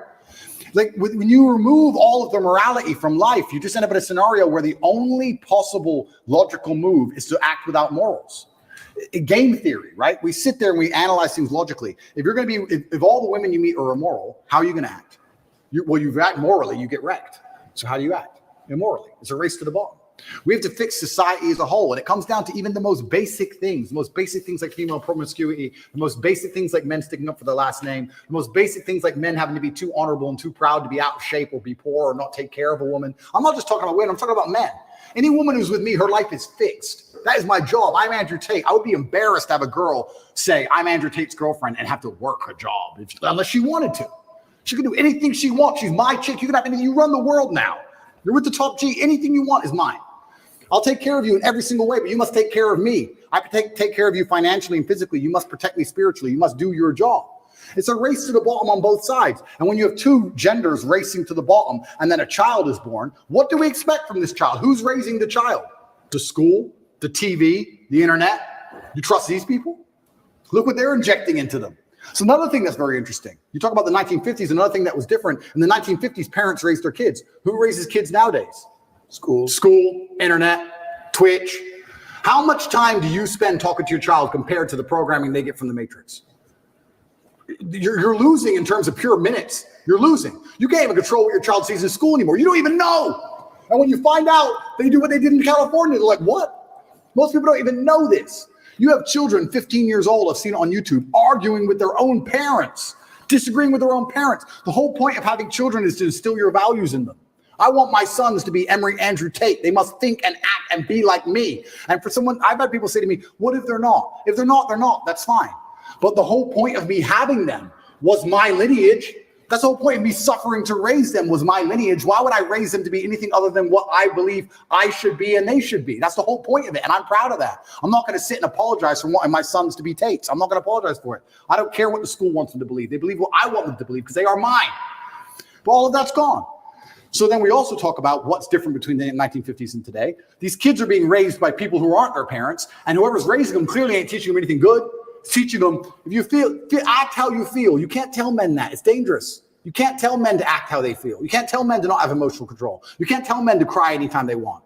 Because men don't just cry sad. They cry angry. They cry very angry. You don't want that. You have to teach them stoicism. You have to teach them all of these things. And it's all gone. So, okay, so let's stay on this. This is actually a very interesting topic we're in from 1950s till today. So you're saying if somebody is a Tate, if somebody is my wife, if somebody is my son, you're going to be doing this. I'm not going to let a teacher XYZ. Okay. Well, 85, 90% of America doesn't have the money to be able to put them in a private school. Correct. Where right now is June. If you go on YouTube or Twitter and look at Pride Month, everywhere kids are coming to school, parents, teachers got these pride stuff going on all over the place. Parents are like, look, I'd love to put them in a private school, but even some private schools are doing it right now. In Florida, there is a private school. It's known one of the best private schools out there. You know which one I'm talking about? I won't mention it. Starts with the letter P. People should know what it is, but they all know what I'm talking about. We have a party at our house, okay? And baseball. My son, so he's got a baseball. All the players are their parents. I'm talking to the parents. So, hey, meet one of the girls. So, what school do you go to? Oh, well, I was going to such and such school, but I'm going to such and such school. Oh, really? Tell me why. The dad's like, yeah, it's just, reasons. He gets uncomfortable. Yeah. I said, no, really, tell me why. I'm curious. Well, I don't really want to get into it. I said, are you uncomfortable because it's political reasons? Well, yes. I said, well, let's just say you're safe to say it here. Yeah. He says, am I fully safe? I said, what do I need to tell you for you to know you're fully safe? You're fully safe with us because you know my position. Yeah. He says, fair. He says, we took him out because they started asking my daughter to do XYZ with pride, to write on this. And she wrote a letter, a paper that was opposing the opinion, and she failed the class because her opinion didn't match whatever they were saying, and boom. Now, so I said, what's going on with that private school? That school's $50,000 a year per kid, the one that's grooming. $50,000 a year per kid. Yep. There's an exodus from this school to go to other schools. So one, some parents don't have the option, Andrew, to say, you and I are not worried about it. I'm not worried about it, but the people I'm leading, they're worried about it. Absolutely. How do you fix it if you're that person without the resources you got? And that's another thing that's difficult because I have two answers to this question. I have the arrogant answer, not the answer that I believe think I know the arrogant one. We'll give both of them. I'll give both. Yeah. The one I actually believe is helpful. This is where I think things like we discussed earlier, like the Klan comes into effect, right? Imagine you had 18 kids from 6 or 7 parents, groups of parents, everyone's living together. The family unit, the energy and the ethos and the merits of that particular clan is going to be so much stronger and difficult for the matrix to penetrate and break. Their best friends are the people they live with. The kids live with the other kids who believe the same as them. The parents all agree. When you're a clan, you're far more difficult to attack and assault. So I would say the first thing I would do if I was a parent of normal income, I would try and find other parents who agree with me and try and find other people who are ideologically sound. And I'd make sure that our children are friends and they spend the most time with each other. And I would try for us all to go on holidays together. And I would also put in conscious effort to try and deprogram. I don't think many parents say to their kids, what did you learn today? I'd be doing that not to check on the kid. I'd be doing the check on the school. But let me challenge you what's going on. Sure. So let's role play. Go ahead. Ask me the question. What did you learn at school today? So today we learned that, Dylan Mulvaney had the courage to stand up for her beliefs. And she's a hero because she's out there and she's helping a lot of other people that are going through challenging times be able to stand up for themselves. Okay. What are you going to tell me? I would say, why do you think they want you to believe that? What do you mean that? Why do you think they want you to believe that? They've told you something. Yeah. I don't believe that's true. What they've done is lie to you. Why do they want you to believe that? Perfect. So say you now convince me I'm your son. Yeah. Great. I go to school tomorrow. Yeah. Ready? Correct. Now I'm in school. Correct. Hey, Miss Jones says, hey, Patrick, so tell me, so what did you think about this as this? You have to write this paper. Well, let me tell you, last night I was having a conversation with my dad. Yeah. And my dad told me, why do you want me to believe that? Yeah. Then comes the phone call. Yep. And then now you're cornered as a parent. And now what do you say to the school? Say I'm the school, role play. Correct. And I can't role play by myself. It's difficult. It's difficult. And this is the exact point why you need a clan, you need a network, you need other parents. If I was a parent and my child was going to public school, I'd be extremely interested in finding other parents whose kids were going to that public school. Yeah, you have the PTA meetings, etc., but there has to be a degree of strength in numbers. It's hard. You can say homeschooling, that's the cop-out. But the other answer, the more arrogant answer to this, is actually an answer I gave after the subway incident. In New York with the subway where they choked the guy and he died. Yep. I get asked all the time, Andrew, what would you have done in that scenario? It's a very difficult scenario. I mean, we can argue whether he choked him too long, whether he was trying to protect people. There's a bunch of arguments. But it's very unfortunate. This goes back to what I was saying earlier. You can no longer just be the average man, the average citizen. I insulate myself from so many problems with money. I know this is a terrible thing to say and people aren't going to like hearing it, but it's true. I never have to worry about some garbage on the subway. I never have to worry about, do I stand up and defend this woman or allow her to get attacked because they're going to put me in jail? I never have to worry about some fight on a plane because the ticket was $40. I never have to worry about my kid going to learn something they don't want to learn. I don't have to worry about any of this because money protects me, right? So when I say this, like if I have a girl and she's saying, all you do is work, you need to be a dad too. I'm being a dad by being rich. That's me being a dad. That's how I protect you all. I'll work 18 hours a day every single day. That's me being a dad more than almost anything, because that's how I protect you and everybody else from all this insanity.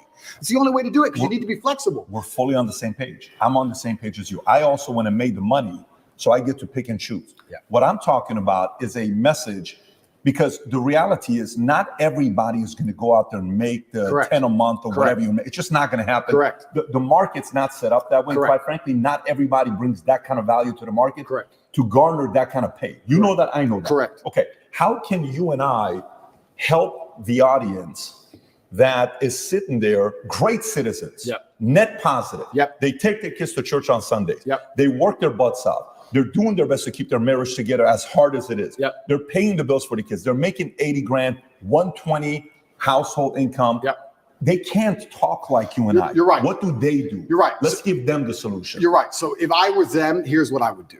I would make sure that my family had core parameters and core beliefs that we believed in, and I would fact check everything my child was told against those core parameters and core beliefs. So let's say one of our core parameters and core beliefs was hard work. We believed in hard work and dedication. When they came home and told me something about body shaming or the fact that models can change, I'd say, does that agree with the beliefs and the merits that this family has decided we're going to operate under? Yes or no? I would have a framework. I would have a gate which ideas have to penetrate through. Every idea has to be fact checked against a gate, a parameters of set values that was stuck to my last name. Honor, courage, discipline, hard work, whatever those parameters are. And I'd say to my child every day, what did you learn in school? I'd listen to it and I'd say, does that align with our value on this? And also I'd make this very clear, because this was done to me as a child. I'd make it very clear to my children that they're exceptional. I think every single person is exceptional for different reasons. We talk about normal children, normal families. That doesn't mean they're not an exceptional individual. They can still be an exceptional person. Totally. Who knows what they might become. Sure. I'd say you're an exceptional. You don't believe what everyone else in that school is told to believe just because it is said. You're an exceptional person, and we have a framework we operate under because your last name is X, and our framework is this. Does that align with hard work and dedication? No, it doesn't. Why are they trying to tell you that? Because they're trying to attack the framework which you need to be successful. My father said to me when I was young, my father had many, many quotes, and I use them all the time, but one of my favorites was, I allow manipulation to find out where my enemy wants me to go. And then I use my mind to break the trap and punish the perpetrators. That's the exact line I will tell my child. I'll say, they've attempted to manipulate you. We've allowed it. I allowed you to go to school and listen to this. Why were they trying to manipulate you? Where do they want you to go? They want to take you away from discipline. Yeah. They want to take you away from hard work. Now we're going to use our minds to break the trap. We now know what they want. My father explained this saying to me, and he said why it was so important, and it's true. If you don't allow them to manipulate you at all, you don't know where they want you to end up. You might get tricked another way. You might take another road to the same destination. Mm-hmm. You allow the manipulation. Tell me what you want me to believe. Tell me what you want me to understand. Allow them to manipulate me all the way to the end. I see the end goal. Yep. This is what you want. No. And this is what I would teach my children. Explain. Your time in school is going to teach you some very important things that you need to know. And they're also attempting to psyop you and trick you and poison your mind. And we are going to discuss daily, built within our family framework, within the code of our last name, to see which are true and which are lies. It takes work, like everything else on earth. It takes work. And I know it's hard. Parents are out there, they're working, they haven't got time. Yeah. Their kids are on the internet. It's difficult, but you have to put the work in because you are almost fighting an enemy for the minds of your children now. You know what I think? You know what I think is, that's great. Very good feedback. But so I lived in Iran, and in Iran, you'd go out there and you'd say, so, hey, listen, people asking about religion, don't talk about it. Yep. Are we Christians? I don't know. Yep. Talk to my mom and dad. You don't need to answer the question, right? Because there's that fear. Yep. So parents are teaching kids to not talk about their values and principles. The element that parents fear what the school's going to say to them and not give the kids the best grades, because imagine you got a 10th grader or even a senior. If you really say what you believe in, that teacher gives you a C. You don't get the A to get the 4.3 GPA to get the scholarship because you can't afford it.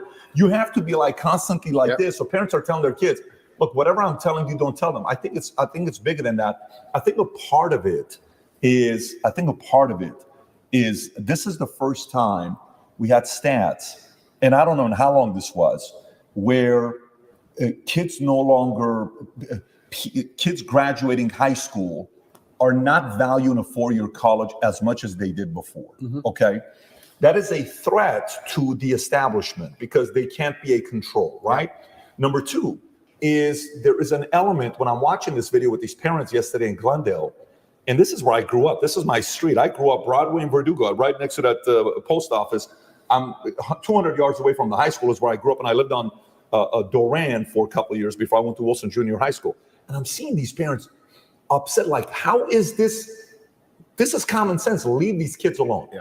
I think there's got to be an element of those parents coming together in a form of a strike, I believe, to say, if you want the tax-funded money that's being given to your school district, hey, we're not coming. We're going to decide to do schooling together, and we're going to use this place or this facility and that facility, because they have to feel the pain. They cannot do that to the kids. So my only messaging with what you're saying right now, number one rule is what? Go start a part-time income, make an additional $3,000 a month so you can send them to the private school that they teach them right values. Okay, that's number one. Two, I can't afford to do that. Three, this is the other option that you got. Yeah, and you're right. And Trump said it in his book, The Art of the Deal. He said, if you're not prepared to walk away, you can't negotiate. And that's the same with absolutely everything. If there's never a bottom line in which you say enough, then you can't negotiate. You have no negotiating position. We talk about this when it comes to children in schools, but this is also very applicable for relationships. I've had girls who say to me, you know what, I was watching TV and they were saying that, I don't know, X, Y, Z. And I would say, listen, I take care of you. I love you very much. I'm going to make sure you have everything you've ever wanted. I'm going to make sure you're physically safe. That's why you're not going to go walking home alone drunk. It's not because I'm a misogynist. It's not because I dislike you. It's not because I'm controlling. It's not because I'm manipulative. It's because it's for your safety, and your safety to a degree is my responsibility. But I saw on the news X, Y, Z. If you believe the news over me, then go find another man. You have to be prepared to walk away, right? This is the bottom line of it. This is what I personally believe. These are my values. 100% with you. These are my values. And this is what I personally believe. If she says, well, no, I'm not listening to you, and I stay with her anyway, well, then it's over, isn't it? And then she's going to do whatever she wants. But not everybody can do that because you've earned the right. Of course. The proposition you're offering so high that they have to sit there and say, I can't lose this guy. Completely. And this is where we go back to the original point about how difficult it is to be the average man now. It's becoming more and more difficult. We're in a position now where you have a racetrack and you have Ferraris and Nissans. And yeah, we can discuss how the Nissan might beat the Ferrari, but the truth is, it's hard. It's very, very hard. If I was a man and I was starting all over again, I would do the same things I did. I would wake up and say, okay, this game is extremely difficult. My best chance is to level up my character to a point where the game becomes easy. Because life does become easy at a certain point. Yes, now I'm in a very unique situation. But before this situation, I had only 3 problems in my life. My health, which I take care of, my woman, who I take care of, and money. That was it. If I made enough money, I had no other problems. If you're broke, you have lots of small problems. Yeah. The car doesn't start, the school fees are coming up, whatever. We need new clothes for the kids. I had one problem to fix. If I fix my one issue, everything else is fixed. You get to a point in life where someone goes, oh, we've got an issue. How much? Just tell me the number. I don't even want to know the ins and outs. Just do the transfer, make it go away. So yeah, as a man, I think you have that imperative to understand that the video game of life as a man is exceptionally difficult. And especially as you get older, as you progress with the levels, it gets harder. It's getting harder and harder. You need to level up your character. This is what amazes me when men go, I struggle with motivation. How can you struggle with motivation in the modern world? Are you asking to just lose? Are you asking to just be erased from humanity? Yep. Are you asking to be invisible? How can you be an 18-year-old man and say, I don't have the motivation to train as hard as possible and get as rich as possible? You are born to lose if you don't have motivation at 18. In the modern world, as competitive as it is, all those girls, those 18-year-old girls you go to school with, are talking to some 28-year-old man with a yacht somehow. And you're sitting there lonely and you don't have motivation? You must be out of your mind. The only way to win this game is to become as powerful as possible. It's difficult, and it's getting harder and harder. And this is why I teach the things I teach to men. You can't just be Joe Schmo and win anymore. Those days are over. You have to be something else. The challenge those young men have, though, it's sometimes not even their fault. Why? Single mother, raised by a single mother. They've been indoctrinated, and they heard the future is female a million times. Next thing you know, they're 18. They kind of have this victim mentality. It's almost not even their fault some of these times. Oh, completely. We're all in our late 30s, early 40s. We've grown up. I played football in school. He's an athlete, bodybuilder. Obviously, you're a kickboxing champion. We've had coaches. We've had people kick our ass. We didn't grow up with participation trophies. We've had our asses kicked. We've gone through shit. Now we are the shit. A lot of these young guys playing video games, addicted to porn. They grow up with a phone in their hand, raised by women. They weren't raised how we were raised. How do you teach those kids, though? Well, that's why that's exactly what they don't want me doing. That's why they're trying to put me in jail. Because I managed to become, I'm not for a second bragging, but the size of the movement that I created, I turned up in Slovenia. I don't know if you've ever seen that video with the Bugatti where everyone's going, top G. That's the capital of Slovenia. I can't even pronounce it. Ljubljana or something. I've never been there before. Slovenia, where even is it? Like, I can barely find it on a map. I know roughly where it is. If you want a guaranteed way to get in touch with me, maybe you have a business idea, maybe you want some fashion tips, maybe you just want to connect, you could find me on Minect. This is what I was saying earlier on about how complicated masculinity is, but I broke it down to those 3 basic tenets because even a teenage boy can understand if you get enough money and enough power and enough powerful friends and enough sexual access that you're going to be able to build yourself to a man of, I can cry now. I've qualified to cry. When you're an 18-year-old boy, you shouldn't be crying. You should be focused and you should be an animal. You should be training. You should be working hard. You should be listening. You should be going to coaching. I'm now at a level where I'm allowed to cry. I understand all the different elements of being a man. I understand the tapestry of masculinity fully. I can cry if I decide to. I've qualified for that. But before you get to that point, you have to go through all the hard shit. And the hard shit I've broken down to the 3 basics. And I think that's why they're coming to attack me so heavily. Because of what you just said. I'm telling kids things. And especially people often ask me, especially Matrix Media, they say, why did you get so big? Because I'm telling the truth. I'm telling the truth, which every man knows is intrinsically true in his heart, because God has instilled him with a basic degree of morality of right and wrong. I'm saying things to a 17-year-old boy, and he's going, he makes sense. I get it. Everything I was told so far just didn't quite click, but this does. And that's what they're so scared of. And I agree with you. You're completely right. And this goes back to, once again, we were saying about last names, family values. The number of times I was told I couldn't do something because of my last name, I think that was my whole childhood. My whole childhood is, well, you're a Tate. Dad, I got an A. Of course, you're a Tate. It was just like, duh. Of course you got an A. But what else are you going to get, a B? Were you a dummy? That's who I was my whole life. I had standards exacted on me. And I've even heard like psychologists, I have a big problem with psychologists. I don't like them as a whole. I'll tell you some of my scenarios. I've had conversations with psychologists. There's a couple good ones, but there's a lot of them who I don't like. And their ideas, you raise children, don't put standards on, don't put pressure on them. How are they going to perform without pressure? Do you have pressure to perform in your business? Because I certainly do. I certainly do. Pressure makes diamonds. You think I didn't have pressure to perform when I sat down with the BBC? They tried to set me up. You think I didn't realize instantly? Okay, war. She's ready. But you think there's no pressure? You think there's no pressure when they try and stab you to death? There's no pressure in life. You're going to raise a child and say, give him no pressure, give him no standards, so he can just be a kid. And what's he going to mold into? Absolutely and utterly not. Life is pressure, especially as a man. You need to have these exacting standards. That's how it is. My whole life was a pressure to perform to my last name. That's all it's ever been. I don't know how anyone's raised any other way. So yeah, it's crazy. It's a very difficult problem to fix. I agree with you. It's a very difficult problem to fix. But I think it starts with baseline things. And this is also why I feel like I have such a duty to act. I'll give you an example.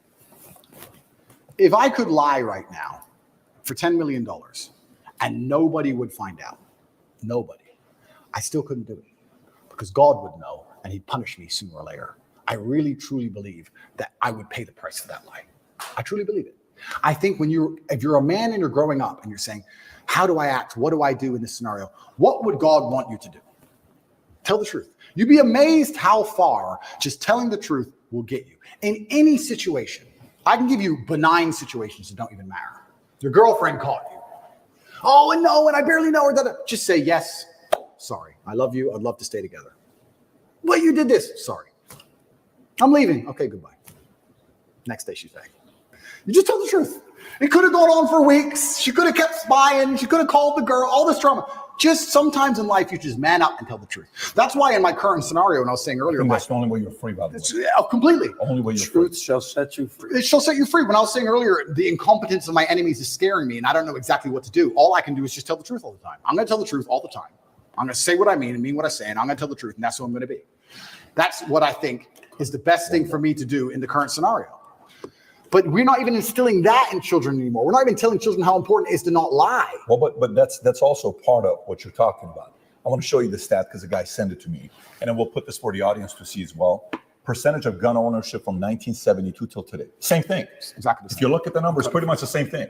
So what's been the biggest difference is a lot of these things that we just talked about. By the way, that question you asked from 1950 till today, the candidate that's talking about this, again, I went back to politics, RFK is talking about this. Yeah. And I think it's a very important thing to talk about because it's making people go research and see for themselves and to ask the question, what really did change? Completely. We've had this all the time. Completely. What became legal? Why are we adding all these pharmaceuticals to, kiss the Tate? Yeah. What else would it be outside of that? So that was the foundation, which I agree with you. Household values, principles, kids, men, raising them better. Yeah. What else would you see as a challenge from an outside? And then I got part two of the question for you. Yeah, it's anything else where you say, XYZ would also, by the way, I love the way you say Nissan and status. I just love the way you pronounce those two words, man. For a second, you said Nissan. I'm like, what is Nissan? And then I realized what you're talking about. Well, I remember when I was young, other people's parents would tell me off. Do you remember that? Did you ever get that when you were young? Of course. Other people's parents would come up and you better not. Random adults would just tell me off. I was scared of every grown-up. Every grown-up had a degree of authority. Just random adults. We can't do that anymore. There was just a degree of community that's certainly not really lost. And asking me how to bring it back is difficult. It's very hard. And that's one of the reasons why I've become so religious recently, because I think that God is definitely part of that. And that's also the reason I want to live in the clan I live in. That's why it is. My brother can tell my kids off, no problem. If I came home and Tristan's like, I had to scream it all, I'll be like, good. I trust him in his judgment. Good. Scream at them then. Good. They're children. Also, sometimes, you know what? Kids need to be yelled at sometimes. Why not yell at them? What are they going to do? So life's hard. Life's hard. The way we pander and baby children, especially, is insane. I was talking about this the other day. I was talking about how I have a pet peeve, and one of my pet peeves is painkillers. And I was being typical me, and I was going over the top. But I was saying, I was not arguing. I was discussing with this guy. This guy said, have you got any aspirin? I said, there's no aspirin in my house. And he said, why? I said, brother, you are not facing 1% of the life difficulties I am facing. Think about it. No government's trying to lock you up. The Matrix isn't after you. They're not trying to frame you. Nobody wants you dead. When God finally gives you a tiny headache to give you something to show you're half a man, a little bit of resilience, you pussy out and take an aspirin. Can't you just have a headache? Just have a headache. And not only just have a headache and don't mention it, because I don't care. So don't even talk about it. Nobody needs to know. Just have a headache and be quiet. I have a headache, Twitter. Yeah. What do you want? Do you want therapy? You want sympathy? Nobody cares you have a headache. Shut up. It kind of goes back into my original conversation when I was saying I don't like psychotherapists and all their garbage, because they're constantly, I don't believe in, I've had conversations with therapists a few times, and my biggest detractors and enemies say, you need to talk to a therapist. The last conversation I had with a therapist didn't go very well. I said I didn't believe in most of their field and that it was garbage. And she said, why? And I said, because there are some boys who don't drink alcohol because their dad was an alcoholic, and there are some boys who are alcoholics because their dad was an alcoholic. You have the same scenario and different outcomes. So I don't believe in it. And she said, well, no, it's not an exact science, but we have generalized rules that we can follow that lead to patterns of behavior. I said, but I'm not a generalized person.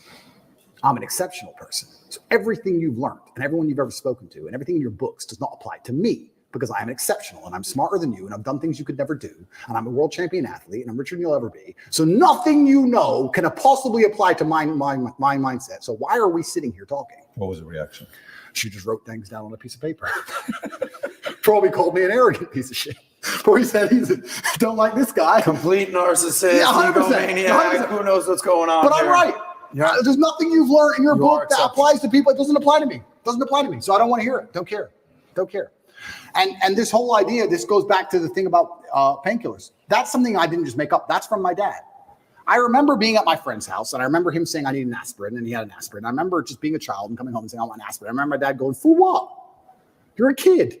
Shut up. No, you're not popping pills. And I remember my mother going, it's only an aspirin. No, there's nothing wrong with you. Your body is... Run a delivery-only restaurant. Gordon enlists some expert help for a special challenge. What do you think? It's average. It's not great. This should have been the hero shot. You're wrong. We all had no leader. We are done. An all-new Gordon Ramsay's Food Stars, Wednesday on Fox. is going to go through the same damage it's suffering, if any at all, whether you feel the pain or not. Man up, get over it. It comes down to the details. It's like if you're a professional fighter and you get to a certain level, your coach, once you've been training for 10 years, your coach is honing you on the details. It's the tiniest details that make you a predator. The tiny things. Mayweather does 1% better than the guy he beats. It's the tiny details. So simple things like denying a child a painkiller when you know there's nothing wrong with them. I'm not saying if you have surgery, you can't have painkillers. I'm saying if he walks in, there's nothing actually wrong with the kid. Say no. It's all the tiny little things you need to do to instill pain. You need to instill that resilience inside of them. I was in jail and I could just hear crying and sobbing from every cell but mine. Everyone's in there having a mental breakdown but me. And the scariest thing about my position, and I think it's the position for most people who end up in jail in Romania, because of how the legal system works and the extensions and that, you don't know how long you're in there for. You don't know. It could be a year, could be 5, could be 3 days. That's what messes with your brain. You're like, do I prepare for 6 months of this? Do I prepare for 5 years of this? What's going on? Nobody knows. Everyone's in there having mental breakdowns but me. Why did I not have a mental breakdown? Because I've had too much crap happen to me too many times and never took the painkiller, never took the easy way out, never asked for the therapist, never been a bitch about it. This is how life works. There's no way to the top besides the difficulty and the pain and the trauma. I'm really flabbergasted that there's men out here who still believe they're going to somehow become something of importance without it. Of course, she broke your heart. Good. I'm tired of people complaining and crying about it. That's the game. That's the life. So yeah, it comes down to tiny things, even down to painkillers, smallest things. Another thing my dad used to make me do. He used to just make me drink water. I remember being a kid and it would upset me.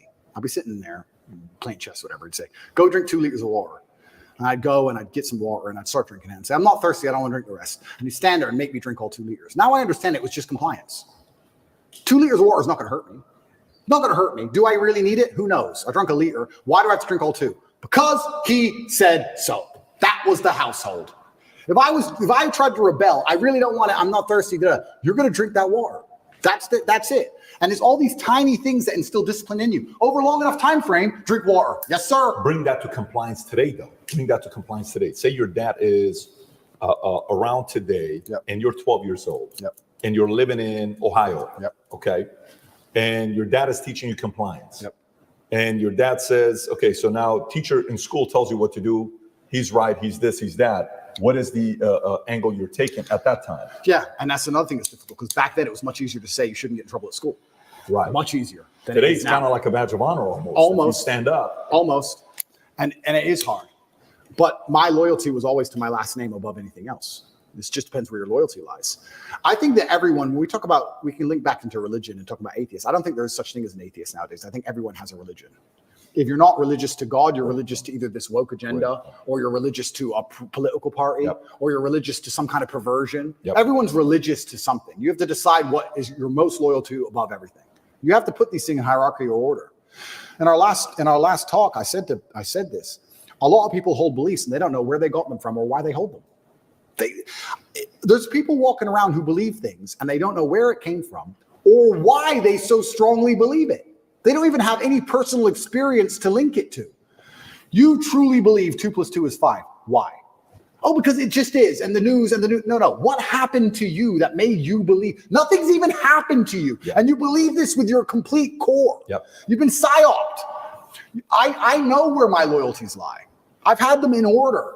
I know who I put above others. I absolutely not only know.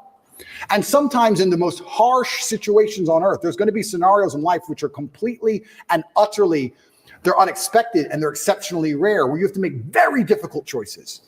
But I know my hierarchy. I know if I was in a position, a hypothetical, where I had to choose between my brother or my girl, there wouldn't be a, oops, what do I do? I know the choice. It's never been the case between the two of you? It's never been the case between us yet. But if it happened, I know it would be.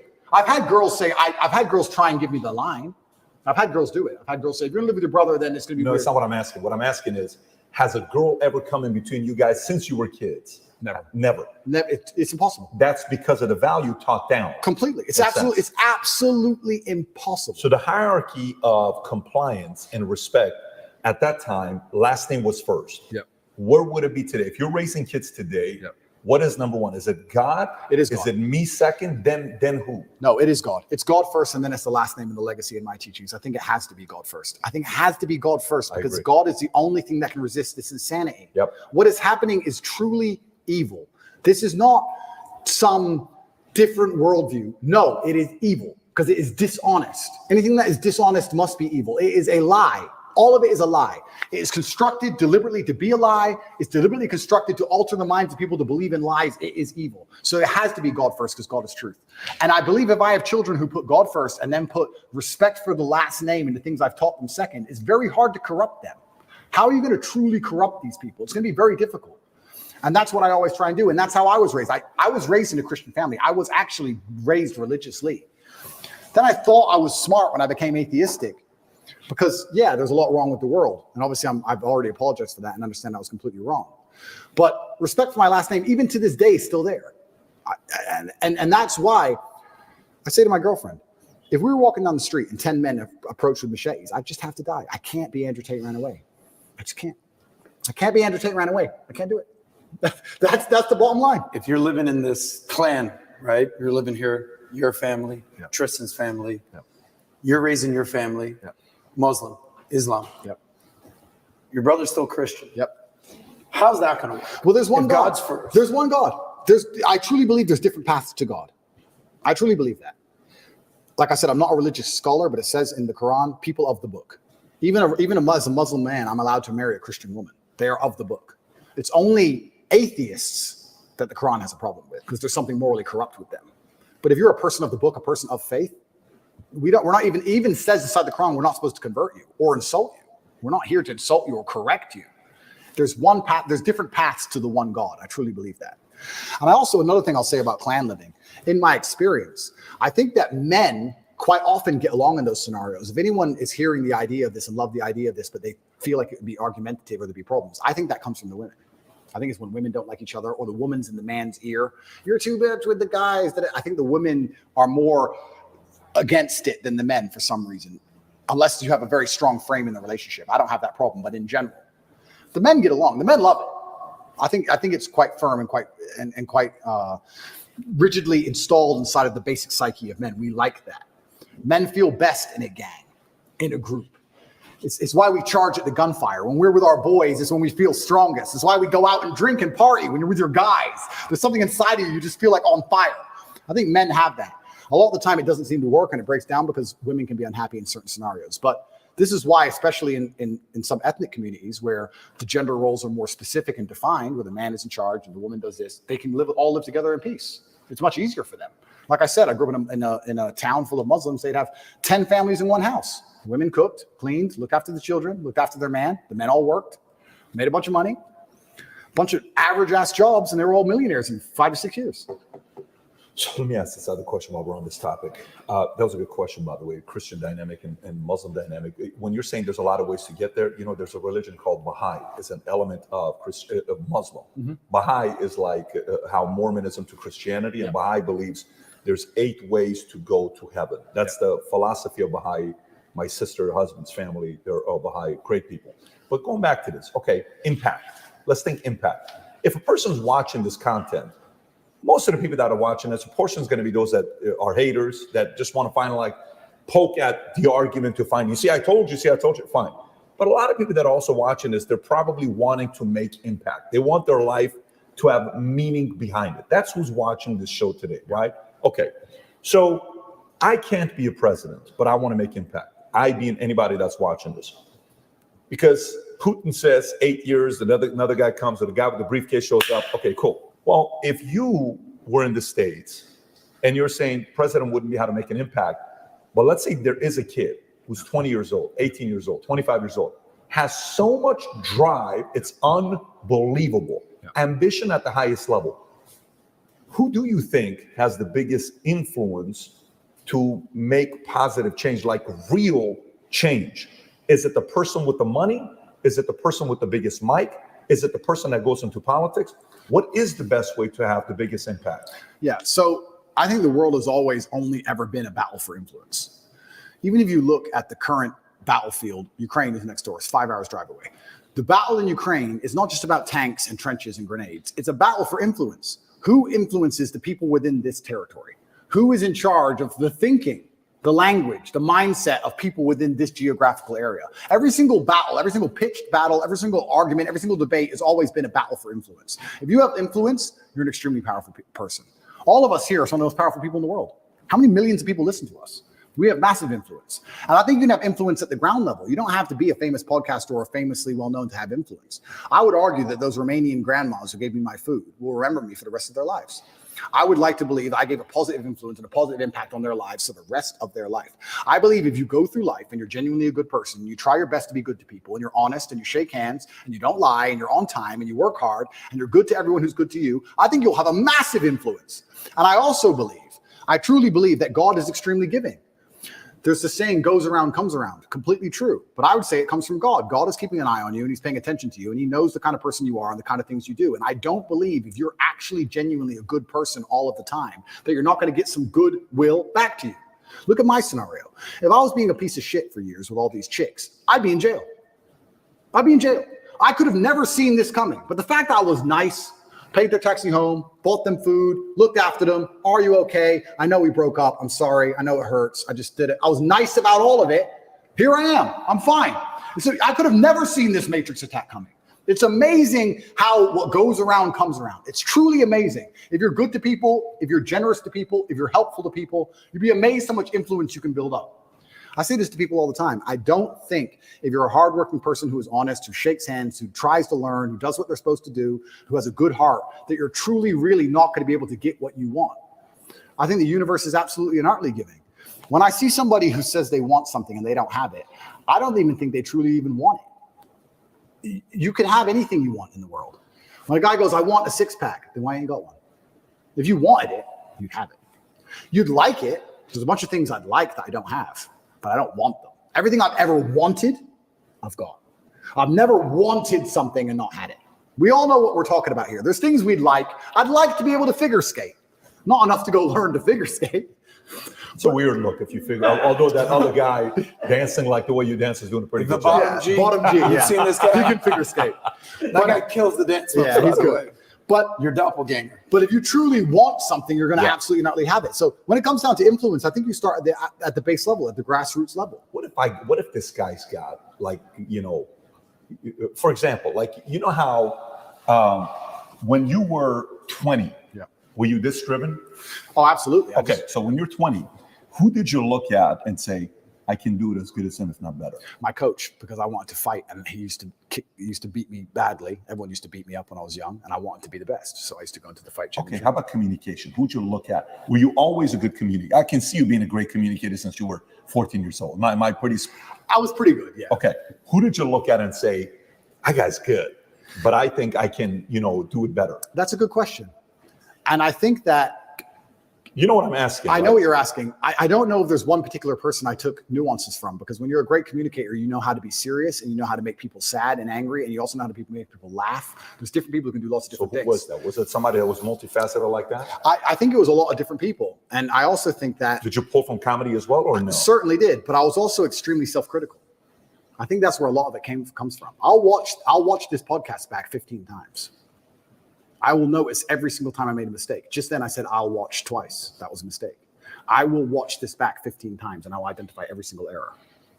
I have an email list and I sign up and I get words of the day. I get 5 or 6 new words a day, which I try my very best to memorize. It's harder than you think to memorize 5 words a day, but I always try to make sure I have the most interesting vernacular I can possibly have, a wide vocabulary, so I can be very specific with my points. The reason I actually did that, I keep talking about my dad, but I'm his son. I have the same name, Emory Andrew Tate III. He was Emory Andrew Tate II. My father was a linguist for the CIA. He spoke Russian and German and Spanish and English. And I think I've told this before. Back then, when they needed someone who spoke Russian, they would take a Native American and teach them Russian. Nowadays, we have a bunch of Russian-speaking allies. You can go to Estonia, Latvia, Lithuania. They're all NATO and just get a Russian speaker.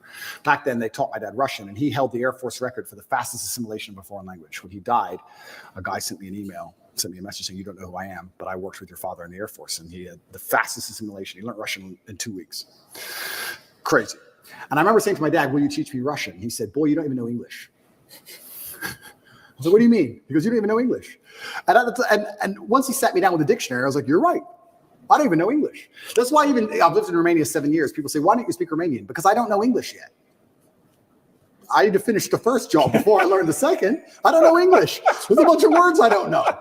I can't speak how he spoke. So I don't have time for a second language. Yeah. Also, another thing I found really interesting, Putin speaks English. Have you ever heard him speak English? No. Because if you want to speak to Putin, you speak to him in his language. You speak to me in Russian. And I reply to you in Russian, so I cannot be misunderstood or misconstrued. I don't make a fool of myself. You can't get me on some vernacular trick. I speak my language, and I also prefer that also. I speak English. That's what I speak. If you want to speak to me, you speak to me in my language, so I will win the debate always. Who'd you look up to outside of your dad? I look up to lots of people. I'm talking specifically younger age, not today. I'm talking 16, 20, 25, that age. Not today. It's a good question, because I always believed in trying to take the best parts of individual people and then amalgamate them. And I know you want a name, and I can't think of one off the top of my head, but I would look at people who I didn't even respect, but they'd have one particular thing about them. I thought, that's good. It could be somebody I didn't even like, but he dressed well. I think you just have to be perspicacious and look at people, and there's something you can learn from absolutely everybody, and just try and adapt it all. I'm not saying everybody should be clones of me. For everyone's individual, right? But there might be some things about me they find inspiring that they may adapt and take on board, and then they'll find some things from other people. But learning to speak is something I understood from a very young age how important that would be. That's a superpower. Okay, so let me go back to the question I was asking, where I'm trying to go with this. So I asked the question, I said, imagine the 20-year-old that's watching this, that's saying, no, Tate, don't give me the answer for anybody can create, can contribute to society. I'm not that guy. Talk to me like I'm 1 in a million. Talk to me like I'm one in. So if I'm willing to give 20 years, 30 years of my life to one way to go up to make true positive impact in America, my country, in the world, what should, don't talk to me like everybody else. Go to the standards. What should I do? What angle should I do? Okay, so first things first, you need to be worthy of respect. And you're going to be worthy of respect through having things which are difficult to acquire. So first things first, the basic things, you need to be very focused on trying to make money, because people listen to you when you have money. They just do. Secondly, you need to be in fantastic physical condition, because when you're in fantastic physical condition, it cannot be bought. It must be earned. And people know that. When you're in, I don't know about you. If someone walked in to sell me something and they were obese, I would not trust them the same as if they were in fantastic physical shape. Because I'd say, I don't think you have dedication and heart. I don't think there's something about you that I just wouldn't trust you the same. So fantastic physical condition and money is the first thing. The second thing, whatever your ideas are, you need to learn how to communicate them. Speaking is a superpower in and of itself. You need to become a fantastic communicator. You need to be comfortable in all realms of communication. You need to be persuasive. You need to be comfortable arguing. You need to be good at debating. There's a lot of people out there in the world who have ideas that they can't even project into somebody else's mind. How are you going to rule the world with that? How are you going to get your ideas out there and make an influence if you can't make other people understand exactly what you think? That's the first thing. Second thing, once they understand exactly what you think, you need to make them agree with what you think.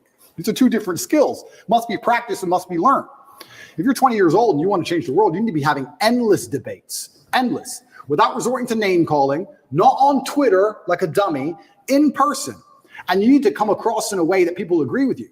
We can go back quickly and talk about the red pill. The difference between me when I talk to girls on these panel shows and every other guy when they talk to girls on these panel shows is, when I'm done, all the girls want me.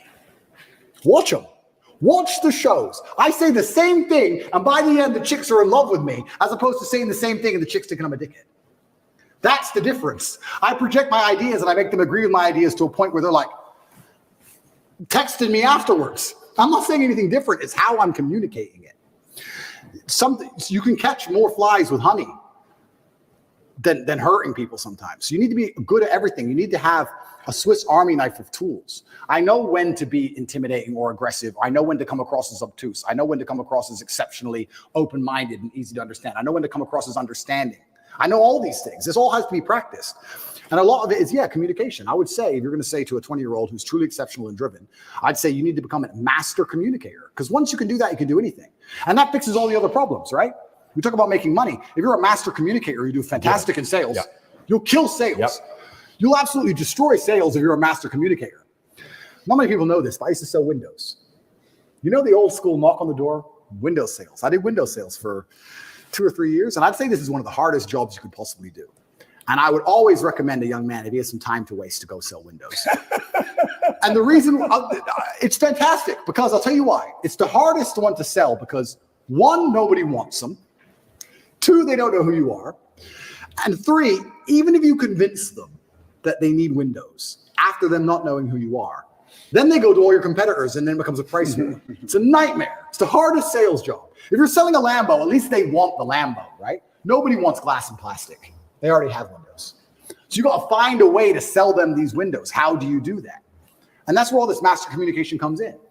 And it's so many subtle little things. Being a good salesman is not necessarily being a liar. It's not being a trickster. It's just understanding what's going to make the person believe and understand what you say. If I walked in and said, would you like new windows? And they essentially said, no, we don't need new windows. Our windows look fine. I would say, but what about the security aspect? While looking at their 3-year-old child. And they'd sit there and go, what do you mean security aspect? And then I talk about how we had the lock 5000 and their locks are easy to break, as if glass isn't glass. It's all the same anyway. And you'd end up selling the windows. You have to find the triggers in people. There's another thing people don't understand about me and my message. Sometimes I sit here and I say things that piss people off because that's how you trigger people to make action. I have often written emails or done videos to, especially to men when I want to help men, to piss them off. You're a loser. You're a dumbass. Andrew, why do you mean? Because you're not going to go to the gym unless I tell you you're a fucking loser. And you are a loser, and I'm not lying to you. You are a loser. The emotional trigger you need to get up off that chair is the fact that you're not important. Nobody cares who you are. Any girl you're ever in love with, I could take, and you're insignificant. And when you die, nobody's interested. That's your fault. You could have been something else. You did that. You failed. It has to be done. You have to be a master communicator. And sometimes that involves also insulting people. It's all a massive tapestry. But to answer your question, for the 20-year-old, he needs to become a master at communicating. But also to be a master at communicating, you also need experiences worth talking about. You have to live a life. You need a degree of wisdom. And wisdom doesn't always come with age. It comes with life lived. I had a guy message me. This is a long time ago when I used to reply to my own emails. Too big now. But he said, I don't have any stories. My life's boring. I said, bro, where do you live? He said, Madrid. I said, bro, ride the train from Madrid to St. Petersburg. Ride the train from Madrid to Vladivostok. Do the Trans-Siberian Railway. Cost you like $300. He goes, oh, but what if I get robbed? Exactly. That's exactly the point. What if you get robbed? Now you have a story. Maybe you'll die, maybe you won't. But you have a story. Don't bring your watch. Have you got a Rolex? No one wants to rob you anyway. Don't worry about it. You're brokey. Get on the train. There has to be that degree of risk to even have a story, because when you have a story, then you can communicate the story. You can't be an empty vessel either. So when you say you're telling me how I build this 20-year-old into a super soldier. Yeah, he has to be a master communicator, but he also has to do things which are risky. Risk has value intrinsically linked to it, intrinsically. This is why people, when you do risky things, people want to hear the story. Your coolest stories involve risk. Something went wrong. This could have happened. I almost this. I made it out. Without these risks, you haven't got it. So I would say to the 20-year-old, do what I did. Get in the cage. Get in the ring. Knock someone out. Get knocked out. Train hard. Fighting will teach you everything you need to know about life. You'll learn everything about who you truly are. You'll learn if you're a coward or not. You'll learn everything about perseverance and hard work and dedication. Everything about being underappreciated. You learn everything about fear. You learn all of it. You learn everything about people. You win a fight, check your phone. Lose a fight, check your phone. You learn all about people. You learn all about them. You learn all about women. I learned so much about women through fighting. When I had a fight coming up and I was weight drained and I had barely eaten in weeks and I'd lost all this weight and I had a world title fight and I'm fighting a guy who might kill me and she's complaining about the toilet seat. I learned all about women. You learn a lot about life through these difficult processes and paths. And there used to be for men like a rite of passage. In most societies, you had to go through something to become a man, from a boy to a man. But that thing was always difficult. It's always been difficult. Now you have to self-induce it, self-inflict it. But if you're going to be a boy and never bring on that self-inflicted rite of passage, how are you going to ever become a man? It's great feedback. Let me ask a question about this. I love what you said, especially, number one, you're a wordsmith, you're a linguist, no doubt. I mean, I don't know English yet, bro. Yeah, I'm practicing. We're still working on your English. You know, you've got the kickboxing belts all up over here. I would argue, I've never seen you fight, but I would argue that your linguistic skills are better than your fighting skills. I'll let you judge that. I'll take that. I totally agree with you. The way that you speak to a man is way different than the way you talk to a woman. Yeah. You can tell a guy, you're a loser, get your fat ass in the gym, and a guy would be receptive to that. So I can't tell you how many men come up to Pat, dude, what was Andrew Tate like?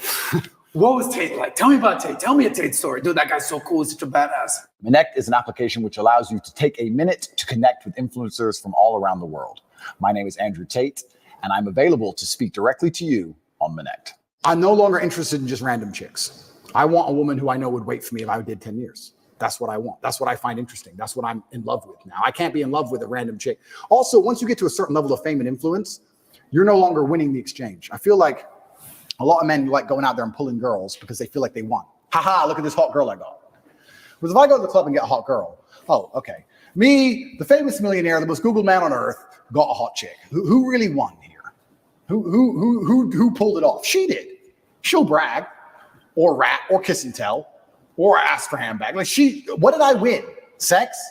Who cares? It's uninteresting to me. I don't want a child with her. I don't want a family with her. I don't want a future with her. So why do I even want her at all?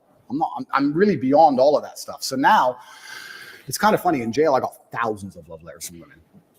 Thousands. I got thousands of love letters from women in jail. Did you read them all? I read every single one. Yeah, but you have time. But you went through all of them. All of them. Got it. Thousands of love letters. Craziest letter you got? What's the craziest letter you got? A lot of poems. One had drops of blood on it. She did a little cut. Lots and lots of love letters. Lots just saying I'm the last man. They've been in love with me. They watch all my podcasts, and they were with. One of them said she was with her ex-boyfriend. He started watching me. Then she started watching me. Then she wanted me, not him, and got rid of him, and all this craziness. But I didn't trust any of it. Is it real? Is it an agent? Is it a psyop? Who's she? Is she crazy? What if I sleep with her and she says I did something to her? What if 13 years later she contacts the BBC? Garbage. I don't. That would never happen. I don't talk to any new chicks. Same as I don't have any new friends. I don't talk to any new chicks. No new girls. That's what I thought. Zero. So let me ask you, the idea of going through a lot of girls when you're younger, do you think a man needs to go through that, or do you think that is a form of a weakness that holds you, that you're a slave to it? Right. So that's a good question, and there's a fine line because there's arguments on both sides. However, I think in all scenarios and life experience is always going to be valuable. No matter what it is, you need to have experience. If you're inexperienced to anything, whether it's hunting, figure skating, girls, you're going to suffer. You pointed at him. You're saying like insinuating. Sorry, I know. He told me figure skating, and we made fun of it earlier. But I was technically Patrick. Oh, sorry. We're talking figure about skating. You need experience, and experience is exceptionally important. Also, as a man, especially when you're young, you're going to get your heart broken a bunch of times. Some bigger, older, richer dude's going to take that chick, and you need to get used to that pain. So you need to get through it. So I do think it's a necessary part of being a man, but you don't want to be led by it. There has to become a point where you go, you know what, I'm versed enough. And also another thing I would like to say is the reason you need to not sleep with, but date lots of women when you're younger, so you have choices. Define the two. Yeah. Which is more important, date or sleep, in your eyes? I feel like you don't really. I think that sleeping with a woman, you learn more about them. It's a closer relationship. So I'd say probably sleep with X amount, not crazy amounts, but I would say that. Okay, let me give an example. If I go to the supermarket and pick up an apple, and it's the only apple I've ever eaten, can I really say if it's a good apple or a bad apple? It's the only apple I've ever tasted. It might be sour. It might be terrible. I don't know.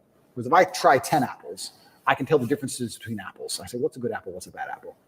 I think you need that degree of experience, because sometimes you'll be with a woman and go, yeah, she's great. But if you're not experienced enough, you realize she really isn't all that great. And she actually treats you like a dickhead. Whereas if you've been with enough women, you can always reference back to that girl who actually was really good to you. And you'll probably mess it up because you're young and you're dumb. We've all done it. All of us have that girl we had who was perfect when we were young, and we all ruined it because we're stupid. Who was that person for you? Can't say names. But no, not names. I'm not asking for names, but I have mine as well. Yeah. But I'm like, I feel like when I watch you and you're going through your, for example, so I don't know what kind of movies you like. Yep. But there's movies where it's redemption or vengeance. Yep. Like, I don't know if you watch Gladiator, 43rd minute, he walks up to the house, sees his wife, sees his kids, like, oh my God, I'm going to tear you apart, right? And you watch that over and over again, or Taken, or Man on Fire, or some of these movies that are just putting that energy in you, right? So, girl that breaks your heart, and to produce the energy to say, watch who I'm going to be in life. For the rest of your life, you're going to brag about the fact that you could have had me, right? Yep. And then comes to a point where you're like, okay, there's not much more I can do. She's already knows what she missed out on. Now what? But for me, go back to you. I'm curious. How bad of a breakup was it? How bad did she break your heart? Yeah. I know you're I think lots of men have gone through heartbreak. A lot of men have. And I wouldn't say that I've gone through any heartbreak, which is particularly worse than any other guy. What I will say is that I think heartbreak is the most fantastic motivator on the planet. when a lot of men message me and say they're heartbroken, I think that is the most fantastic mindset to be in to achieve things, because there is that degree of revenge and there is that degree of vengeance, and that can only be achieved through being so successful, so monumentally important that she can't forgive you. And also, you cannot even sleep. You can't even concentrate. Like your whole mind's a mess. That's the perfect time to train. I know what you're saying. I don't think I've been through a particularly bad heartbreak, but I'm saying that. Who did she leave you for? Did she leave you for somebody where? No, I don't think I've had a particularly bad heartbreak. I only mention heartbreak all the time because I know it's a path every single young man goes through. I also think you're not a type of guy that would ever give credit to that person if there was one. So I don't see you saying that, because it is a form of a victory over Top G, which that's not going to happen. Well, that's part of it. But then let's analyze now, right?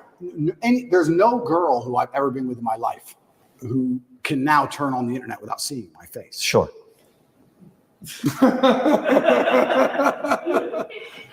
Isn't that beautiful?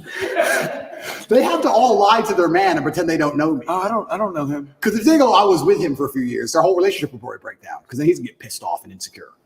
So that to a degree is a victory. That's kind of fun.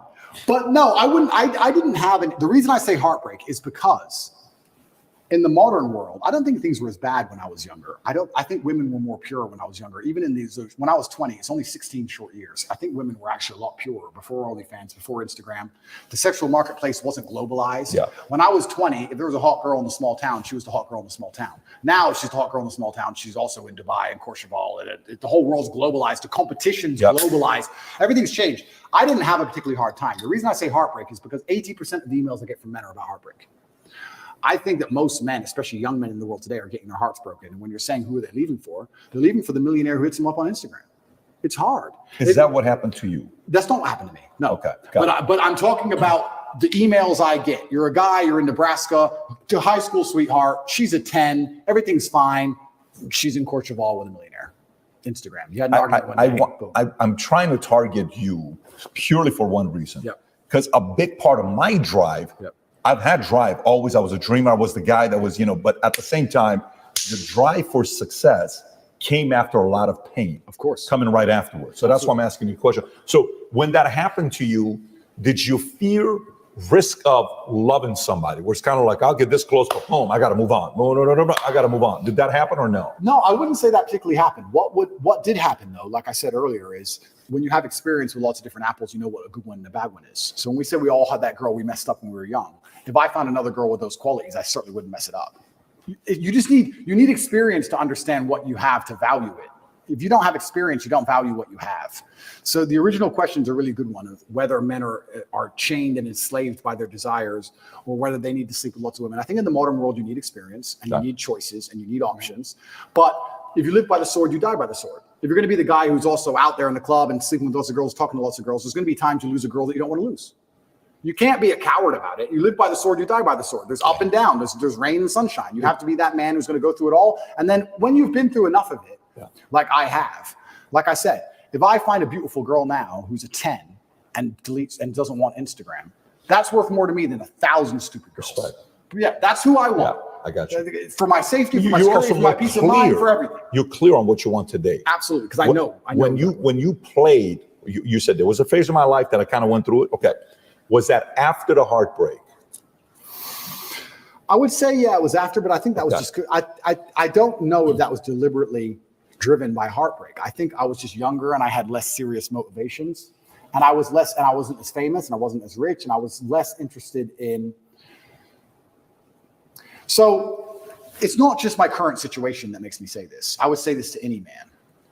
If your woman wouldn't wait for you, if you went to jail for 5 years, why are you with her? Why? If she wouldn't wait, I know she's hot, I know she's funny, I know she makes you laugh. But if you can't sit in that jail cell with 100% certainty that she's not out with her friends, them in her ear, talking shit, watching Sex and the City, whatever it is, and her ending up with some other guy, why are you even buying her dinner? For what, sex? Like, that loyalty to me is the only thing left that's valuable. When I'm interested and we're in jail, we're sitting there saying we have it so much better than most guys. Because most guys in jail, imagine you're a normal person, you go to jail. Who's feeding your family? Who's paying the rent? Who's feeding your kids? I said, Tristan, we're in jail and we're suffering, but everybody we love is good. I'm a man, I'm supposed to suffer. I'll sit here with the cockroaches. If that means all my kids eat, everyone I care about eats, my mother's fed, my mother has a house, roof over her head, everybody has everything they want. Only person suffering is me. I'll take that all day. Most men who go to jail can't say that. Another thing that gave me absolute peace of mind is the women who love me are waiting for me. Imagine you go to jail and you're completely heads over heels in love with a woman, but you know deep in your heart that she's out in the club and she's stealable. We talk about thoughts you can't get out of your head in jail. It's amazing how when you lose all access to electronics, how thoughts are amplified. Most of us sitting here, you've never been without a phone or without a laptop or without a computer for 93 days. You'd be amazed how loud you can think. You'd be amazed how vivid your mind is. I learned that. If you had the nagging thought in your head, I loved her, she cheated on me before, maybe she cheated again, she hasn't written me in 3 days, and then plus jail. That's why they're all crying. That's why all the men in there were sobbing. Their wives are either fucking someone else or the bills ain't paid. It's not just his situation, it's everything else. Yeah. So now if you're going to say to me, what do I respect in a woman? I respect a woman who's going to wait for me. I have no interest in a woman. Oh, she's funny, she's cool, she's hot. Don't care. Don't care. Is she going to wait for me? And I also know, because of my experience, which ones would and which ones wouldn't. I'm not stupid. Because they'll all say they would. They'll all say they'll wait because they're on the jet. But I know which ones are lying. Because enough women have lied to me. I've seen it. So you do need that experience. But once you have the experience, you start looking for completely other things. Quick story to almost validate your point about experience. I like the direction Pat was going with this about if you want relationships or sex with a woman. Quick anecdote. Your friend Myron, Fresh and Fit, we just did a big live event 3 days ago. It was myself, Myron, Fresh, we're sitting on a panel, 20 women. And he goes, watch this. Masterclass. Andrew, masterclass. He asked all the women on the panel, average 25-year-old woman, you tell me the amount of sexual partners she's had. What's the body count? And these women give a wide range of, the 3, 10, 15, 20. One girl said 100. Numbers were crazy. Goes down the list. Ask all the, okay, great. Ladies, show of hands. How many of you want a man with more sexual experience than yourself? Every single girl put their hand up. And they said, yeah, I want a man with more experience than myself. And the reason this came about was because Ben Shapiro reacted to a video of me questioning Myron. All right, when should a man get married? And he basically gave a checklist. You need to make $100,000 a year. You need to have slept with 50 women. You need to have 6 to 12 months of savings. A checklist. And Ben Shapiro was like, that's disgusting. This is a guy that married the first person that he had sex with.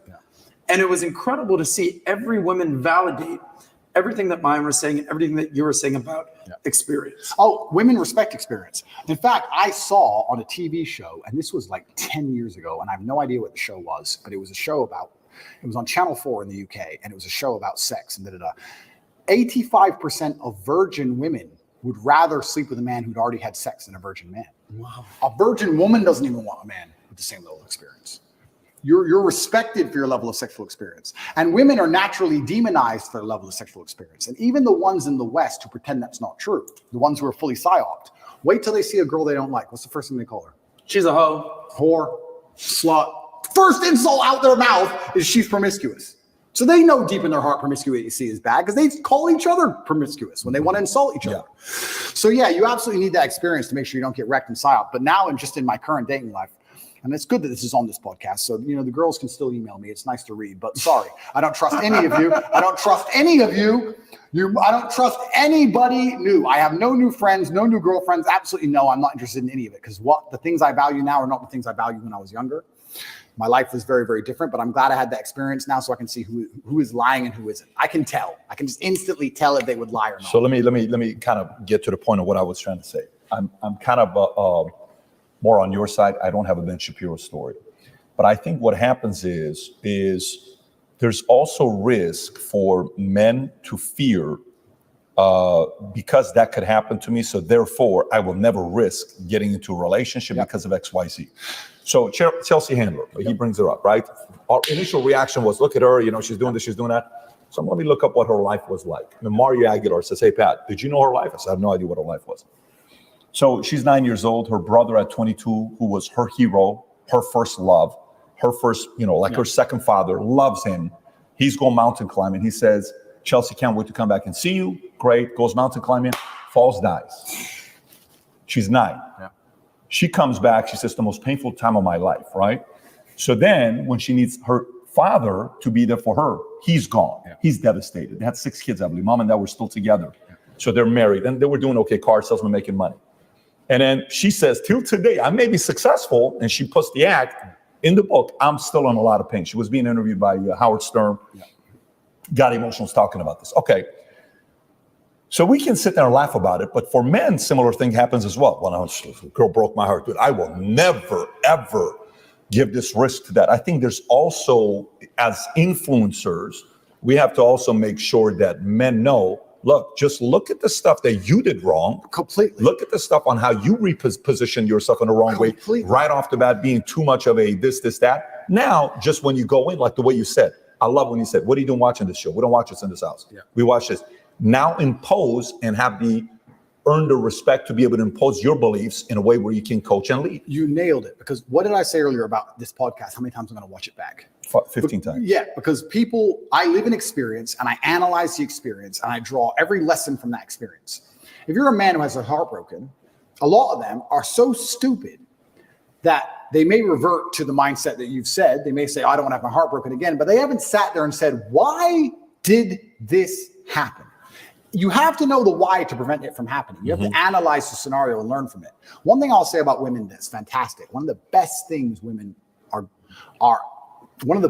best at is they're a fantastic mirror. Women are a reflection. If you have any weakness inside of you, or if you have any downfalls as a person, a woman's going to show you who they are. If you're too emotional, if you're too easy to get angry, she'll teach you that. She'll teach you that you can get angry too fast. Piss her off. If your dick's small, she'll tell you. She'll tell you exactly what is wrong with you when she is mad. She'll sit there and say, you got a short leg and your haircut shit.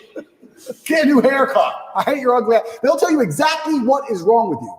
When you look at your bad or your previous relationships with women that went wrong, you can sit there and go, okay, this all went wrong. What has she taught me? She taught me that I'm emotionally affectable. She taught me that if she ignores me, she gets more attention than if she's nice to me. She taught me, you have to sit there and analyze all the lessons and you have to implement them. It's the same with absolutely everything. But women are a fantastic mirror. A lot of these guys who resort to that are men who don't have the self-reflection to sit and say, okay, why did this happen? As a man, you have to be accountable for absolutely everything. Every single thing that happens is your fault. I didn't go to jail because of Romania. When I was in jail, it was my fault. Even though I don't believe it was just, even though I do not believe it was fair, even though I know I am innocent, it is my fault because I didn't have to become so influential. I did it. But it's also my fault when I'm on the jet and living my perfect life.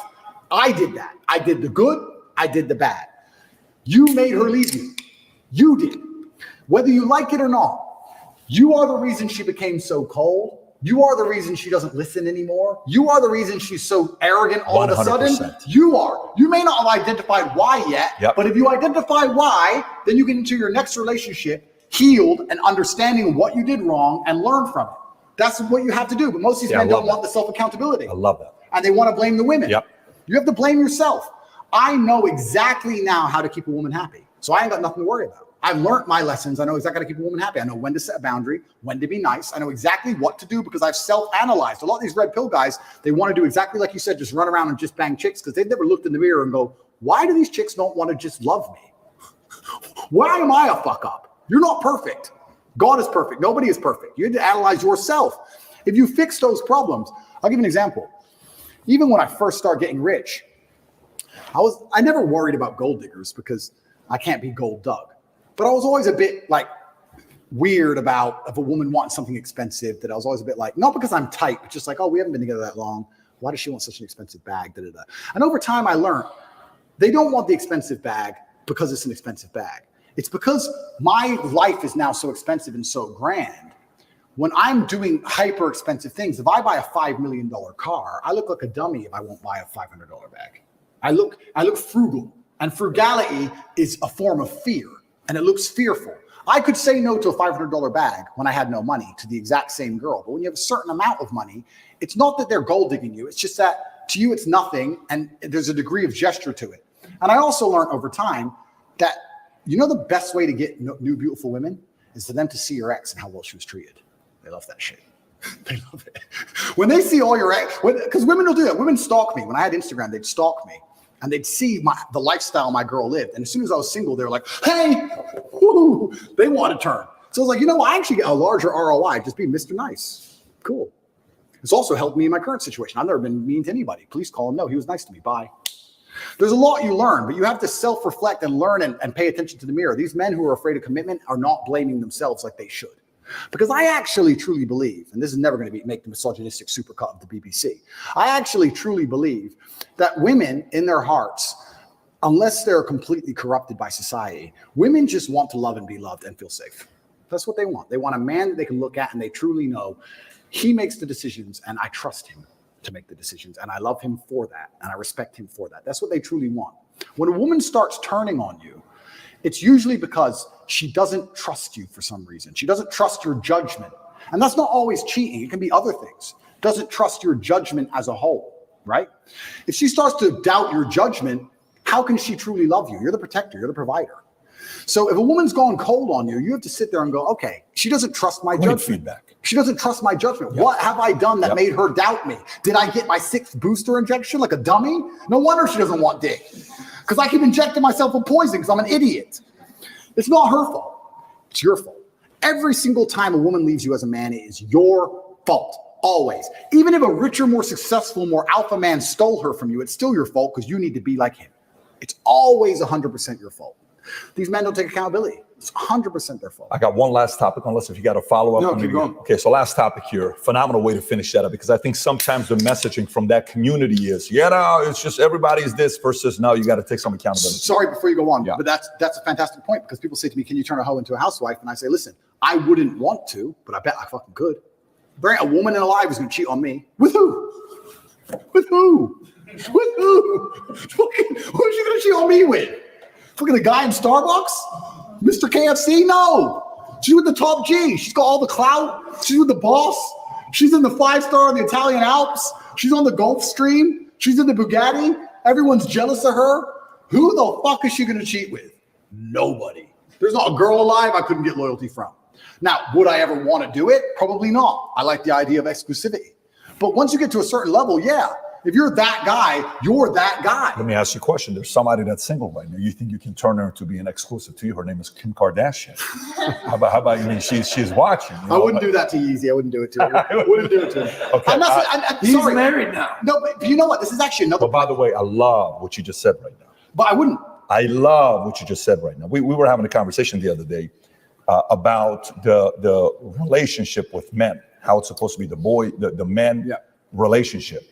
Just the fact, like I had a friend of mine, her ex, dropped it gorgeous. Like when I tell you dropped it, I mean dropped it gorgeous.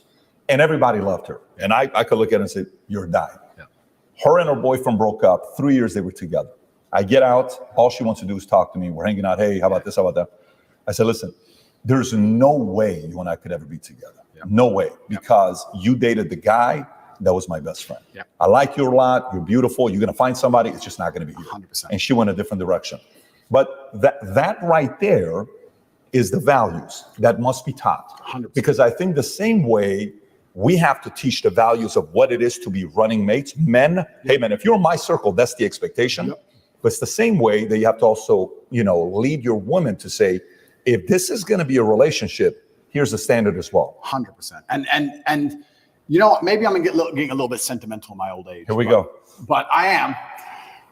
Let's say I meet a girl, right? And she's 23, 24. She's been with a guy for 6 or 7 years, and he loves her with all his heart. And she's talking to me. Part of me feels bad. I'm like, this is just like shooting fish in a barrel. This isn't even fair. This guy's going to be heartbroken, man. He's going to be devastated when he realizes she's with me. It's going to hurt him because he's going to know there is no chance at all. No matter what he types in that text, it's done. And I actually feel bad. And I'll say to chicks, you know what? If you break up with him properly, leave it a while. I'm getting to that point now where I'm like, not while you're still kind of talking to him. No, I feel bad. It's too easy. I feel bad. So when I say I wouldn't do it to Kanye, I actually mean that. Pussy is not worth me, her. I don't even know him, but just like he loved her a lot. I'd feel bad. I just couldn't do it. I just wouldn't do it. I You're can't showing explain. a soft side, Tate. I just wouldn't do it. But it's also an interesting point you say about friends. That's super interesting. I could leave any of my girls with my friends for 20 years in a jail cell, and they would never touch her. I know it. And I do believe that birds of a feather flock together. And when I've had a lot of guys email me as well, and they say, hey, man, my friend slept with my girlfriend. I don't know what to do about it. And I will say, that's because you're a bitch. You're a bitch. And I'll tell you why you're a bitch, because you're rolling with bitches, which means you must be one. Because I'll tell you what, none of my friends, nobody on my team would ever do that to me, ever. If me and my girl split up, she is gone, she is done. They would never touch her in a million years, because that's the quality of man I roll with, because that's the quality of man I am. You become a better man, you'll get better friends, and this shit won't happen to you. If your own friends are snaking you for pussy, you're probably the kind of guy who snakes your own friends for pussy. So I blame you. It's your fault. I saw a clip the other day. You know who Shannon Sharp is? Shannon Of course. Sharp. I saw a clip from Shannon Sharp the other day. He said he found the love of his life. She was married. He paid for her to get a divorce from him because he knew that was his. That's such a weird angle. I don't know if you heard what I just said. Yep. So you're married. Oh, you're mine. I'm going to pay you to go divorce your guy to be with me. What do you think is going to happen later on to you when another opportunity arises? But again, social media is so open with influence that a boy or a man at the wrong time can see a message like that, thinking that's what it is to be a man. And as a person that's got a lot of influence, some of these things need to be unpacked. Let's go to the last message here. Sure. So Mel Gibson just recently announced that he's doing a 4-part documentary on the $32 billion pedophilia business. I don't know if you saw this or not. I did, yeah. This just came out yesterday. And we talked about BBC earlier, and BBC and Philip Schofield and ITV and all these guys. And they had another guy back in the days, Jimmy Savile, who there's a documentary on him. That guy's darker than a lot of these guys. And they knew, and they kept him for a long time. And stories have been out there. Woody Allen, we talked about Woody Allen. We talked about a lot of different guys. And Woody Allen married the stepdaughter when she was 5, 6, 7 years old, ends up marrying her. And says, hey, he's one of the greatest such and such of all time. And that whole industry of what it's doing. Some will say, well, it's not really as real as people think it is. Some will say it is. Some will say, well, this whole movement is because of that, LGBTQ, that's taking place with kids, and it's a next step of what we're going to next. What are your thoughts with the topic of pedophilia? Yeah. Okay. Firstly, I would never kill myself. That's the first thing. Jesus. Right. I'm giving you easy questions. No. It's a soft topic. It's not like a heavy topic. No, but it's true. But that's the final line of morality they're trying to pierce. Like I said, I have no problem with gay people. And then we talked about LGBTQ and how they're trying to mix it all together and take people who are on the extreme end of the spectrum with people who live fairly normal lives. You can be a gay person. This is another thing I want to make clear. You can be a gay person and live a very normal life. You can also be a gay person and be a degenerate. Deciding to get naked in front of children has nothing to do with your sexual orientation. That's just the fact that you're a degenerate person. It doesn't matter if you sleep with a man or a woman. The fact that you want to go and walk around naked in front of kids is degenerate behavior, regardless of sexual orientation. It has nothing to do with it. It's only accepted if you're homosexual. If you're a heterosexual, it's a crime. For some reason, if it's a homosexual, it's not a crime, but it's the same act, and it's degenerate. It's the final line. The final line is children. It's the final line of sexual morality that they're trying to attack. They've attacked every other line. It's the final line they're trying to pierce. And I think a lot of this pedophilia comes down to, control. So yeah, what Mel Gibson is doing is super interesting. It's super interesting that he's attacking the most liberal establishment on the planet. Super interesting he's attacking Hollywood, which is obviously the heart of the liberal propaganda machine. And he's saying they're the worst people on earth. And I sit and say, well, if you take these people outside of Hollywood, would they matter? This is a really interesting point. You can actually apply this to nearly any job. If you took you away from your sales job, or took me away from my role, or you away from, let's say you had a sales job, a specific company, you would still be a good communicator. You'd still know how to speak. You'd still have charisma. You'd still be a man of status. You'd still know how to walk. You still have a presence. You still know how to behave, right? There are certain people in certain establishments where if you strip them of their title, they're nothing. If you took Harvey Weinstein away, or Weinstein, whatever his name is, away from Hollywood, he's just a fat, old, ugly dork. That's all he is. He's only something because of Hollywood. Outside of that, he's nothing. These are the people who end up using their influence in whatever sphere they're in to do negative things, because outside of it, they ain't shit. If you're a real G, if you're a real man, if I was in Hollywood, I was a real man, I wouldn't have to use Hollywood to get girls. I'm fine. I think a lot of this stuff is run. I think a lot of these people who are doing these things are just not very good or very impressive people. Oh yeah, you may be a big shot in Hollywood. Delete that from your resume. Who are you? Oh, you ain't shit. Sit down and talk to these people. What have you even done with your life? You ain't shit. You made it to the top of Hollywood by what? Who even knows how you got there? Wink, wink. You got there through whatever. So I think that's what a lot of this stuff is. And going back to everything we've been saying so far, Andrew, how do you solve pedophilia? I think if a man has a healthy sexual relationship with women and has options and feels respected by women and enjoys the company of women and women like him and admire him and look up to him, he will have no desire to go down the route of sexual perversion and chase children. I don't think he ever would. Why would he? Right? What my cousin said was only a joke. But sometimes there's a degree of truth in the humor. He's a young, good-looking black guy on the football team. He gets girls. Why would he do this dumb shit? When you see some fat, overweight video game loser, they're the ones on the TV doing it. So once again, like nearly any problem on earth, whether it's pedophilia, whether it's school shooting, whether it's men's mental health, whether it's women's mental health, whether it's female promiscuity, no matter what it is, whether it's crime, no matter what it is, how do you fix the problem? By building men of caliber, by building men of capability and status and honor and dignity, and by building men of ability to be good standing citizens who are respected by their peers. All of it comes back to improving men. All of it. Every single problem you can possibly name, even pedophilia, comes back to building strong men of capability who are respected. That's all. It's the baseline of humanity. Men always has been the baseline of humanity. And that's why nearly every problem we can name, whether it's pedophilia, whether it's anything else, school shooting, whatever, all of them are in a direct negative correlation with masculinity. As masculinity plummets, all this garbage is going up through the roof. Is that a coincidence? Absolutely not, really not. It's you can literally see it with a graph, and you can see it happening. Saving the way men think and operate, growing a new generation of men who understand they have duty to themselves, their last name, and God, literally saves the world. All of it. And I'm telling you, the reason this Hollywood garbage happens is because outside of Hollywood, none of them people are mildly impressive in any regard. And that's why they have to do the disgusting, heinous things they do. And that's why they're going to attack me and pretend I'm a fucking predator and that I'm the bad guy and that I'm dangerous to women. When truly, people like Philip Schofield are the ones who are doing it, but they're part of the club. And that's what actually upsets me, truthfully. I'm a difficult man to affect. And I understand that I'm in the middle of a war here, and I understand that one way or another, with God on my side, I will win. But it is extremely frustrating to have people who commit X crime with impunity accuse you of X crime. That's a very uniquely annoying scenario. When somebody who does something themselves accuses you of it when you're innocent. Not allegedly. They've been caught. And they accuse you of it. Big difference. And then they sit there and go, it's a terrible thing to do. You do it.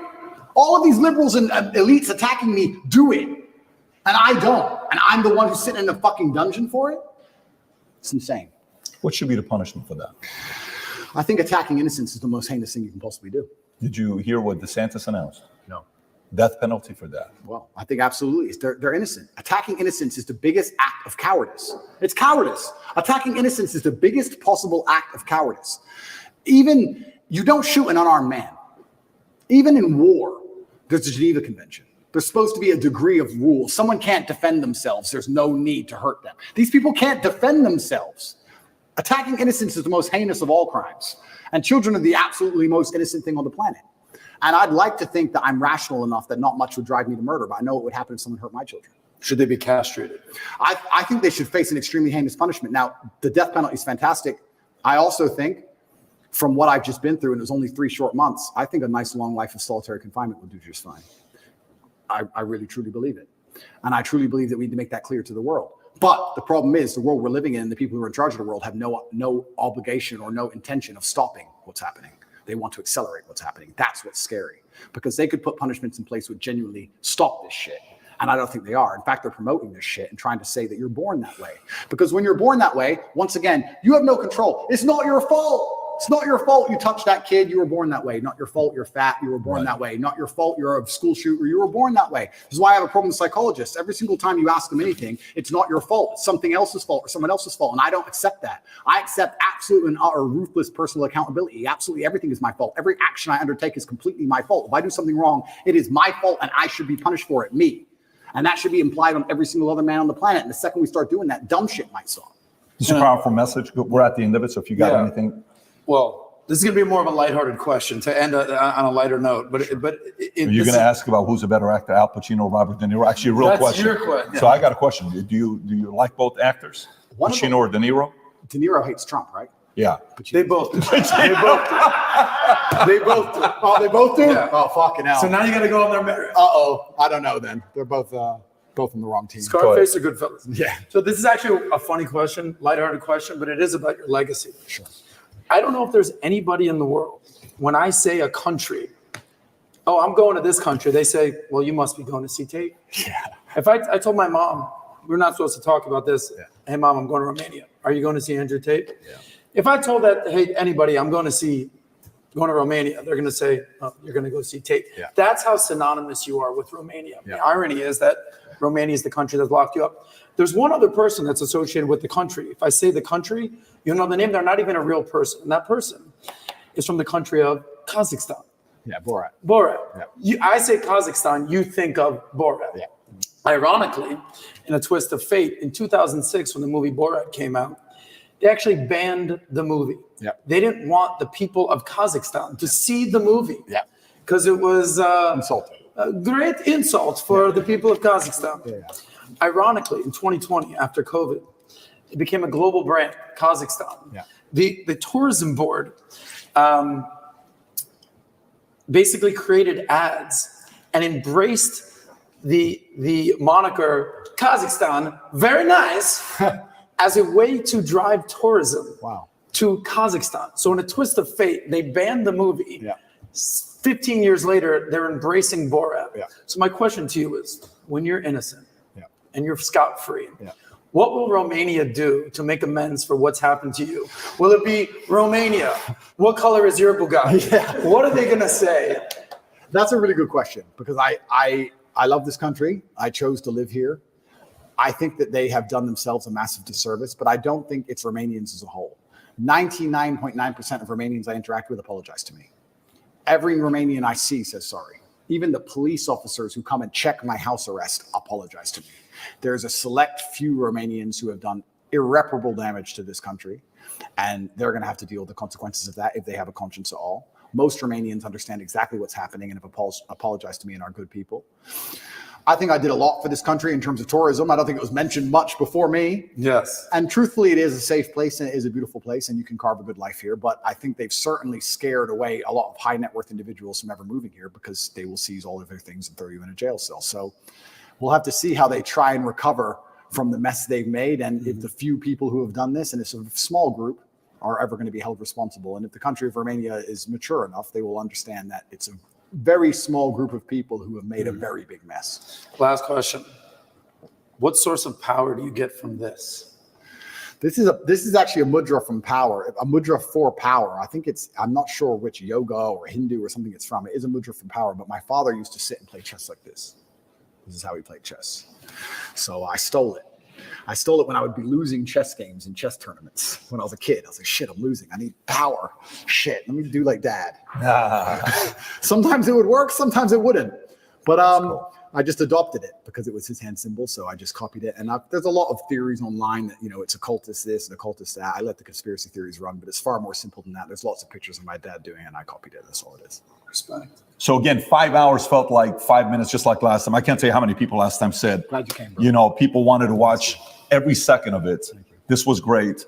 And we got a couple gifts we want to give you. The audience that's watching this, there's a couple things we want to do for you. We want the world to see this interview. And a lot of you guys will be part of history. 5 of these hats, Future Looks Bright, will be signed by Tate.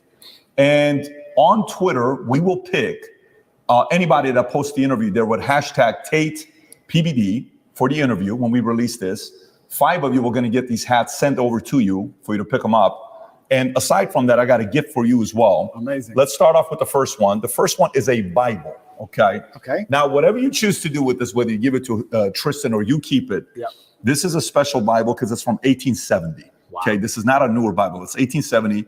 We wanted to give you a gift that would have a lot of meaning behind it.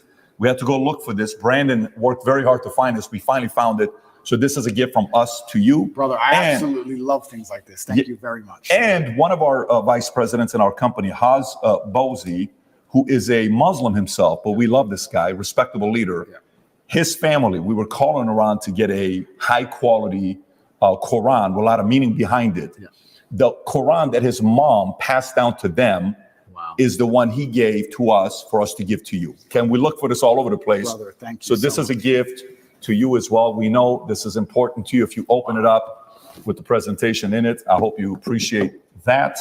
How do I hear it? I think it's right there.